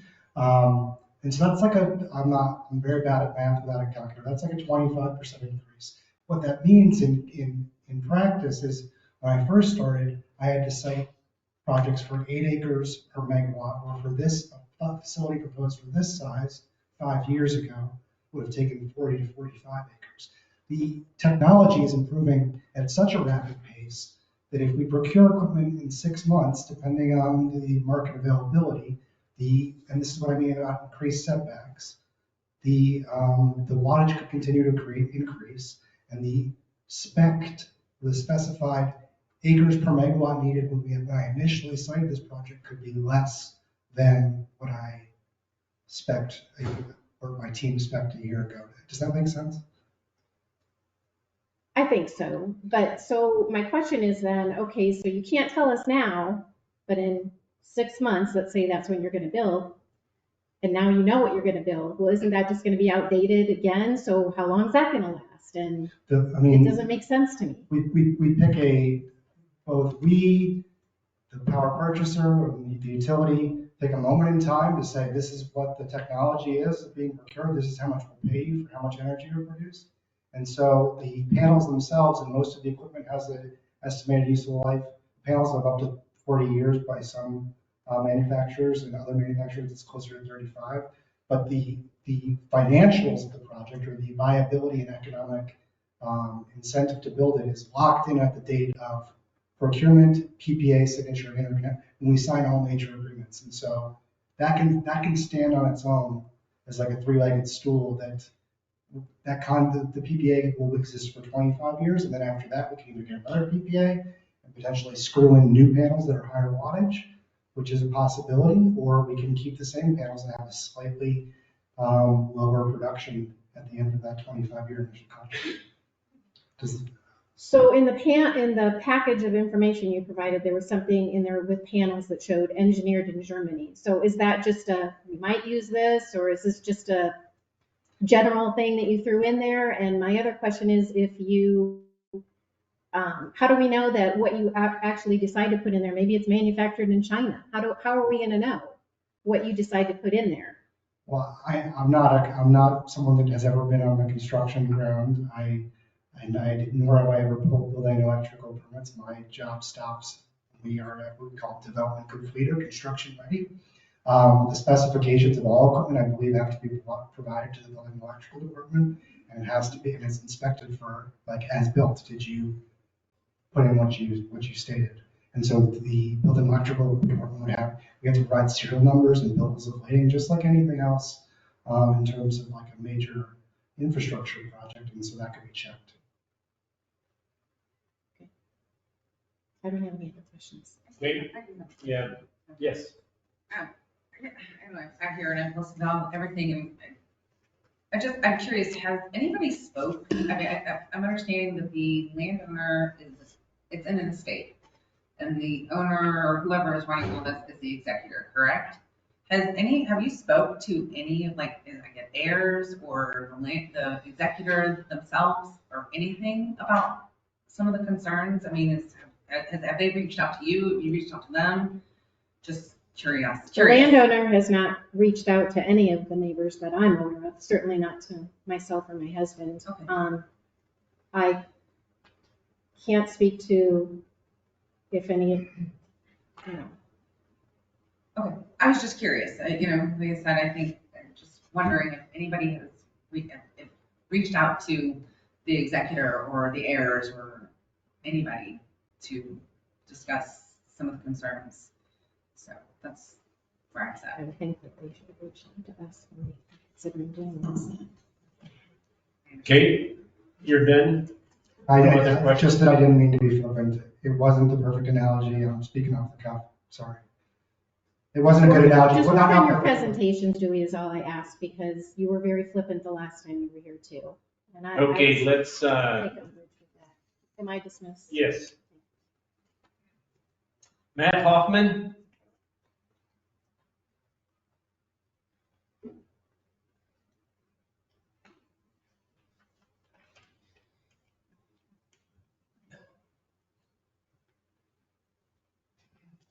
I have 11 copies of something to be passed out. Okay. Name and address, please. Matt Hoffman, 20419 IZ Road. I need to re-say that. 20419 IZ Road.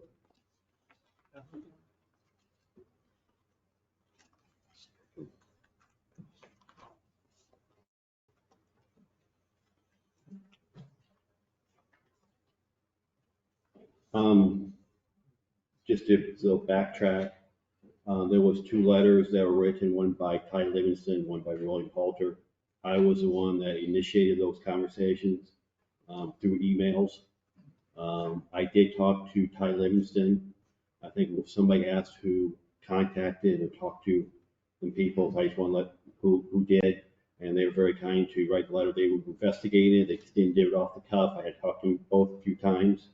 But I did share with them some people that have similar feelings as me, so they know that the other people that were hanging around have similar things. So somebody mentioned that either Ty or William Halter mentioned that they talked to several people. I think maybe they were referencing that, or maybe other people that I don't know about. Basically, I have a couple different parts to my conversation. Thanks for passing that out. The next one.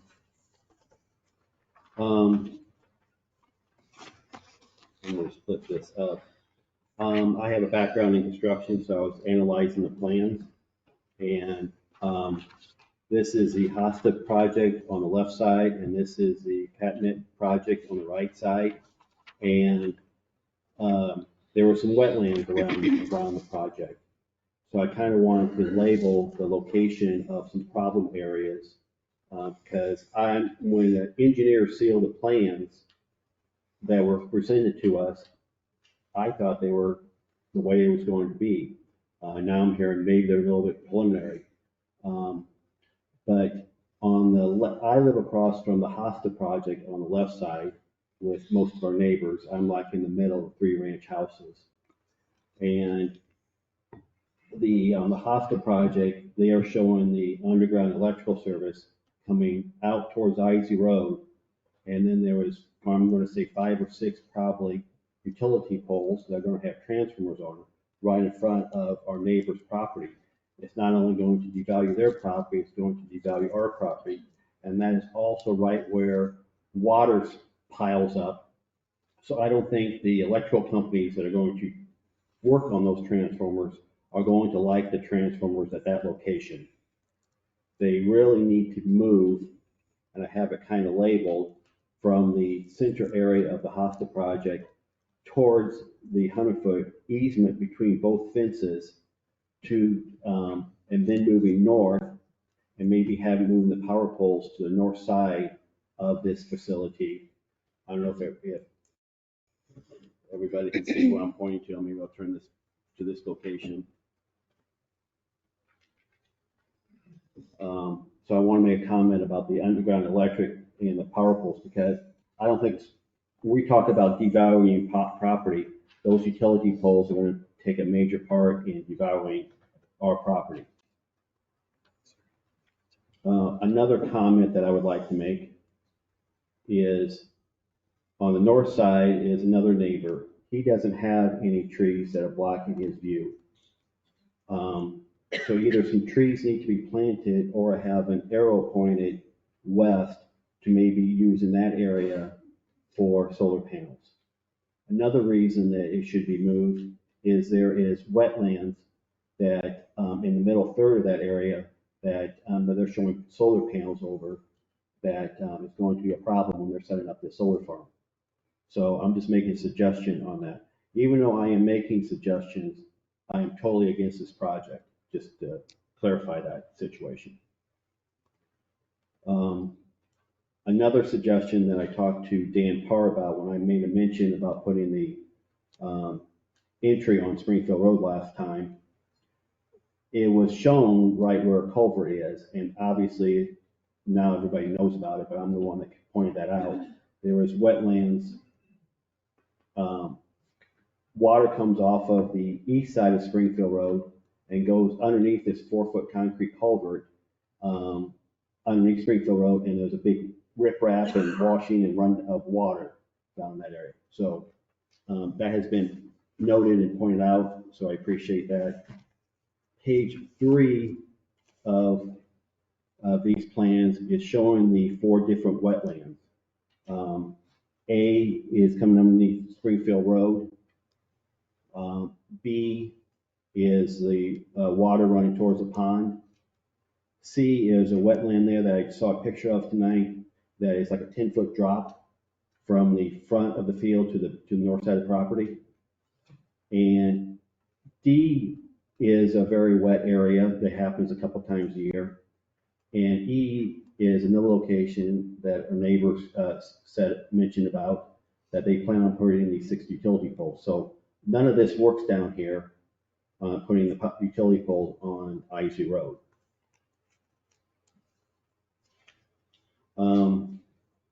another comment about the utility poles I'd like to make. Let me get my readers on. With my wife, I went down to Lincoln, Illinois, south of Lincoln. There were 6 solar farms down there. None of them had these 5 or 6 utility poles anywhere near their property. And I got pictures to prove it. So if possible, maybe these transformers or maybe these overhead utility poles can be put on the ground or hidden behind some shrubs and not devalue property, or put in the middle of the property and make very low impact on views.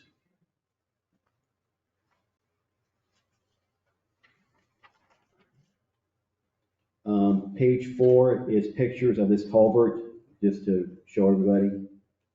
I think everybody can kind of see the concrete culvert on the top 2 pictures, and then the riprap on the bottom right, and the water runoff area on the bottom left.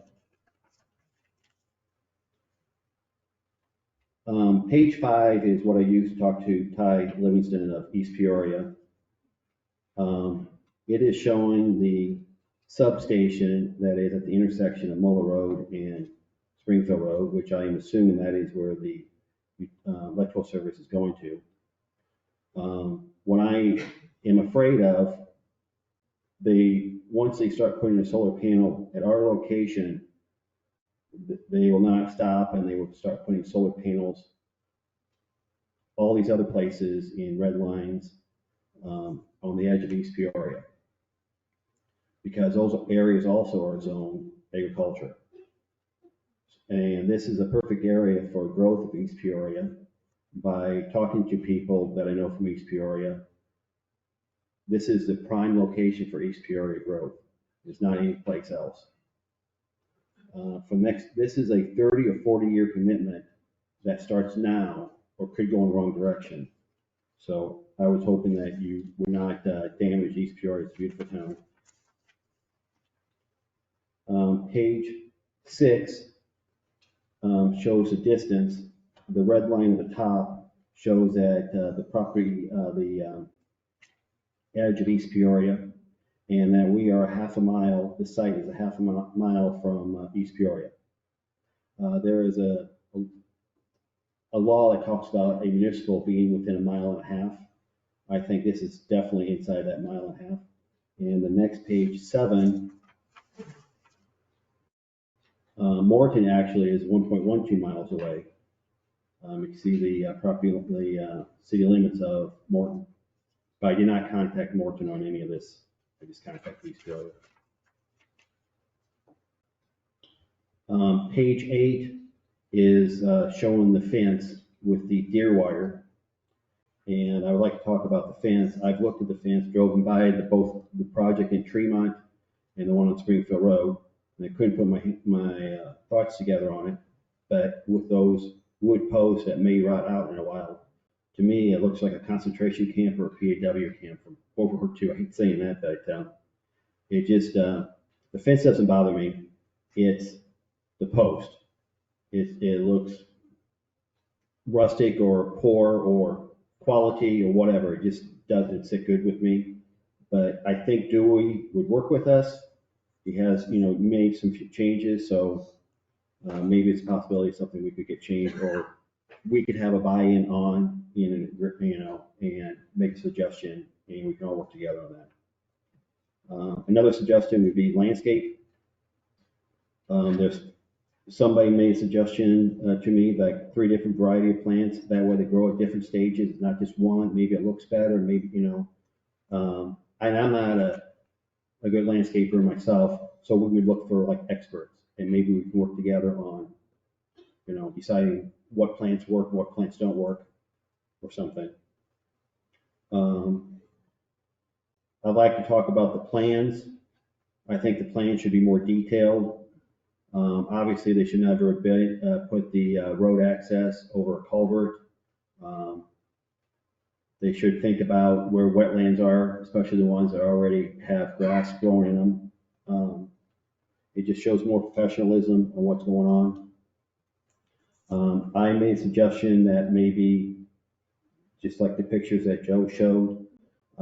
There is a paved 12-foot by 100-foot or whatever size coming off of Springfield Road, so that when they have mud or something, or they're servicing the thing, it comes out on the concrete pavement and not on Springfield Road.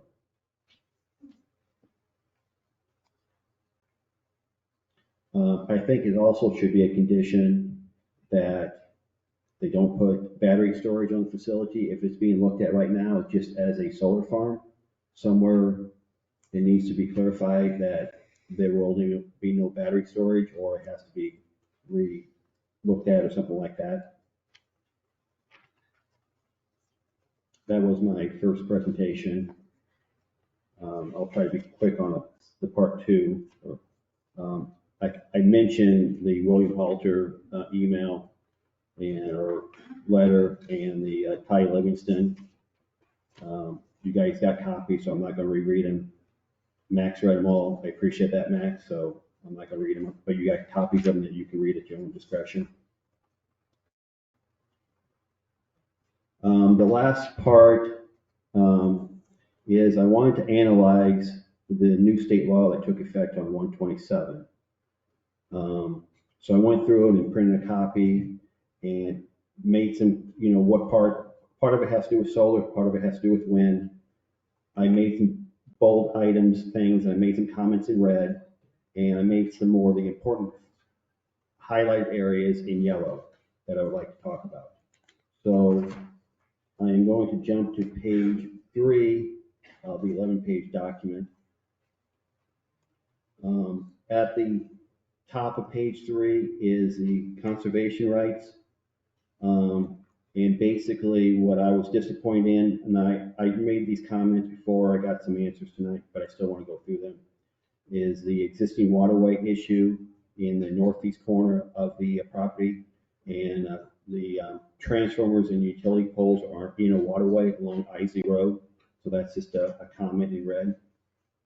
On the bottom of page 3, I highlighted that the zoning jurisdiction of a municipal like East Peoria or Morton may have outside rights within 1.5 miles of the property. And there is a link down there, and I can provide that link to anybody if you can look it up. Actually, it was a case study, I think, on an Illinois project. On page 4, the top in yellow is a mention of that there is a 45-day to filling out the application. For some reason, we're using 15 days. I don't know why we had to rush this in 15 days instead of 45 days. Excuse me. In the middle of page 4, the facility must enter into an agriculture impact mitigation agreement. I guess I just found out that was done, but I would still like to see copies, and I think we should have time to analyze and see what it says. The bottom of page 4, the county with the existing zoning ordinance in conflict with this 120-day rule. Basically, I think in the next few days, the county, I think, is going to analyze their rules versus this new law.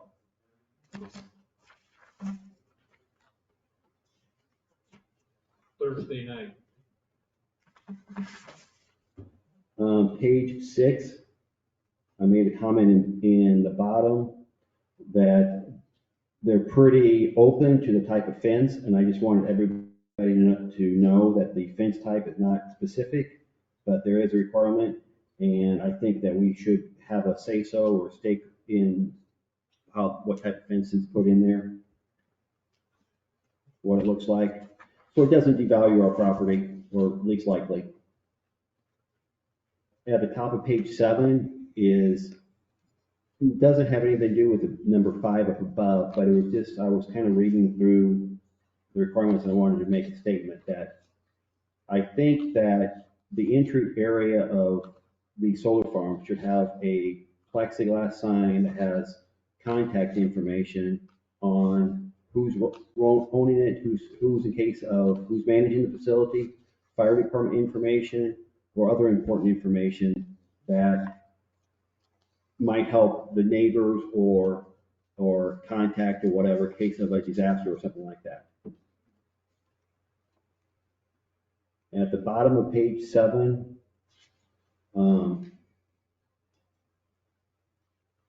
the request for compliance of this act is basically saying that you have to follow, as long as you're following this act, you should be approved. But if you're missing, my opinion is if you're missing documentation, it should be denied. And such as the AIMA was missing previously and got denied. But I would, like the Department of Natural Resources, Vegetation Management Plan, Fire Department approval, Tazewell County Highway Department approval, and other approvals should all be done at least 15 days so that all parties that would be invested in it should have time to look at it. And maybe that's why a meeting should be held 45 days before, to give everybody time to get their stuff together and analyze it.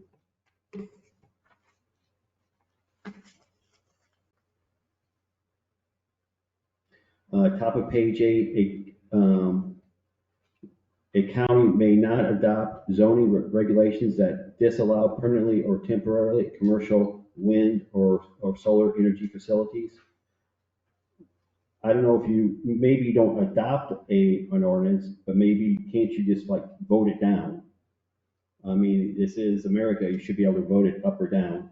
Just making my comment about that in red. At the bottom of page 8, the county may require certain vegetation screening surrounding the commercial wind energy facility. It's like somebody said, the solar farms that are middle of nowhere do not require certain vegetation screening. They are only required around residential property. That's a shame about things. You're trying to hide the problem, and the problem is these solar farms.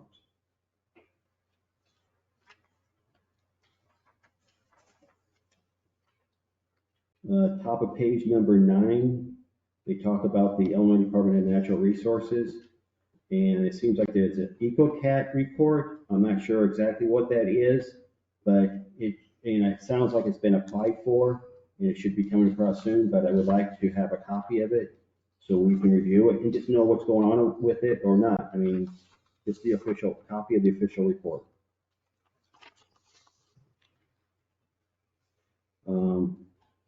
And then the other comment on page number 9, another Department of Natural Resources setbacks and land. Obviously I pointed out a couple areas that have a water wetlands issue that needs to be addressed on the plans.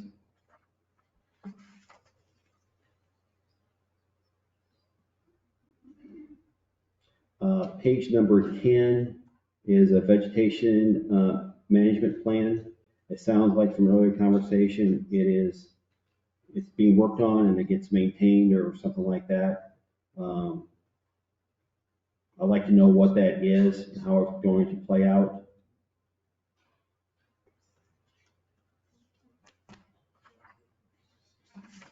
I'm going to go to page number 11.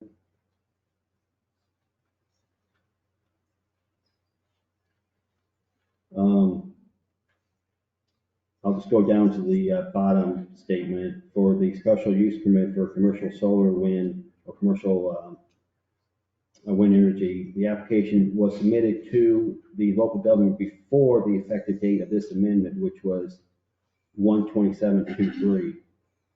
I don't know if the governor signed it on 1/27. I heard earlier conversation that I like this. It's not an official question yet, but I would like it addressed by Dewey. Because I heard 1/27 he applied, but then like 1/30 it was pulled. And then the application from the original time had a date of 2/1 on it. So I think that will be one of my questions. I think that is it at this time.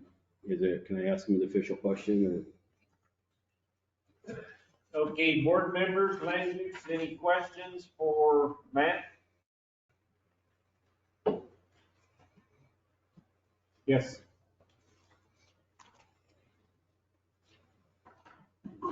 First of all, I want to apologize. You probably heard me whispering while you were talking. But I want you to know why I was whispering, because it had to do exactly with what your point was. I've been a member of you all know I've been on the board since Lincoln, but I've also been on the Tri-County Regional Planning Commission for 2 years less than that, long time.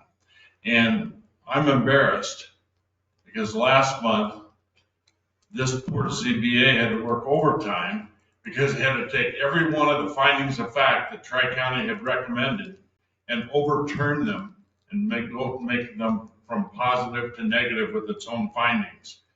And that shouldn't have to happen. Thank God that we have the ability to do it. I sort of hope it happens again. But we shouldn't. So I've got a meeting at 9 o'clock in the morning with the Tri-County Regional Planning Commission, the regular scheduled meeting, and I plan to be there, and I'm going to go over this. We need to revise the process we use to make recommendations to the ZBA on these findings of fact. I think what we've done is probably good enough for the old days, and it's probably even good enough for today in most cases. But when you have these very unique, lots of public input cases on wind farms and solar arrays, it's almost like, and I'll shut up. Thank you for your indulgence, Mr. Chairman. I haven't thought this through because it's all hitting me new, but I think we've got a great quantitative analysis with the 15 findings, and 12 of them are positive and one's not applicable and maybe one's negative. They recommend to you guys positive to pass it, but I think there's not a qualitative analysis, just a quantitative, which means that it would dig deeper into some of these issues that the public is bringing forward. And there needs to be a way for Tri-County to sort of look at some of those issues and have a more robust recommendation to ZBA. I know it's in keeping with Illinois state law if they do that, as long as they don't violate some section.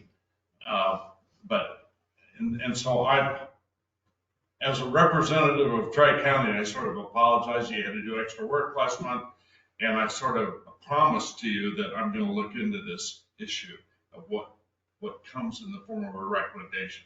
You all, especially you guys guys and gals who have been on ZBA for a long time, and several of you are very experienced. You have respect for the commission's recommendation. They've earned it. They're usually right.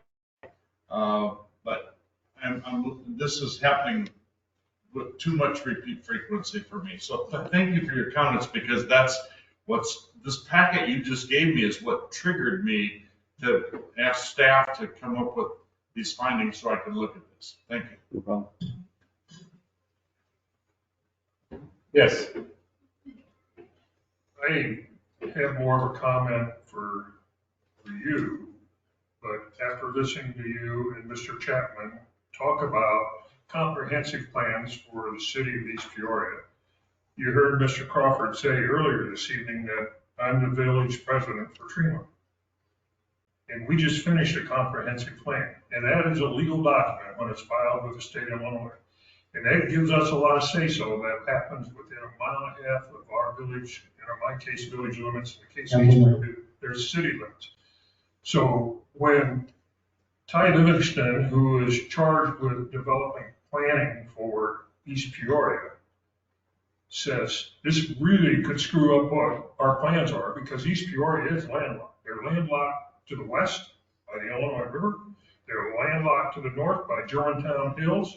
They're landlocked to the northeast by Washington and to the east by Morton. The only place they've got to grow is to the south. And now you guys are talking about building a project out there, and it could really impact what they're planning to do. In my little village of 2,300 people, we take it very serious about what people are doing within a mile and a half of our village, because it's going to impact how we grow. I can only imagine how it's going to impact East Peoria, how they're going to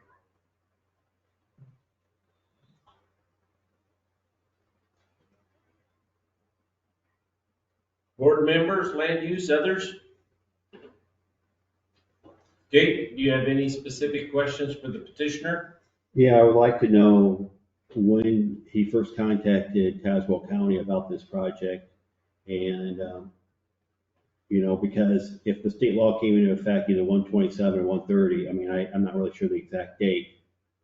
That's what date says on it, but I don't know what date Pritzker signed it. My opinion is that this could fall back under previous jurisdictions or laws or something like that, even though he's been postponing it. Do you have any dates? Okay, let's stop right there a minute, because I don't remember the exact date, but there was an official withdrawal. Okay, so whatever was previous to that was withdrawn. Okay. And so May 2nd is his hearing. I don't know when the actual application for May 2nd reached March the 31st. office. But, Say it again. Yes, Mark, he's right, because I'm looking at it. okay, and so whatever you're getting back in January, et cetera, is not, so what's your? Well, my opinion. It was after the law. Law was January, this is March.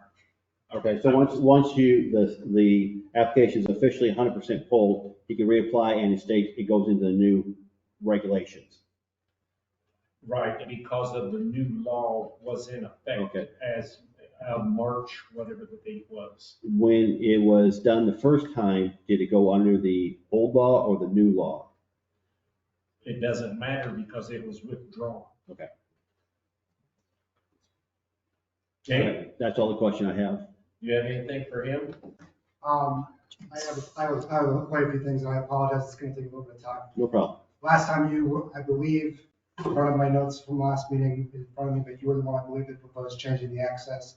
You've continued to provide really thoughtful comments. Some of them are, I want to correct for the record, because I think it's important to address your questions and concerns. So the wetland, let's just go page by page. Okay. Take your feedback on page 1, good feedback. That's all I can really say on this point. Page 2, the wetland delineation was completed, I don't have the exact date in front of me, but recently. The certified wetland delineators identified wetlands in where you identify C and D. As is required on all wetlands, we are checking with the Army Corps for potential jurisdiction. We don't believe that the Army Corps would claim that those wetlands are jurisdictional. And therefore, we would potentially build over those if they don't require a permit. If the Army Corps doesn't require a nationwide permit, so we're waiting for their determination, the Army Corps' determination on whether those are jurisdictional wetlands. If they're not, we would only build upon them if we have the sedimentation and erosion and the variety of other plans that are required for building and electrical. And I take your point, we very well might, and given the culverts, we probably move the access slightly south or north.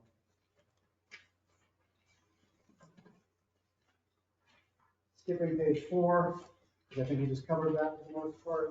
Okay, this is a key one for everyone in the room, and I want to be crystal clear here. Who's going to be the next farmer to sell out? At this substation, the max, based on federal regulations and utility regulations at the state level, at this voltage that the lines are going into the substation, there is a limit on the number of megawatts that can be proposed and actually interconnected at a substation of that size. The limit varies by utility and by voltage, but generally speaking, this is the maximum number of projects that can be proposed on the existing substation. Any other projects would be looking at basically rebuilding or building a new substation on a much higher voltage to handle additional generation. I can't speak to what other developers will do, but this is, from my point of view, if I were prognosticating on what a prudent developer would do, they would view this substation as capped out, and this is it for the available development.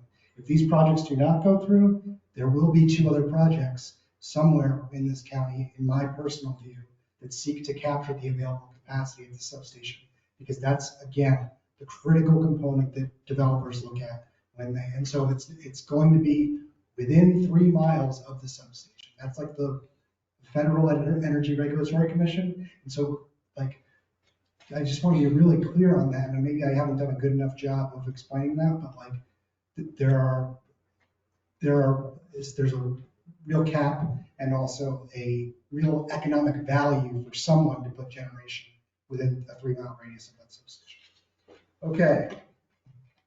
Here are your points on village and city expansion.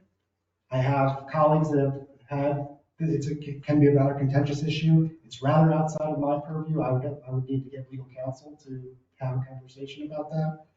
So I'm skipping that.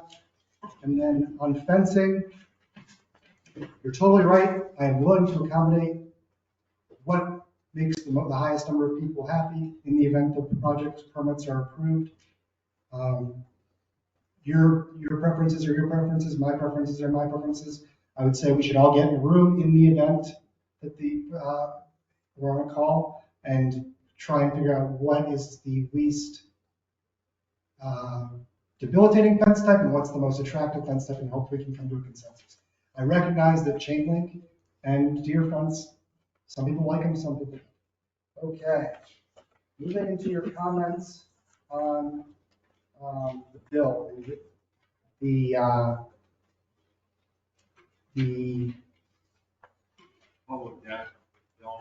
Illinois, yes, thank you. So I'm skipping. What page? In the interest of time, I believe that from the date of application, I'm not again mathematician, but I believe the application deadline and the public hearing date are exactly 45 days. Not trying to mince words, just trying to solidify that for the record. The agricultural record, I was able to send that to the county during the break. They can provide that for you if you'd like. If they feel comfortable, I don't know what their rules on public disclosure are, whether you need to fill it or not. Skipping ahead. The signage, it's a important point, and I glossed over it. It's obviously going to be there, and it would be updated if their owner operator changed or any of the contact information. It's pretty standard. And I believe the Illinois Pollinator Program requires further signage illustrating like what the 40 to 50 plants and grasses that are going to be planted underneath the soil, what they are, and having some educational signage for people that are walking by to know why why the vegetation that's been selected has been selected. With regards to page 7 at the bottom, we either met at the time of application, have fulfilled all the requirements, fulfilled some requirements in the interim period between the application and the public hearing, or based on my conversations with my counsel, will meet prior to building electrical as is required. So just to be crystal clear, the AMA, that was received from the Department of Agriculture on 420 via email. They signed it on 4/13/23. I don't know why they waited 7 days, but they did. Fire department, I've spoken with the Village of Morton Fire Department today. They are going to review and sign off on our plans, our fire prevention and management plans, as are all first responders for comment. That would be premature, given that we do not have detailed engineering to do that now, because we don't know the exact location of the facilities. I will not touch H, but my counsel certainly has opinions on page 8.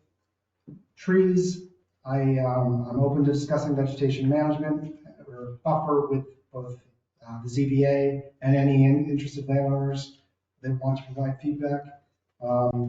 EcoCap, that is an exhibit in both of our applications. Again, we submitted a request for consultation. They terminated that request, which indicates they found no evidence of further study or investigation.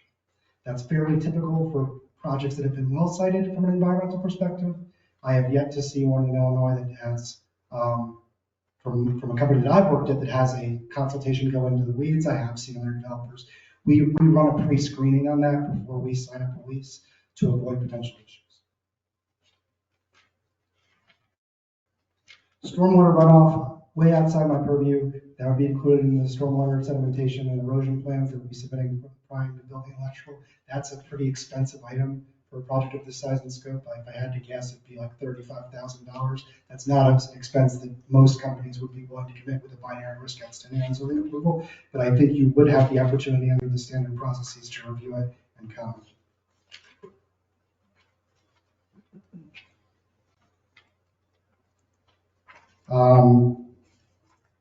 T on page 11, the drain tile survey has been completed. The drain tile surveyor is compiling it. I have not seen it.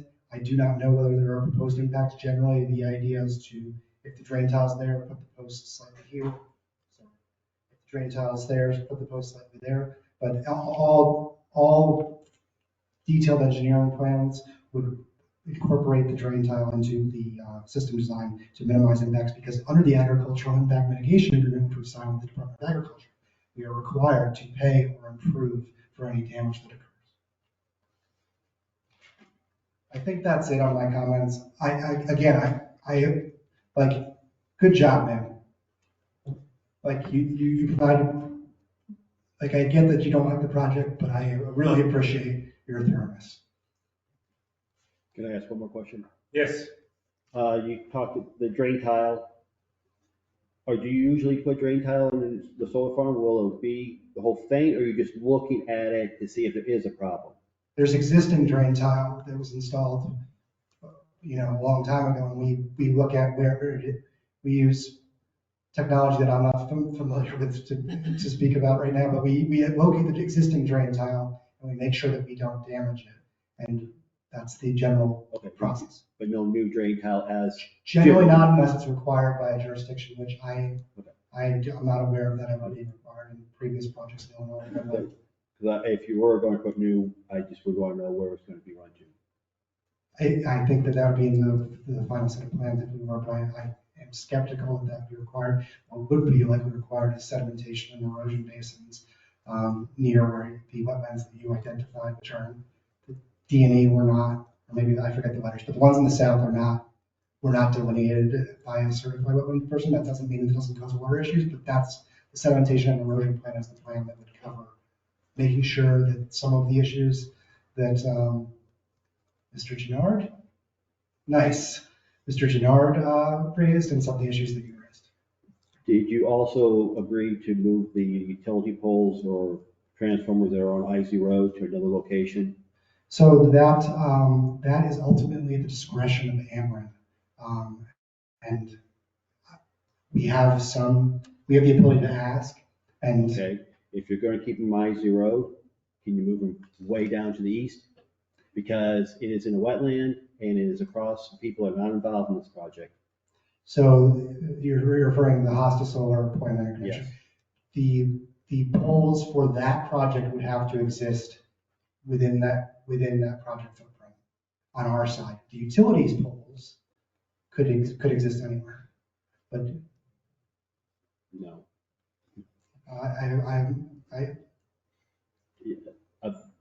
It needs to be addressed, is what I'm saying. I couldn't hear that. Can you explain that again?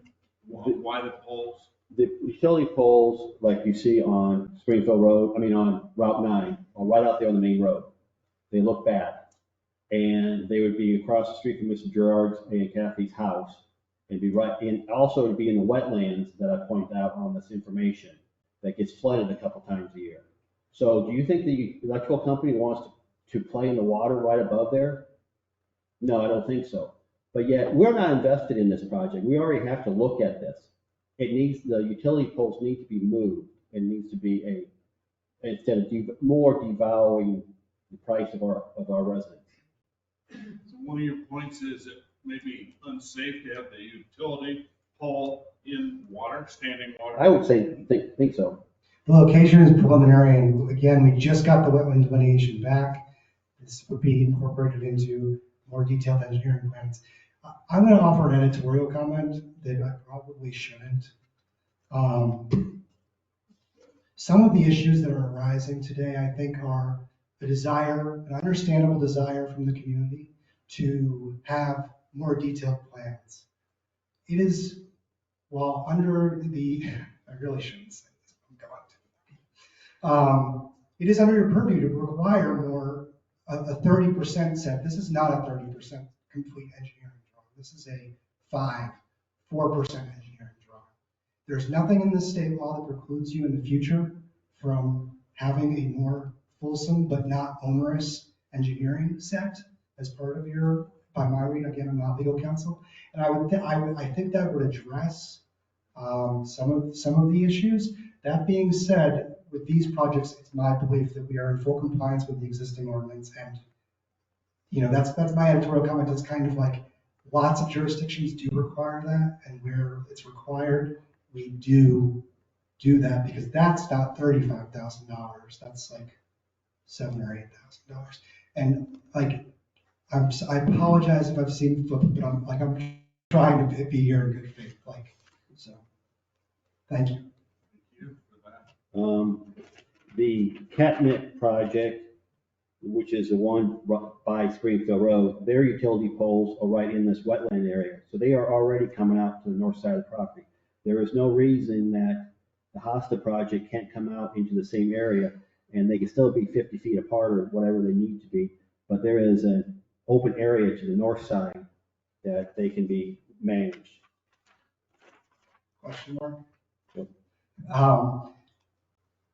Within the project footprints, because we have we have different lease agreements and they're potentially different approvals, the poles can be moved within that project area subject to Ameren approval.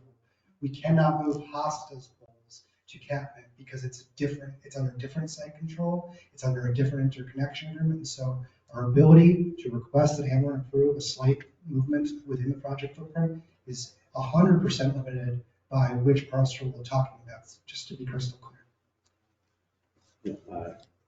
I would disagree that there's plenty of room on the northeast corner of this property to put the utility poles right there where it's more of a neutral area away from residential growth.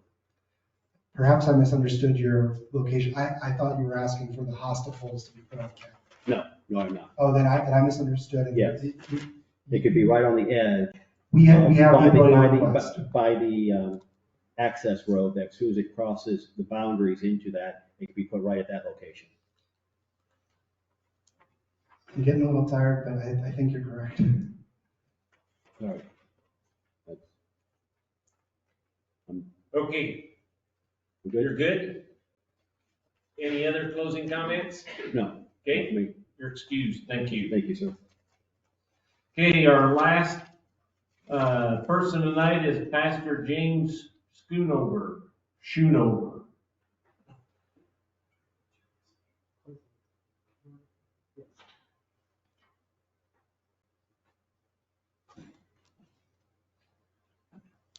Name and address, please. Need you put that up there and maybe blow it up a little bit. And I have some copies for everybody. Can we pass them out?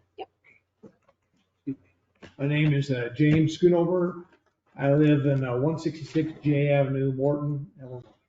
I am the senior pastor of Victorious Life Bible Church, and we have some of our members here. If you want to raise your hands, you can see some of them had to go home, but we still have some here. But I'm speaking for our church this evening. Yes, go ahead. Do we want to pass those out or not? I was waiting to get this up. I have a drawing up here to put on the screen. Okay. Do you think maybe that's what it is? It's not, it wasn't there. It wasn't loading on the computer.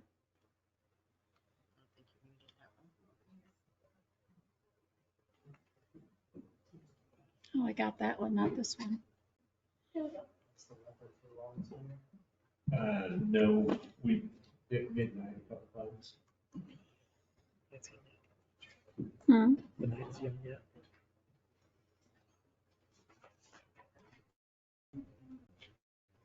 Okay. Hey, can you roll it up to that part there? Show the map. Show the map. Okay, that's good. Can you show the whole map? Yeah. Let's see. Well, just a little bit smaller. Maybe it's a little bigger. I think that's about That's as pretty good good? as, Okay. yeah, I think All that's right. about as good as we're gonna get. Okay. Thank you for everybody staying around. We wanted to, just to share with you, we have, our church is located on Springfield Road. There you can see the green area is our property. We have about 100 acres there and the corner of the property, our property touches the corner of the proposed solar farm. The solar farm is in red, okay? And you can see the main artery, Springfield Road, coming down through that area. Everything that's in blue is residential area now, and those and red is proposed solar farm. And as many of them have said, there are several reasons why we would object to this having a solar farm. We want it to remain either farmland or residential area as far as our churches. I did speak to the landowner, Mr. Smith, and expressed our concerns and suggested that it would be better to be residential and not to harm those areas. We did drop off a document in Mr. Harder's office too because of the zoning regulations. It said, well, maybe you have to do it no matter what. So we're hoping that our state legislature, that's on the very last paragraph on that sheet, but we're hoping that the state legislature could help because of our state laws. Can we do something to hinder this? I mean, it's very clear that this is detrimental to the area around about here. We have East Peoria, it's been said many times. This is the, you can see to the, I'll walk up here just for a minute. East Peoria up above, to the north, Morton to the south, Morton to the east, and then Tremont down here. This area is the only area for expansion for East Peoria. If you put something in there, a project that's detrimental for future residential development, you will block off East Peoria. We historically, something like this has already happened in this area. Some years ago, they proposed a prison there in that very spot. And the community again rose up and said, no, we don't want that. That's future expansion area for East Peoria. Our Congressman Bob Michael said, boys, drop it because the community doesn't want it. The community doesn't want this either. The community doesn't want this. I mean, everybody here doesn't want it. You have the East Peoria planning director there that I don't know his name, but he's saying, I go on record, I'm against this. You have your state representative, Bill Harder, said that we're against this. You have all the neighbors that are saying, we don't want this. This is going to be detrimental. The picture that was shown of their proposed farm down there, the solar farm on Tremont, shows exactly what they'd be looking at. Instead of a beautiful heavenly area, it's going to be a mud hole. And even if you do vegetation later on, what's going to grow up is going to be weeds and thistles and how long does it take to make beautiful spruce trees that will live and last? It's definitely going to be detrimental to the neighborhood. You're going to devalue property values because who wants to live next to a solar farm? If they would try to sell their property now compared to a year from now, when there's a solar farm and a mud hole across from it, who would want to live there? So we're not going to live there. So these are all things to be considered. So I don't know, we don't have that many more, everything's been said, but I think that, what was your last name again? Mr. Kerfield, I'll say, because I don't really know him. But Mr. Kerfield, consider that. I mean, even the Bible tells us that as you would, that men would do to you, do to them. Love works no ill to his neighbor. You can see that the neighbor, this is going to be harmful to the neighbors. This is going to be harmful to the community. And that's not something that we want to do. And that, I guess I would request you to go back to your people and say, in this instance where we're trying to put this in, this is going to be impactful to the East Peoria community. It's going to be impactful to the neighbors. It's going to do something that we don't want to do. As you wouldn't want somebody to do something that would be detrimental to you. then let's not do something detrimental to all the people around this area. We shouldn't do that. I mean, you have a responsible company, and, now that you know all the facts and you've heard all the testimonies, you have something to take back to them and say, this is not a good place to do this. So that's the comments we want to make, and I'm just sharing those things. I think it's something that we ought to consider how we affect other people. We've invested a lot of money and time in our property down there and try to keep it up for the glory of God and our Lord Jesus Christ. So again, these neighbors are doing the same thing. They spend a lot of time and money into their areas, and you're going to take that away from them. You're going to impact that significantly. You're going to bring harm and hurt to their lives. We don't want to do that. And I don't think your company would want to do that, being a responsible company. So I guess I would request, go home and say, hey, let's withdraw this and not just push it through and cause the harm. So that's basically what I had to share this evening. Okay, board members, land use, questions for Pastor James? Yes. So I might have missed this, but it is 11 o'clock and I'm old. So last month I understood why the Bayview church was in the objectors.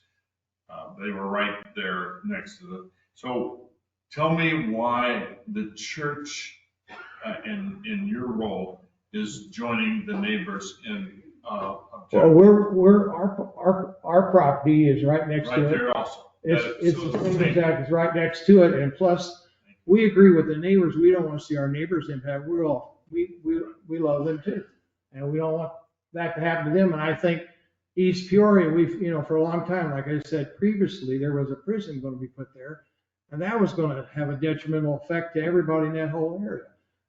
And so that was stopped. It's still the same situation. East Peoria needs a place to expand.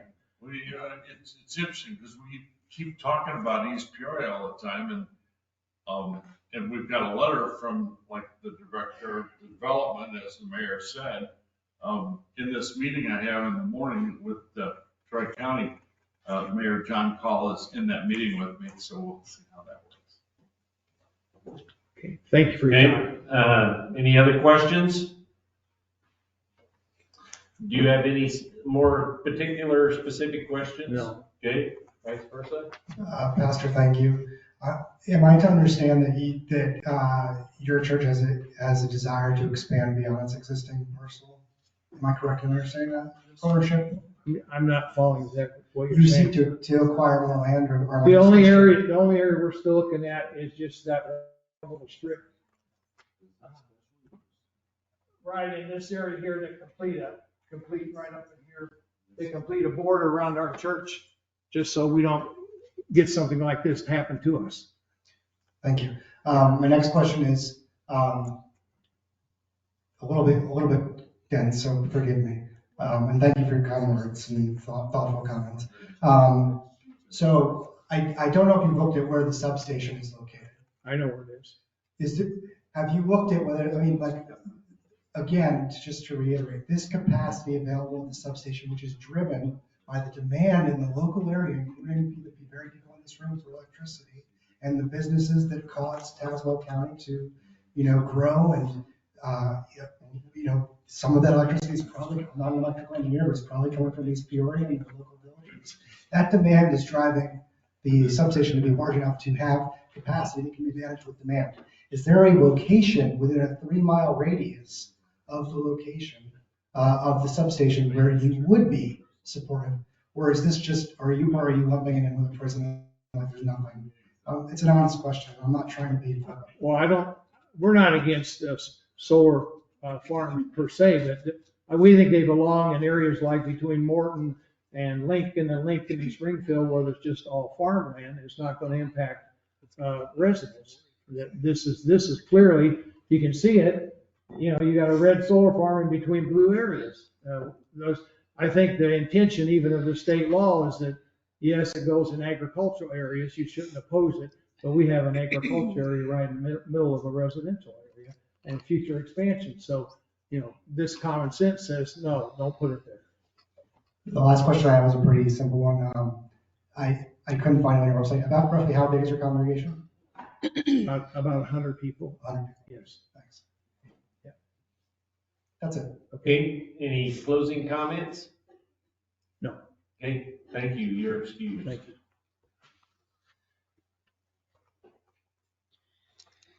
Okay, Dewey, now is your opportunity for closing comments. Give me 8 seconds. Yep. All right, so I've done a bunch of these. Really appreciate the feedback and the participation from stakeholders in the community. Really appreciate the time of the ZBA. Cultivate Power is proposing these projects because of several reasons, primarily electrical, environmental constraints, and the need to have an interested landowner that wants to lease or sell us land. These projects meet or exceed all existing Tazewell ordinance codes and meet or exceed all local, state, municipal, federal guidelines on, everything that I listed in my initial presentation. There are several reasons why I think you should approve that have not been the focus of this argument. And I want to kind of, A, we meet or exceed all the requirements.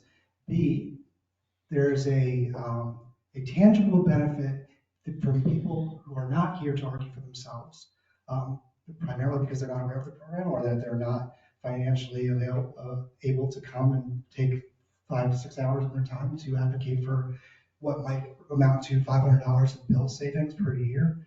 But these two projects would roughly serve 2,000 residences in the local area. Not everyone has the financial wherewithal to install solar on their home or build a home in an area of their choice. And so in weighing the criteria, I am cognizant of all of the counter testimony and I keep forgetting the word we're using, cross-examination, that's a compelling emotional argument. But I think what has to be balanced here in the Tazewell ordinance and the adjudication of this special use permit does the benefit of the projects, which is improving the local electric reliability, giving people who aren't here to advocate for themselves tangible discounts to their existing electric bill that they will be able to realize and might help them have a better Christmas or a better, year or go on a vacation. Furthermore, the tax dollars for projects of this size are not going to enable the county to relocate to Hawaii and say, hey, we made it, guys. That being said, there is a significant increase to tax revenue initially and over the life of the farms that I think has to be weighed in the decision-making from the ZBA. A lot of the concerns in terms of environmental and fire are properly decided and further adjudicated by the Building and Electrical Department. Neither the cross-examiners nor myself as an expert on the electrical code and what causes fires. That being said, the track record of the industry and the track record of the projects that the people at my company have worked on previously, there's never been a fire incident at any of the active projects that we've worked on that are now operational. Some of those have been operational for 10, 15 years. The incidence of fires on PV-only plants is incredibly low. And there are a strict set of guidelines and management procedures in order to prevent some of the worst case scenarios that have been presented and are a limited probability of occurring to infinitesimally small are, I want to be clear about that. I mean, just to summarize in 3 sentences, like, appreciate your time. I'm here in good faith.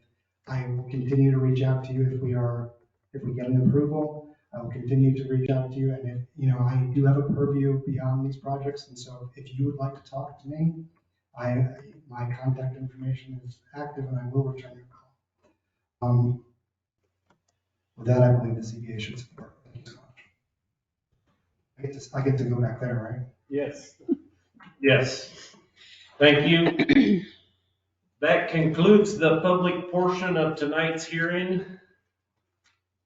And we're going to have a discussion about deliberations.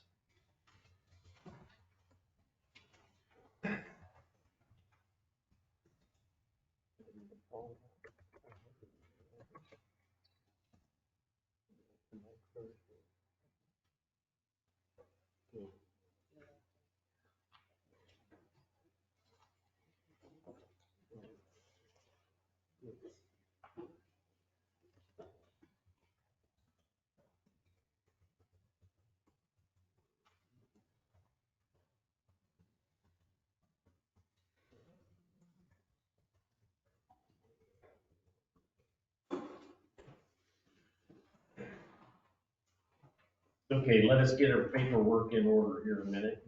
We're going to start back at the beginning. Right. Yeah.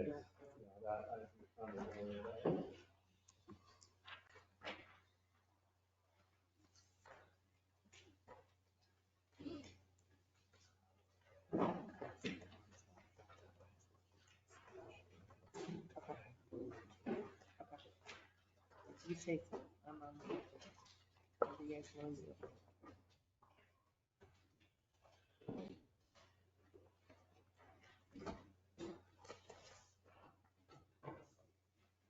Okay, amendment 64.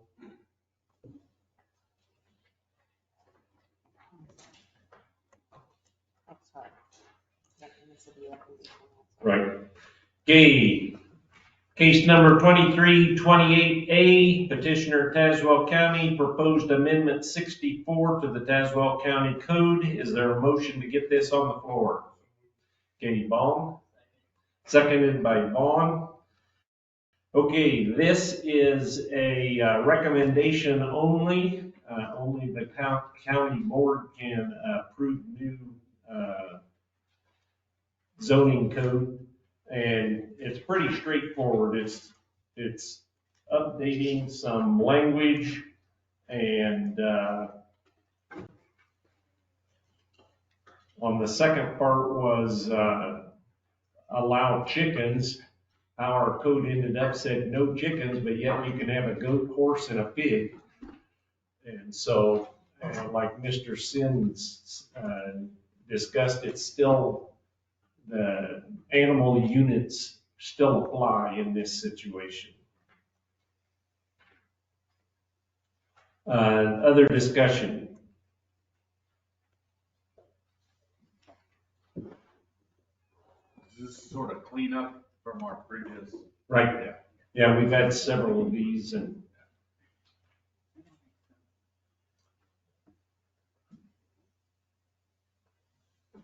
okay, so basically it's, like I said, updated language and to bring it more in line with other codes that we have, the chicken thing. And, you know, it's like, well, why can't I have a horse, but I can't have a chicken? So, we don't call, do we call these findings? Yeah, there's only two. Okay. Is there a motion to approve these findings as discussed? Vaughn? McClanahan seconds. Further discussion on the findings? All in favor of the findings say aye. All opposed, findings are approved, and we will call the question to recommend this to the county. Vaughn. Yes. Kuby. Lapsley. McClanahan. Yes. Vaughn. Yes. Chairman Lesser. Yes. Recommend you approve.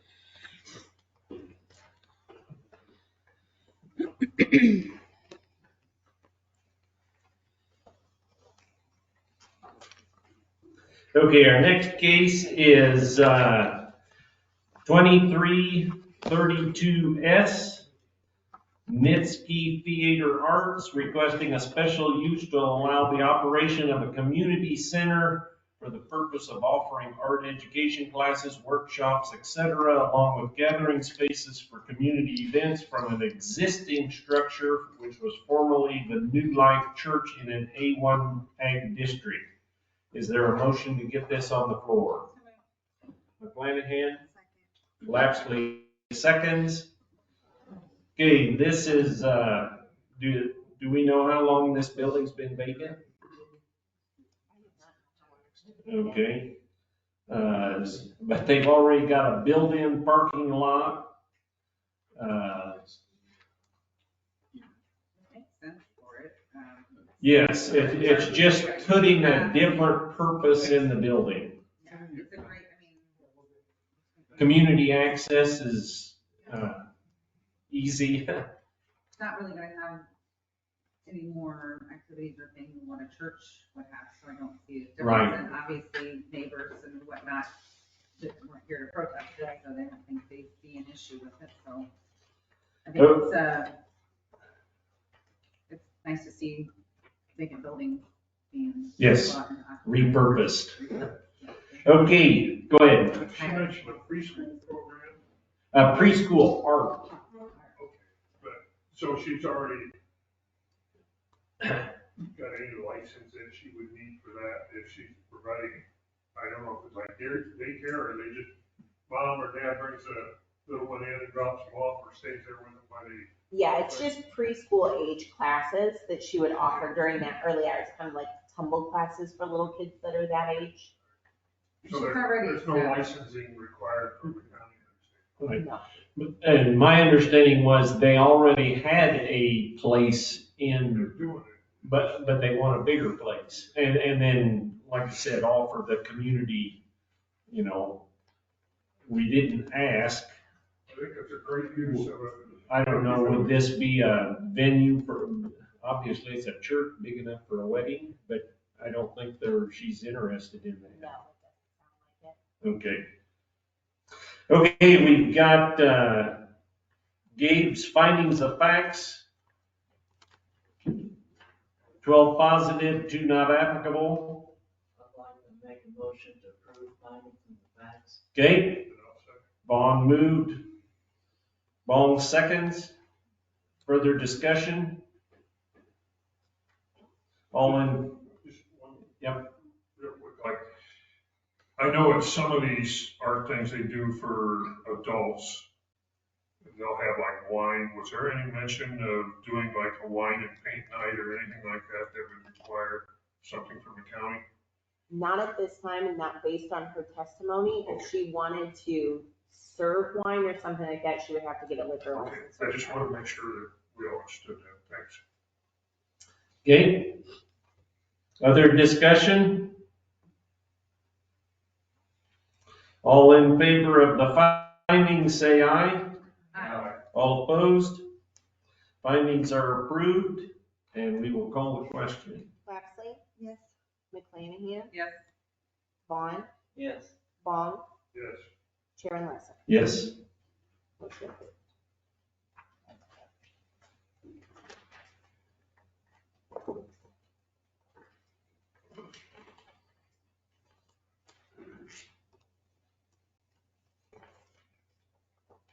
Okay, next case is 2334S, petitioner Becky Lennerman, requesting a special use to allow the construction of a personal recreation building on a property located in an A1 ag district.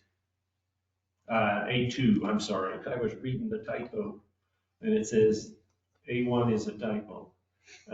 Is there a motion to get this on the floor? Vaughn? Lapsley seconds. Okay, this is the odd shaped triangle flag lot.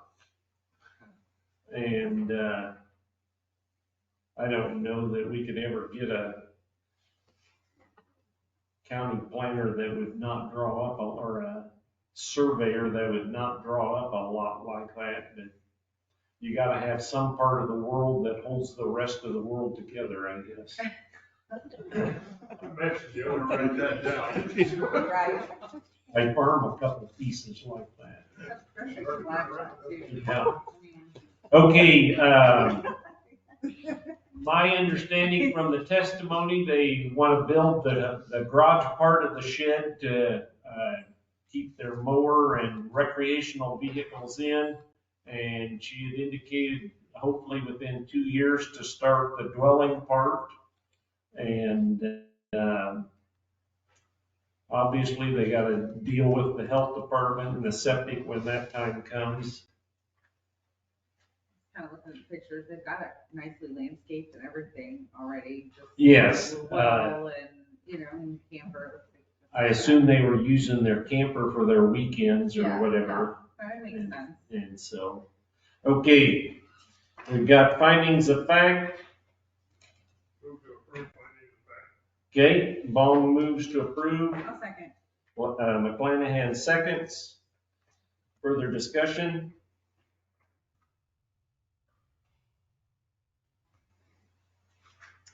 Now this one was within 1.5 miles of the Mackinac.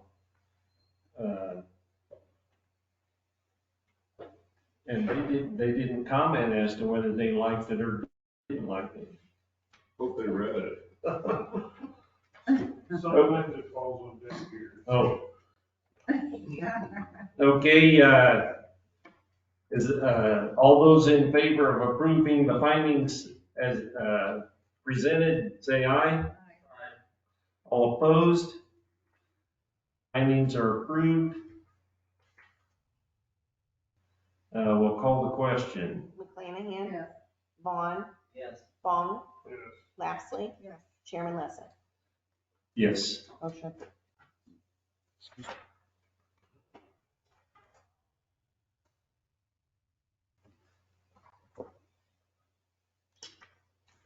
Okay, 2335S, Simon Wagenbach, requesting a special use to create one new dwelling site on an existing lot of record in an A1 district. Now, this is a little bit different because the lot already exists, and it's kind of, sometimes they want to make a lot and build a house. And so, is there a motion to get this on the floor? Okay, McClanahan moved. Vaughn seconds.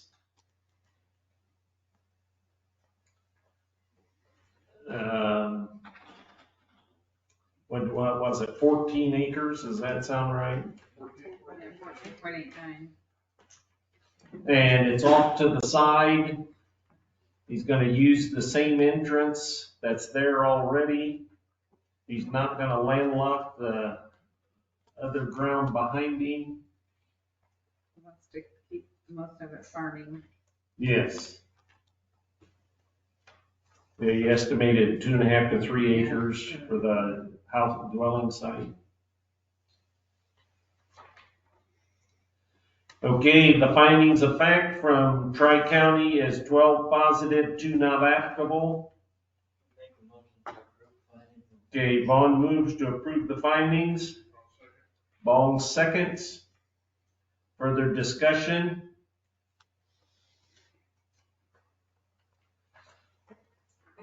All in favor of the findings say aye. Aye. All opposed? Findings are approved. And we will call the question. Vaughn. Yes. Bong. Yes. Lapsley. Yes. McClanahan. Yes. Chairman Lessing. Yes. Motion approved. I need to go build his barn. Condominium, is that what they call Yeah. Yep. Okay.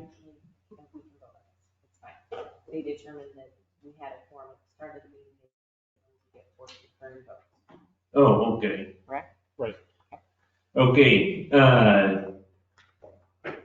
2336B, Joshua Weir, requesting a variance to allow for the division of an existing 1.8 acre tract into 2.905 acre parcels, which is 1/10 of an acre less than what's allowed in a C2 general business district. Okay, Todd Bong is going to abstain, and so he did not ask any questions, and he's not going to help in any of the deliberations. And so he obviously he's not going to make a motion or second it to get this on the floor. So is there a motion to get this on the floor? Okay, McClanahan and Lapsley seconds. Okay? This is, they want to divide that lot and put, storage sheds or, what do I call them? Rent sheds. I think the only issue I have is the space. You gotta, I mean, you're coming in up there and that's Brewer's, well, Brewer Law offices in there. That is tight anyways. I mean, I'm there often, so I know it. Yeah. But, and he says to go around, even to go around, you gotta figure, if you've got storage units, what are people usually bringing in? Trucks, trailers, in and out. I just don't know how the space is gonna work there to do that. Even if he cuts in and starts making into the grass. Take some of the grass there all around now.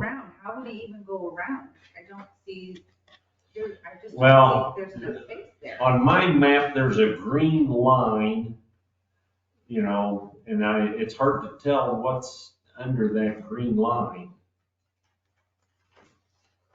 If he went around. And then my first concern was if he went around, he would be crossing the septic lines, but it looks like the whole back is gravel. So that's not necessarily going to affect the septic lines back there. I don't think the health department would object to that. And what happens if he sells the storage building, keeps the brewer building? It's locked. Yeah. Because he's in one driveway for 3 businesses. Yes, but wasn't there an easement? Right, so then there'll be 3 easements. But IDOT's not going to approve another entrance, highly likely. Oh, yeah, I doubt it too. I don't know, Is that what that 24 is on Exhibit A? Is that a 24-foot easement? Or is that 241 foot from the road to the back of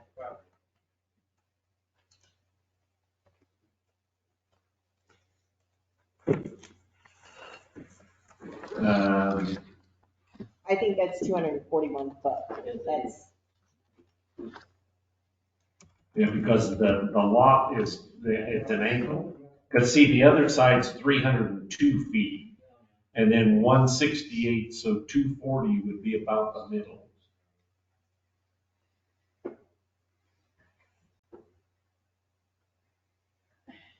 I don't know. But I mean, he could still sell one of the properties to me and lock that in. Well, he wouldn't lock it in. It would only be accessed via easement. So they still have the road frontage on Route 9. They're never going to get an entrance there. So it's always going to be accessed via easement, but the frontage is still there. So it's not technically landlocked.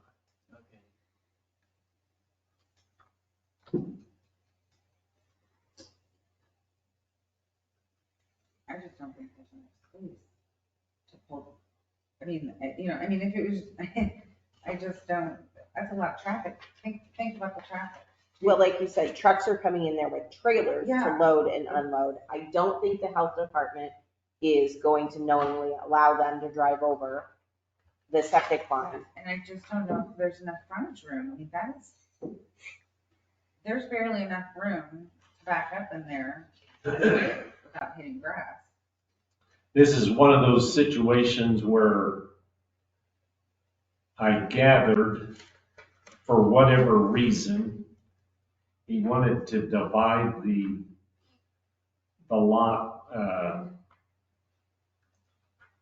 well, he indicated for business purposes, you know, that it would be separate businesses on separate properties.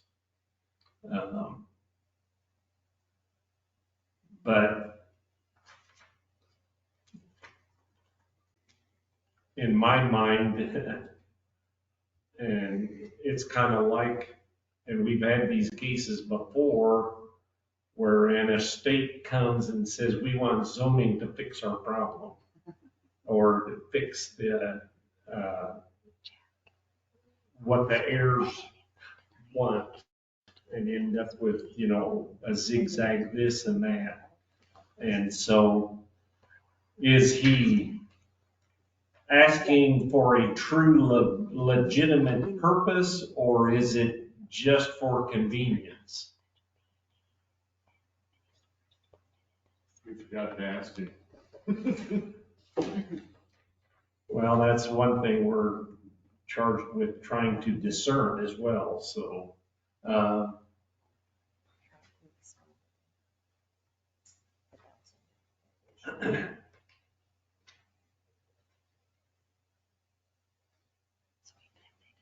It's just a lot of traffic. That's just gonna add more to that, right? Between. Yeah, I understand that. I go to my storage shed maybe 4 times a year. And so, you know, is it really that much traffic? 10 storage sheds times 4 times a year, or once a month, you know? So it's possible that he could still do this because it's a permitted use. Brewer has a planned unit, non-residential planned unit development for the building that's there. That is the option that we discussed initially, but for business purposes, he did want them to be separate. But again, that's not saying his land coverage he's not maxed out yet. So there's still the possibility for him to come put the buildings in, even if the variance to reduce the size Right. is not approved. Okay, so explain the first phrase you said again. Non-residential planned unit development. So multiple uses can go Right, on that property. as long as they're permitted in the C2. Oh, and a storage unit would be permitted in a C2. Mini storages. And so he could build it, come in, ask for a permit, and build it, but it would just stay as one property. Correct. So some of the concerns are. It doesn't matter anyway. Right. So the discernment is it is more for a personal reason rather than,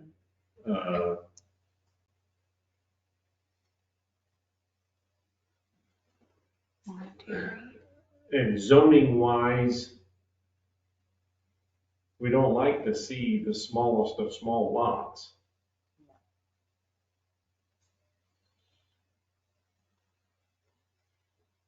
No, and those are already kind of small for what the use is. Right.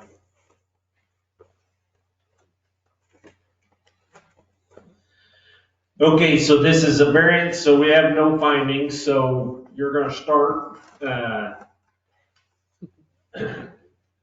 potential traffic flow congestion, or, maybe limited traffic access, depending on what the health department says. You know, you have to widen that. That all has to be, you know, I mean, you can also do that, I guess. Right. With the recommendation that, you know, even, I just don't see being able to go around the side of the building. That's number one, you're coming around on the other side of another drive, you know, that's all gravel, and then going around the back. I just don't see that being a very feasible way. I think probably a recommendation that we have to widen that. So you have to think about it more from the variance. Yeah. We're reducing the required lot size. We're versus what reducing the 1.8 to 0.9, and our code says it needs to be at least 1 acre. But yet, because it is already what was the term? Multi-unit development, he could put it in without dividing the lots and not have to widen the driveway or anything. Am I wrong in my interpretation of what you're saying? Did Jackie suggest a solution that would end up getting him what he wanted, but for a different approach than he recommend. Well, it wouldn't get him what he wanted. He didn't say he wanted the storage units, he said he wanted them on their own lot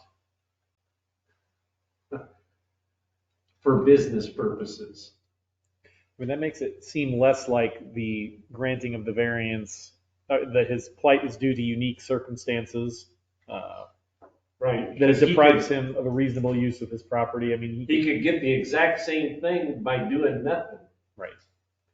Those are some of the things you have to find. I mean, Right, some of the and so factors what was that unique circumstances? There are no unique circumstances that would prevent him from expanding. Right, and you're also supposed to consider whether the circumstances or conditions are such that strict application of the code would deprive him of a reasonable use of his property, And so not including mere loss in value. Right, he would still be able to use his property because it's zoned as multi-business already.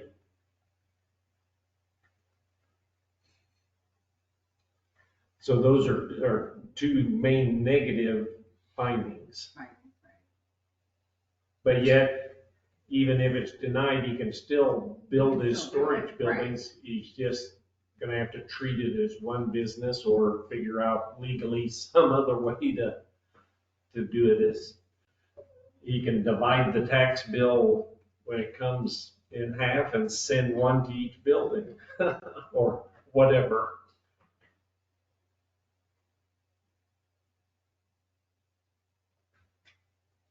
Okay, we've got two major negative findings of facts. You need something else? Yeah, we can develop based on that.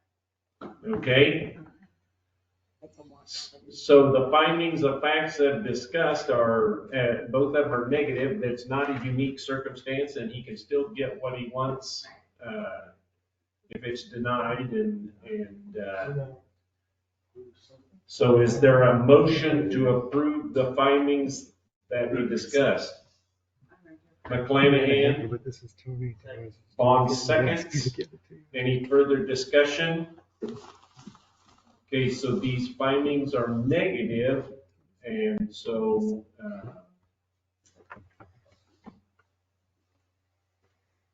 we will call the roll call. And, okay, so, to clarify that means, a yes vote means you would allow him to divide it into 2.9 lots, and a no vote means no, he cannot be divided into 2.9 acre lots. And may I ask, would the no vote be consistent with the findings of fact? Yes.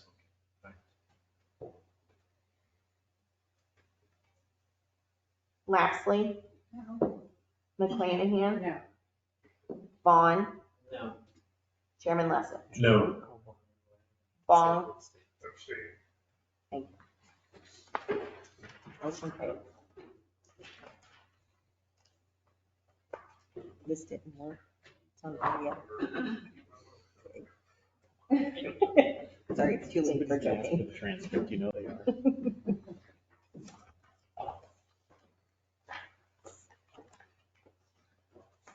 That was a good catch, Jackie.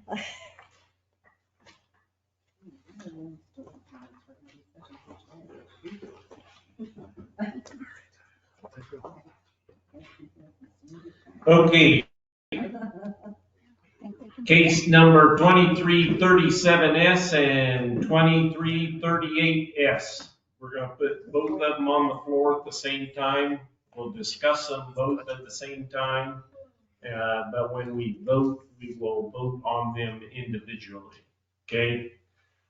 Is there a motion to get these two cases on the floor?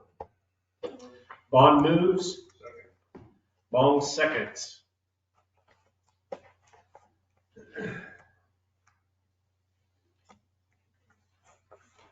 Okay, before findings of fact or anything like that, discussion, questions, ideas, thoughts?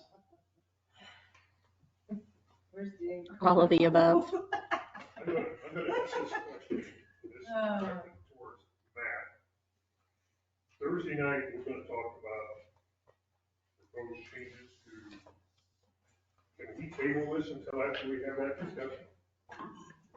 I don't think that'll have the effect you want because he applied under this version of the ordinance. I mean, we'll still be evaluating it under the same. That won't gain us anything because that can't be approved until the board meeting either. Right, yeah. No, just Right. to clarify my whole. Yeah. I had thought of that, but then I realized, and we're gonna make a recommendation. This is a Class A, we cannot approve or disapprove this. It goes to land use next, and then the final decision will be made by the county board.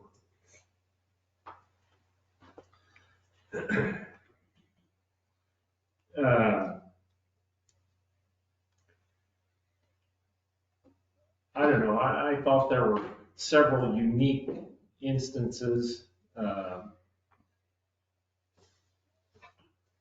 lot of the objectors complained that there wasn't enough details all along, but then when they provided some solutions, they said, yeah, we can work that out later. Not necessarily in those words, but it was like, and it's like one hand you ask for details and then the next you say, yeah, we can work on that. And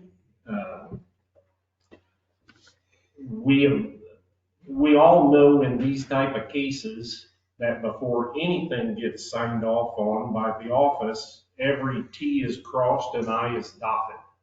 Okay, whether it's electrical or building or health department, ag mitigation, etc. And so back to the land use comment that, well, that's something we need to talk about. What should we require or not require? Basically, it's all required. And whether it gets done or is in the process of being done, it all gets done before any permit is issued. And so I think the citizens of Tazewell County need to be aware of that. We don't just willy-nilly, we zip through 5 cases here pretty fast. But if something in those 5 cases doesn't smell right when they come into the office, it's dealt with, okay? And the same way in a case like this, that's more complicated. And so,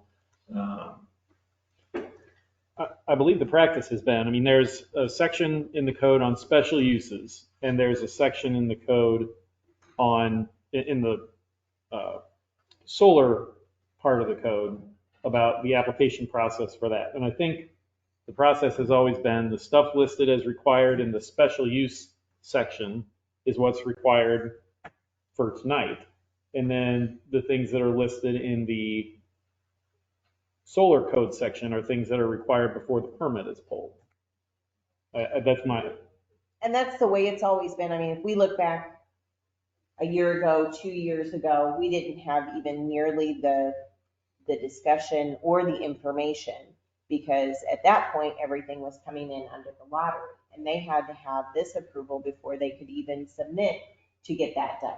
They want the approval for the land use done before they do any of the studies. The interconnection agreement can take, as I understand it, 2, possibly 3 years now, and a lot of that is at the discretion of Ameren. So if you said, fulfill all of these items, no project would ever get done. And then you denied the case, it's just not been past practice to require all that information. And it has been brought to our attention that some of that is a little confusing. Like Matt pointed out, there's the special use section of the zoning code. Then the solar ordinance, the wind ordinance are completely separate. So when it refers to the items required for the application, it's not one and the same. Standard criteria, as Matt stated again, is required for the special use. All of those other items, as they acquire them, the developer or the facility owner, then those are checked off on and approved in-house before we release a permit. Same as the decommissioning agreement. That's thoroughly reviewed by the executive committee and then approved by the county board. Road use agreements. There's minimal criteria, maybe in our ordinance it looks like, but that is something that's approved by the transportation committee and then also the county board. So there's several other layers of checks and balances before a permit is issued to any of these facilities. I think the other thing we need to realize that, at least in my mind, is that when they come in for special use, they do some basic engineering like they've done here, so they have some cost in it. By the time they get to you to pull a permit, they've got a huge cost in engineering to make sure they've got everything that you need to give them a permit. And, you know, you don't want to see somebody spending potentially hundreds of thousands of dollars in engineering costs just for us to say no. Correct. And that's why we've accepted things, not necessarily all upfront for evaluation. You know, you are talking about these engineering and these reports, and although the community at large may want to see them and they can see them at any point, yeah, it just isn't something that is typically evaluated by this group nor the, you know, the citizens prior to approval of a special use for the purpose of utilizing that land. Okay, then my next comment question is maybe for the attorneys is we've got the basics of the Illinois Act, but as of today, we're not bound by that act, other than it's a state law, but the county has not adopted it or portions yet, but walk us through our rock in a hard place. Well, that's a good way to describe it, because the law, the act, puts out a number of restrictions that we can impose, but it says that we have to adopt an ordinance that completely complies with the act before we can put any restrictions on wind or solar facilities. Now, I think if you read that absolutely literally, you'd end up with this absurd result where even though they give us 120 days to update our ordinance, we have to, you know, until that's done, we would have to approve every request we got with no restrictions, and that doesn't make sense. I think if you read the act in its entirety, I think the most reasonable way to interpret it is to say, you know, my opinion is we can still impose restrictions that are consistent with this act. And I think that's going to be okay.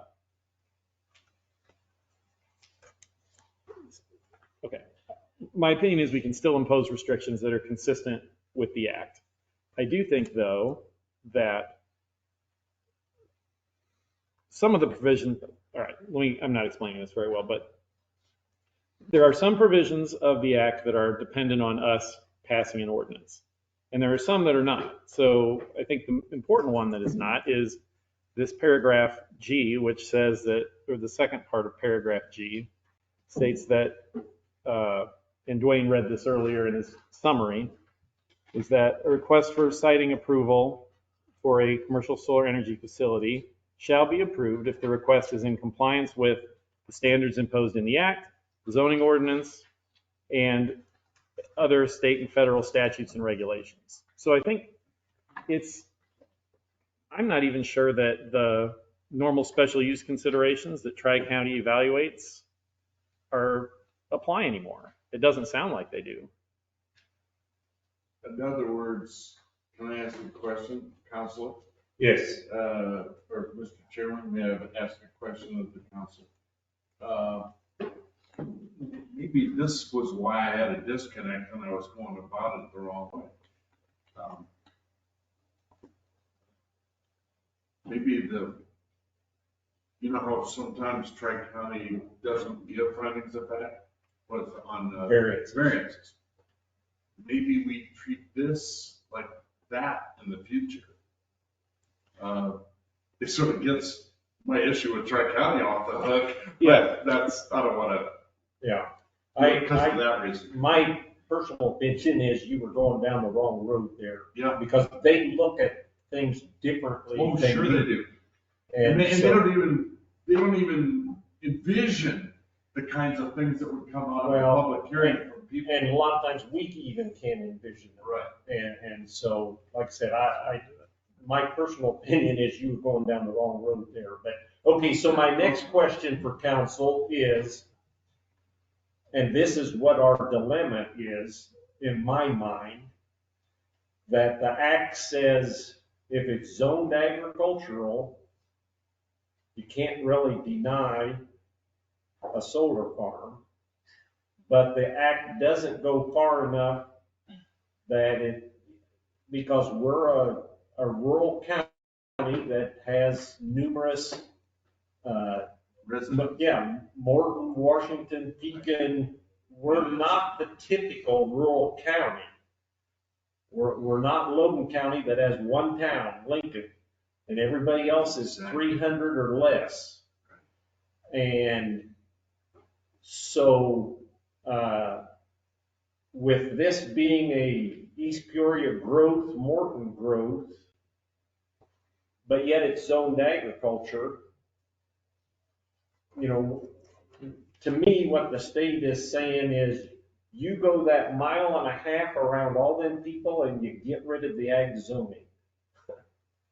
You know, because otherwise we can put a solar farm or a wind farm there. You mean the effect of the law is to encourage counties to reduce their ag. I don't know, you know, but, Well, the act does not allow for this situation where we've got this ag zoned property in between these two residential that have input as to that property. Exactly, and the reason why I think that is true, Dwayne, or Mr. Chairman, is that inherent through the whole Tazewell County zoning code in our ordinances is the protection and the safety of Tazewell County citizens. Okay. And that's why a lot of it's written that. And that all has to be balanced. Okay, I don't want to get in a discussion with him. I'm going to have a discussion with you guys. Doing that. I'll be quiet. Because that's hard. Tazewell County is also a firm believer of private property rights.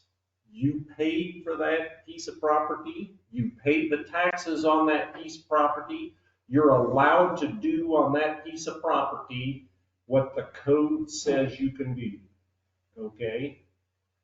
Now, in this case and many, many other cases, you're ruining my view.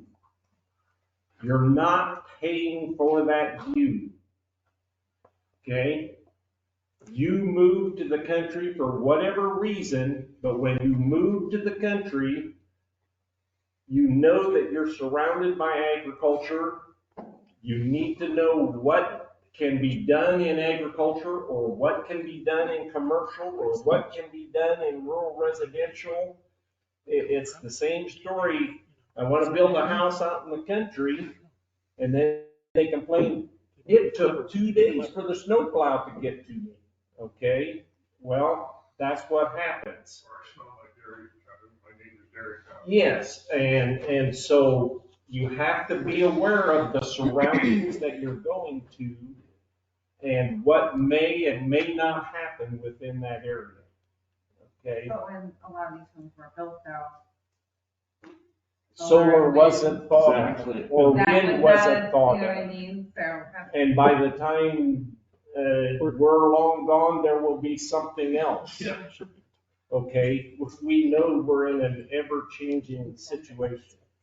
And so I guess it comes down to me and my thought that the act says we can't deny it because it's zoned agriculture, but the act also does not specifically address this situation that we're in. with the residential influence from East Peoria and Morton. And that's the hardest part. Yes. You know, I can understand people in the views. We've been down that road Right. many times. But we have the potential to cut off the southern side of East Peoria, so they will run out of places to grow over the next 20 to 30 years. I am no expert. I'm not a city planner. I'm not a tri-county planner.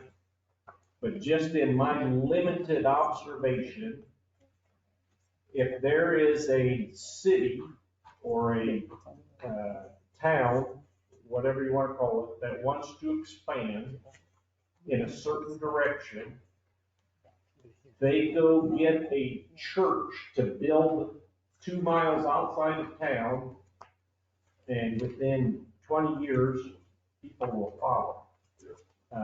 You look at Peoria, it went to Dunlap, Beacon, what's that bypass called? I don't know when that church was built. And now they got that vet clinic out there and the roads being built. It takes time. It takes time. But, If I go back to my village president hat for a moment, we've spent considerable amount of money and many man hours updating our comprehensive plan. So we have some say on what goes on around our village. And East Peoria has done the same thing. And they have a long-range plan. It's not what I'm gonna do tomorrow or the next day. It's where I position my village to be 20 to 25 years from now. And their plan is the same way. And I hate to be the ones that stymie that ability to do that. Now, there will be some growth, but you're gonna take out a big chunk. well, so the dilemma comes down and it's we're gonna put together a recommendation here in a little bit, but it's gonna come down to the county board as to what the scenario ends up being, as to if you follow the specific letter of the act and say you cannot deny a solar farm in an ag area, they have to evaluate if that happens, if we recommend that they deny it, as to what the ramifications of that are, or just, approve it, because I agree, there is strong testimony that for a solar farm, from that aspect, you gotta have the connection. And every solar farm that comes in and asks for permission, that's one of the first questions Don's asking, where are you gonna connect? Oh, you right here. And you gotta have the ability to connect to the grid. And so, I think it was made clear that that area is a connection to the grid. And unfortunately for us, you've got folks in the northeast part of the state that are driving what happens for the residents. I know one of the reps up in that area said recently that they have put the burden on renewable energy on the rural part of Illinois, and they need to correct that. And the Cook County and the Collar counties up there need to start feeling some of those issues that we are. Now, whether or not that ever happens. That's politics, and that's way above our pay grade. Okay. At least they recognize somebody does. Oh, I'm gonna have Jackie, just start making a list for us, okay? We've got the findings of facts and we've got the Tri-County planners positive. We've got testimony from the objectors as to the negative, how they interpreted negative. We've got from the solar companies, how they interpret it as positive. But my first feeling is that the limitations to East Peoria, let's just list it as that. That's a negative, okay? It limits East Peoria and potentially more. And I'm gonna speak it out because in my field, solar is the biggest thorn in our side right now in real estate. I just sat on a pretty big board meeting in detailing, not only with mostly residential, but the commercial end also. I mean, there's the appraisers are having fits at us because where are you coming up with extra value? All these solar companies are saying, oh no, it's increasing value of your property. It's increasing. Where? Where's the numbers? There isn't anything. I'm sorry, but I mean, I've asked a lot of people daily on a solar issue. Nobody wants to live across from one. So as far as the value of homes, it is going to hurt the value of homes. Way more than what little bit that they're going to get from their energy to save on their SoCo bill. It's a crime. I don't necessarily agree with that. I think there may be a blip, a time period where it may affect it, but a long-term effect, I remember the solar farm right there on Springfield Road, and I think that was the mud pit that they showed. I don't think that was the county one. That one was on Route 9. Was that one on Route 9? Well, anyway, the one Route 9, yeah. along Springfield Road got pretty muddy this year. Yeah, well, they all do. And the house right next to it, that guy says, if you approve that, I'm gonna sell my house. They did, yeah. And it sold in days. I mean, it was no time We also have whatsoever. a very unconventional market right now. And then the person that bought it put up their own solar panel.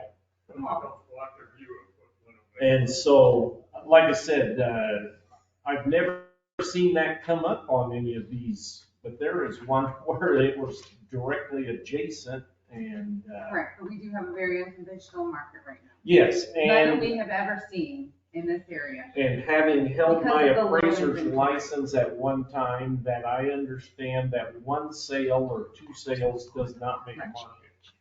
But And like I'm so- saying though, the solar. And when there's no comparables, that makes it even tougher. The appraisers are. So you can't argue either way, really, because there's not enough. There's nothing to go by. Right. Because states. So that's not a have fact given anything. that we It's not a can't. fact, but. It's not a fact, So, I it's mean, an but if you ask the emotion and general a feeling. public- If you ask the So- general public, what do they want to live by? Right, but like I said, that's, okay. Others, So, in Dave's report, he said 75% of site contains soils having a productive index of less than 125. But Campbell County Soil Owner says, index, there's also 278 A stronger silt loam with an index rating of 135 is considered prime farmland. There's also some 68A sable silty clay loam, 0 to 2% slope, with an index rating of 155, and it's considered prime farmland. And they recommended us, just based off of prime farmland, to be taken out of production. So, read finding of fact number 2, Mr. Chairman. yeah, I'm getting to the right page. I'm actually in the wrong packet. Here it is. Yeah, there's different findings.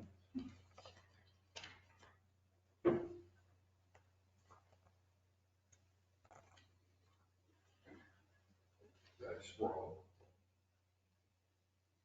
Number 2? Yeah. Well, I'm not even talking about what Tri-County said. I'm just talking about what the zoning office uses for their question, for the number 2 findings of fact. On the application you're talking about? On the application, the special use will be consistent with the purpose, goals, objectives, and standards of the officially adopted county comprehensive land use plan. And here's the part.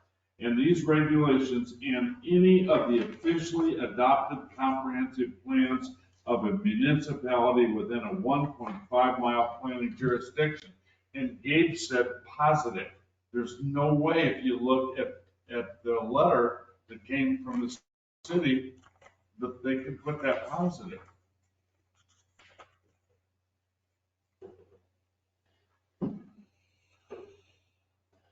I mean, it's not like East Peoria missed, some municipalities actually missed their opportunity to include with the zoning packet information of how they feel. But East Peoria didn't miss that.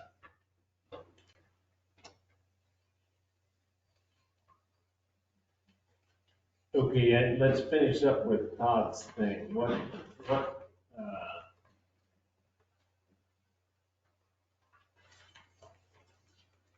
I need a different one that has here soil and water.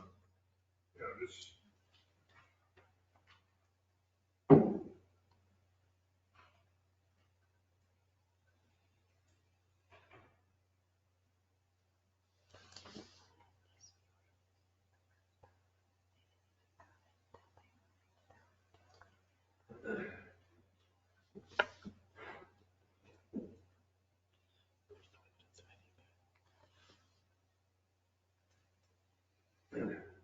Okay, we recommend not having construction during excessively wet weather and use conservation cover, heavy sod grasses, etc. to help protect the soil.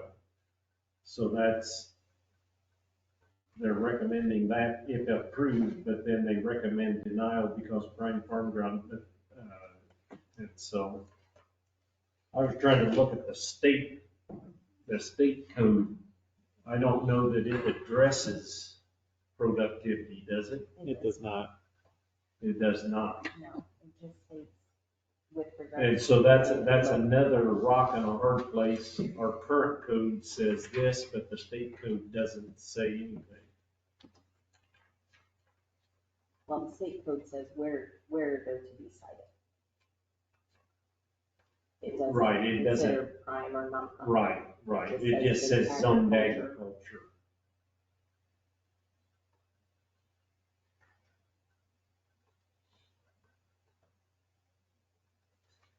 Okay, so number 2 is, under our current code, there is prime farm ground on the tract, according to Tazewell County Soil and Water.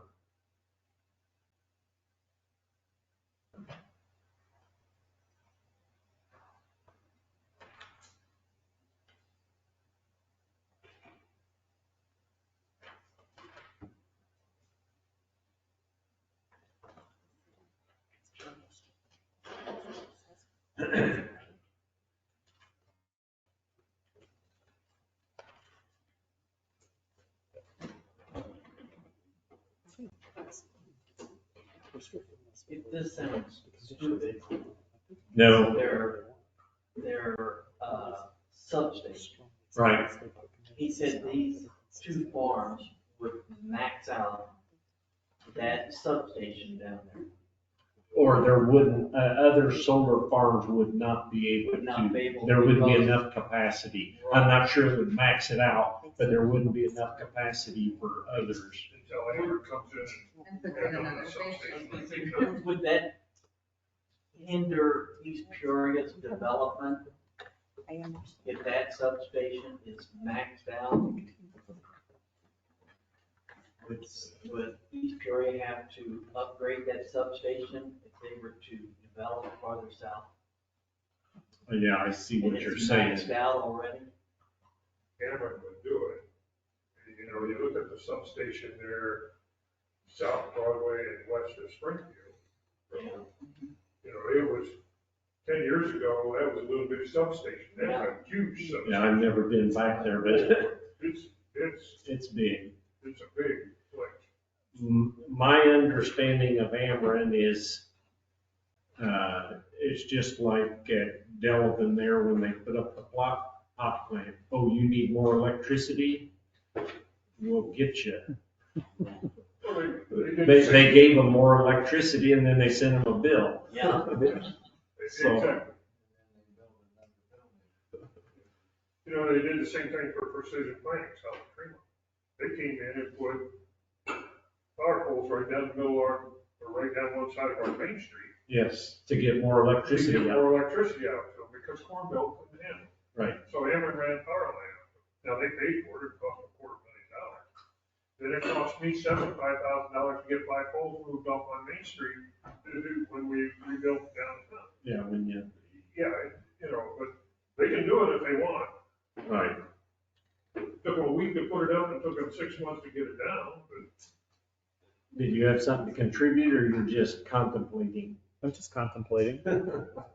he's listening to us, pal. Well, I mean, I guess I keep coming back to the provision which seems to be the provision of the act, which seems to be immediately active, that says, you know, it limits the applicability of these findings of fact. Right, that's what I'm So- thinking. That's why I had Jackie make a list, because the findings of fact are somewhat not applicable, other than we technically today are still under our own code.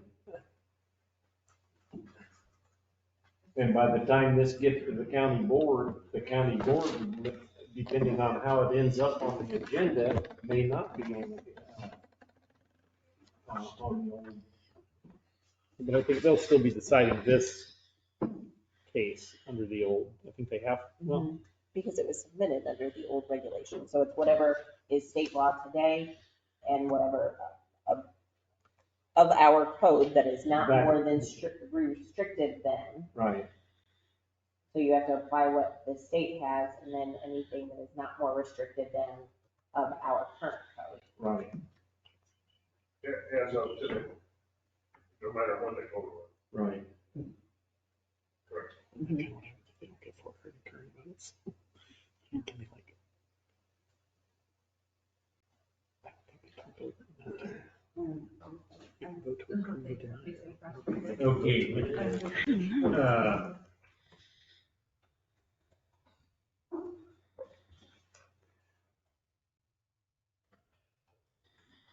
I guess I'm kind of lost as to what we need to do. I know we got to come up with a recommendation, but,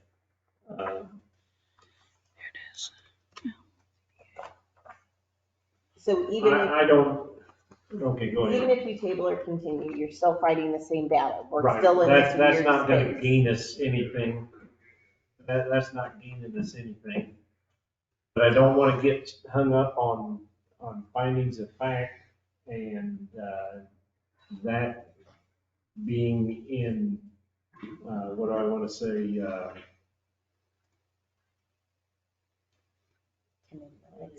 in contrast with the state and how we've handled things under the finding of fact situation. Because I agree with him that under the new state law, the finding of facts are only about 3. You know? One And if thing I we- think you might want to focus on is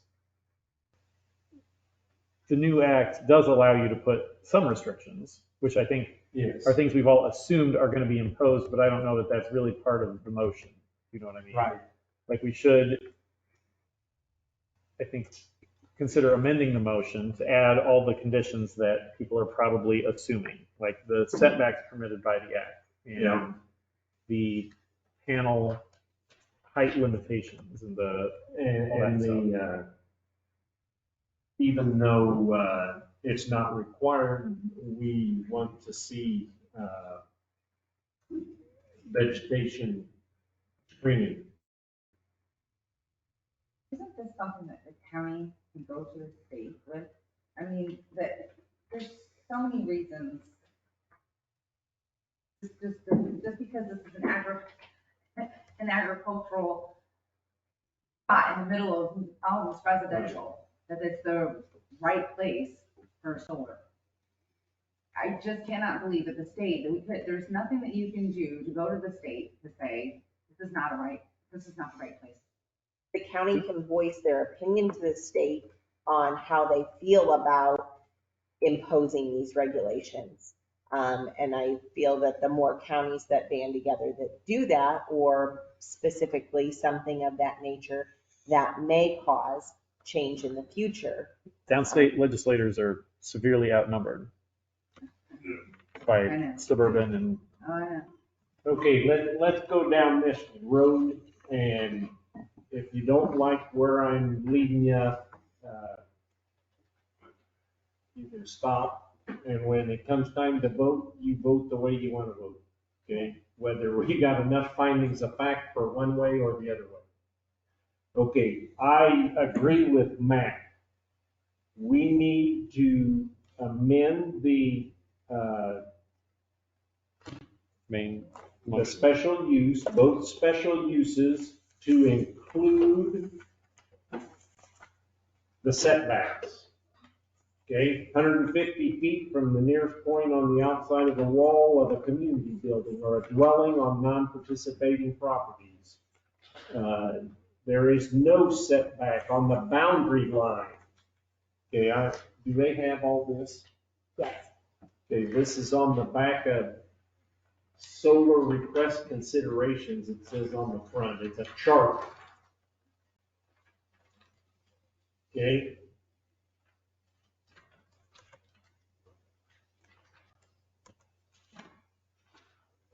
Yeah, not that paper, the other one that came with it. There was two of them. It's a chart that looks like this at the top. Okay, because if we don't adopt these and it gets approved, they can set their own setbacks. Possibly, but we're not gonna let that happen. Okay, it's 150 feet, no setback from the boundary line. It's 50 feet from the public road right of way and 50 feet to the boundary line of a non-participating property. So the chair will entertain a motion to include those in the special use request, those restrictions, and there may be more. Could I throw out a couple more? Yep. A requirement for fencing. Yep. The requirement for the panels at full tilt to be no taller than 20 feet. Yes. Requirement that, this is a bit redundant, but that any noise generated by the facility comply with the Illinois Pollution Control Board regulations. Yes. Give me 1 second here, please. The vegetative screening. Yes, that I wanted to talk a little bit more. Oh, on that okay, one. all right.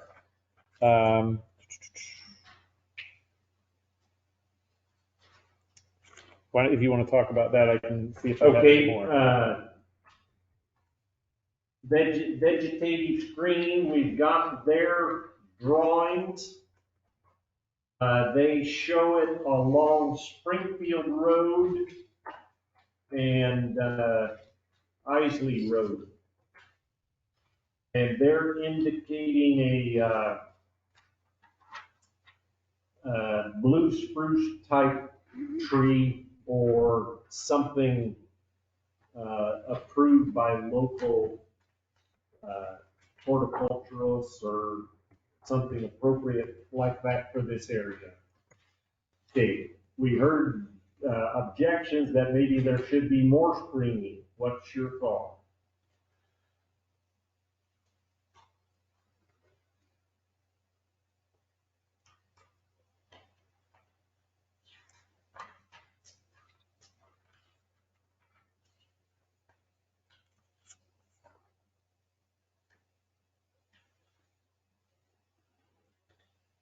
Do you want anything on the north? Well, they show it coming around to the north for, I don't know how many feet, but it showed 1, 2, 3, 4, 5, 6 trees.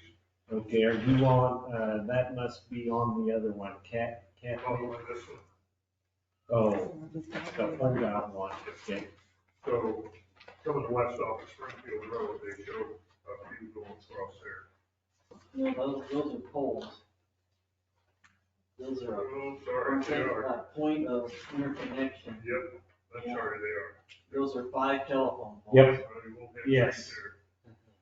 trees there. And that was the discussion from the one gentleman who run all the power through that. What'd you say? Yeah, he recommended moving the poles to the north Right. end. Yeah, but where those poles go, are gonna be driven by Emory. Yes. Yeah. It's just called our patch line. And I think that's what was stated. They could ask that they be moved to the north end, Right. still within the appropriate boundaries of each separate. And I don't know, the power line that goes along LC Road, I don't know if it goes up to that substation, or does it go to the substation south of Grove?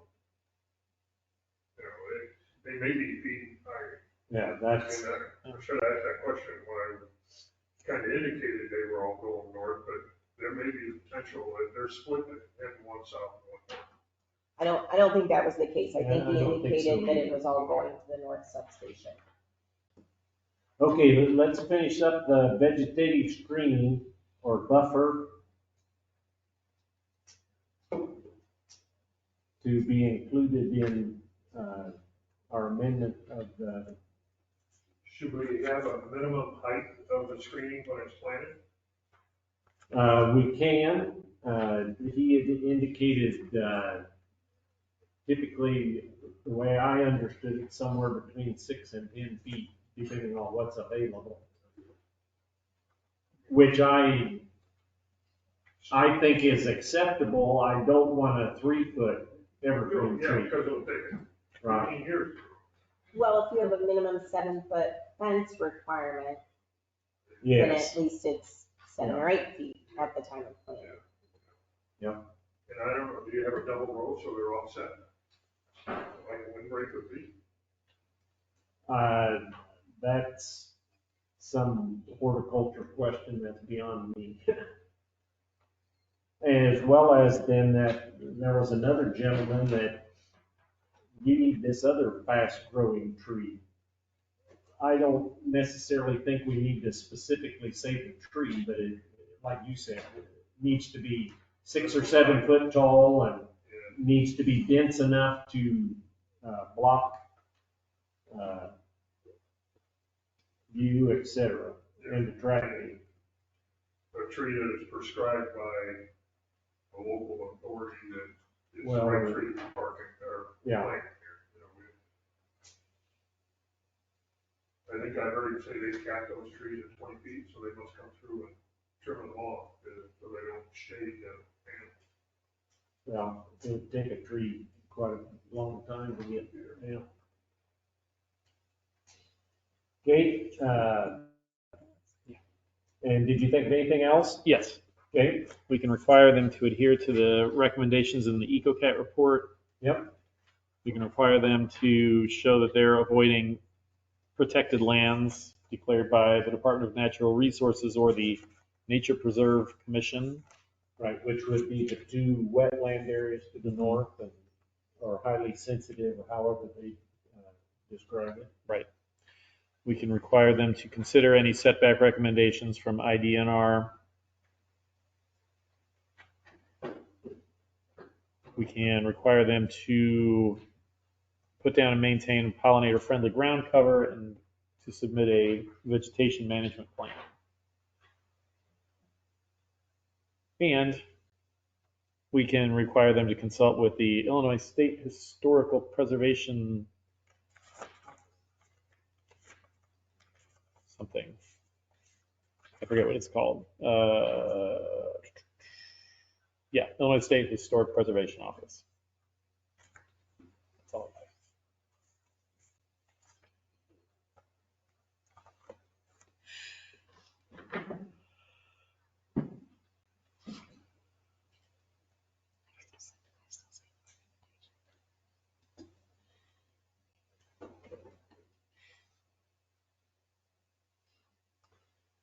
Okay, I'm gonna have Jackie read back our list.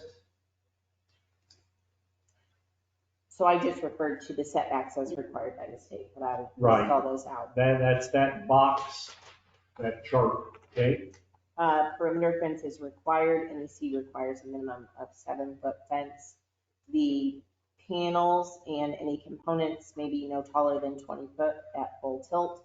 Noise limits have to comply with Illinois Pollution Control Board. Vegetative screening along Springfield Isley Road, blue spruce or similar, 7 to 8 feet at the time of planting. Something dense enough to mitigate the view. Just screen. Yeah, for screening. Adhere to the requirements of the EcoCat, the nature preserve, IDNR setbacks, pollinator and ground cover must be specified along with the vegetation plan submitted and adhered to, and Illinois State Preservation Office requirements. Okay, on the fence, I asked him, or he said each property was gonna be fenced separately, and I said, well, is it gonna be 2 fences down the middle, or will 1 fence be down the middle? And if I remember right, he said, well, I'll do whatever you want. And so So if there's 2 fences, they're gonna be. then they're gonna be mowing a Fence strip spacing down the between. middle. And if there's 1 fence, they can run pollinator up to both fences from the inside.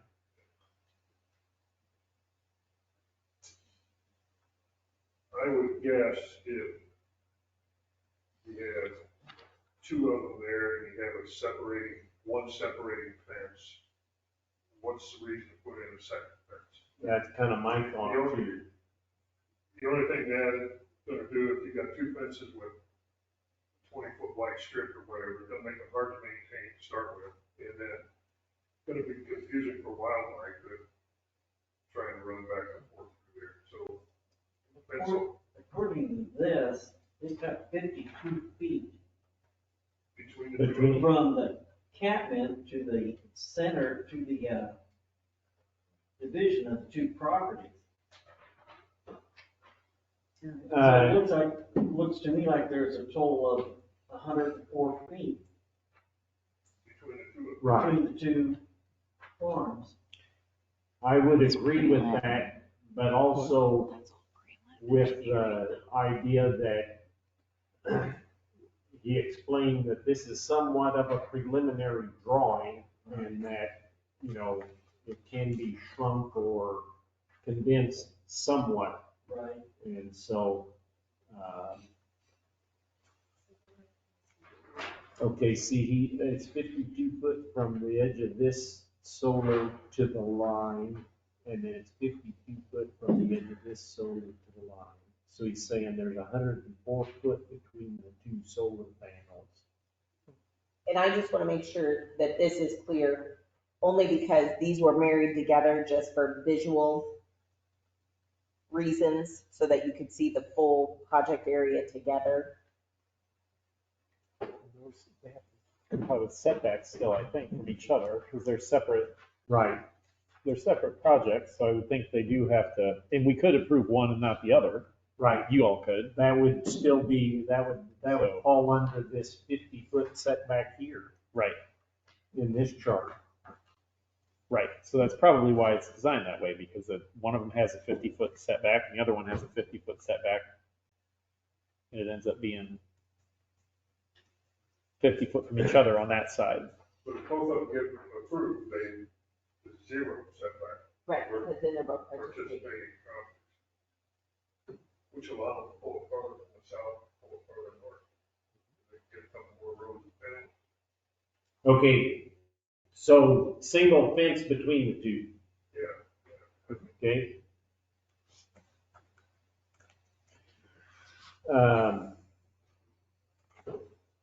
And then obviously, okay, you didn't hit on this, but the road agreements and those things are all part of the permit stage, I would say.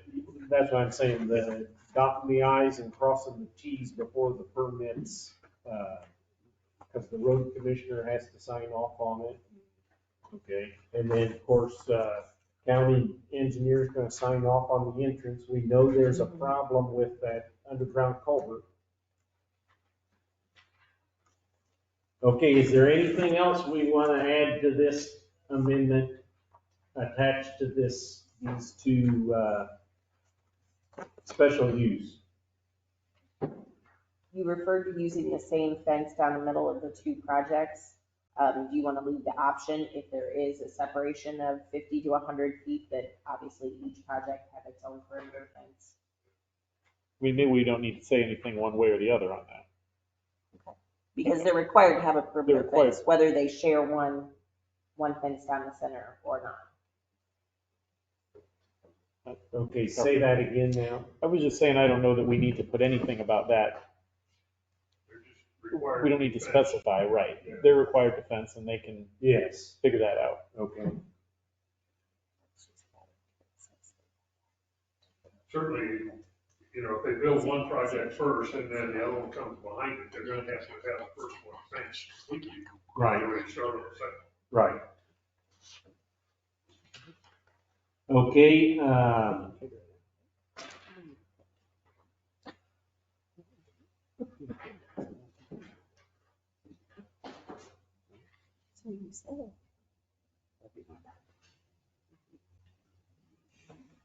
Melissa, fair enough. fair enough. Okay. Is there a motion to include these items as an amendment to both 37 and 38 special use?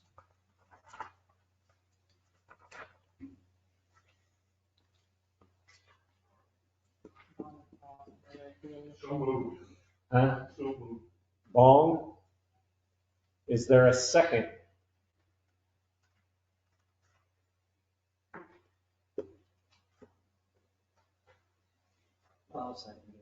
Bond seconds. Okay, further discussion? This is discussion on the amendment? Yes. Okay, so we're discussing whether to add all those restrictions we just talked about. Right. And my understanding, you correct me if we're wrong, those are in line with the new state code. They are. And if we do not implement them, they could have a less setback. Correct. So this is the board's opportunity to impose restrictions on the developer. Right. To the extent we're allowed to do that. Right. According to the state. Right. And yeah, we'd be in conformity. All those things we discussed are allowed under the act. We're allowed to impose those restrictions. Okay, you are. Any further discussion on the amendment to add those items to the 37S and 38S? It's been moved and seconded. All in favor of the amendment of adding these items to 37 and 38S, say aye. Aye. All opposed? Motion carries. So now it's the 37S and 38S with those conditions attached to it. Okay. My feeling at this point,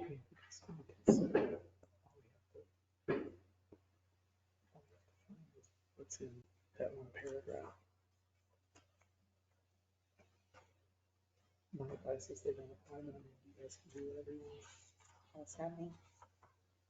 So we were talking about findings, because we have findings that we've agreed don't really apply. Right, but this is what my feeling is at this time. We've got findings that don't apply, but at some point, the findings may not be valid because of the state code, the state act, you know. And so my suggestion is we vote on a recommendation and the chips fall where they may, and we pass along our positives and negatives to the land use and to the county board and go from there.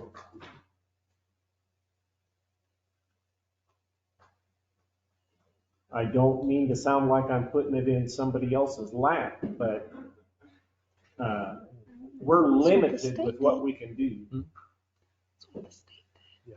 Tell me about lack of 4 concurrent votes at this point, since. It's just a recommendation. The recommendation could be 4 for and 3 against, or 1, 2, 3, 4, 5. It could be 4 and 1, or 3 and 2. It's just or 2 and 3, or 1 and 4. It's a recommendation. But if 4 people didn't agree, then obviously the recommendation is, it puts the ball in the land. It is heavier than 3 and 2, or 2 and 3, or whatever. So you, as far as findings go, do you rather than? I don't want to do anything with Gabe's findings. Okay, so you just want the report to state your positives and. Our positives and negatives, and that we have included these limitations, and that, the positives are, it is zoned agriculture, and we realize that certain things can be done in agriculture zoning, and that the state has said, well, if it's zoned agriculture, you can put a solar farm there. And that's where the electrical connections are. That's the main thing you gotta have to put up a solar farm. That's where the electrical connections are. We've got a willing landowner that he or she thinks that's the best use of their property, and they have private property rights to do with their land as they see fit as to what's allowed by the code. And then we've identified negatives as the biggest one being the influence of East Peoria and the 1.5 mile input. The second one is that there is a string of residential housing right there. Even though all of those houses are in the county, right? They're not in a, what do I want to say? Municipality. Right. And what else? I don't know. I had to make a list earlier. That's what we have going here. Okay. So yeah, East Peoria. And then, the prime farm ground, there is some prime farm ground in it, but it appears that the majority of it is probably around 125. But and it could be there's some soils lower that would make the average 125. And so that could go either positive or negative, depending on what that mathematics shook out. That's for soil and water folks. Right, and then, the number 2, the comprehensive plan, like you said, for the county and East Peoria, is we do like to see growth. That's the big one, the comprehensive plan that East Peoria has, and county has. And it's really a good fit for that piece of property. It's 2, it's the first 2. Did we also include the letter from Representative and the letter from the developmental person at East Peoria? Did they provide everything they were required to provide on the application? As backups. Yes. Right, the land use committee will have copies of it. Okay. But, so the letter from Howard was to me. Right. As well as I'm an old believer in majority rules, and he's a member of the House, and the majority rules. So just because you don't like it doesn't mean you can't all of a sudden start nitpicking. That gets into the politics of it. And so I'm not gonna get in the middle of that politics. And so he can say whatever he wants, but He had his opportunity to vote on it. yes, and his vote may have been something different. But when it's all said and done, the majority rules. And when that breaks down, then our system is going to be in chaos. Okay, I'm getting ready to call for a voice vote. Any further discussion? And this is just to recommend. And it's either a yes, I recommend approval with the conditions attached, or no, I don't think that I'm not recommending it. Okay?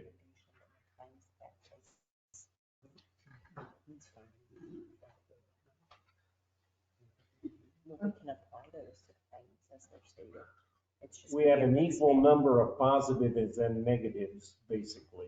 And so we're not going to tilt the scale one way or the other. Every person's going to vote what they feel is how they want to recommend it. But you have to make some findings to give land use and county board something to base their decisions on. I mean, you can use, well, that's, I think we do. But you have this list that Jackie's put together here. Oh, so you want us to approve the list? Yeah, I mean, those are your findings of fact, is the way it sounds to me. So as discussed. Okay, so we're gonna approve them as discussed, and you need to understand the findings include both positives and negatives. Does that make sense? Okay. Any further, is there a motion to approve the findings as discussed? Vaughn. Second. Vaughn seconds. Is there any further discussion on the findings? Understanding that the findings contain both positives and negatives. Do you need them read back to you? All in favor of the findings say aye. Aye. All opposed? Findings are approved, and we will call a roll call vote. This for recommending. This is for vote aye if you recommend approval, and vote no if you do not recommend approval. Are we voting on both of them at the same time? I don't think you I can. need to ask Jackie that. You want to vote on them separately? Okay, we're going to do 37S first. And so 37S is the hostile one. So that would be the west one in front of the houses, or the majority of the houses. Okay? Vaughn. Lapsley. No. McClanahan. No. Vaughn. No. Chairman Lesson. No.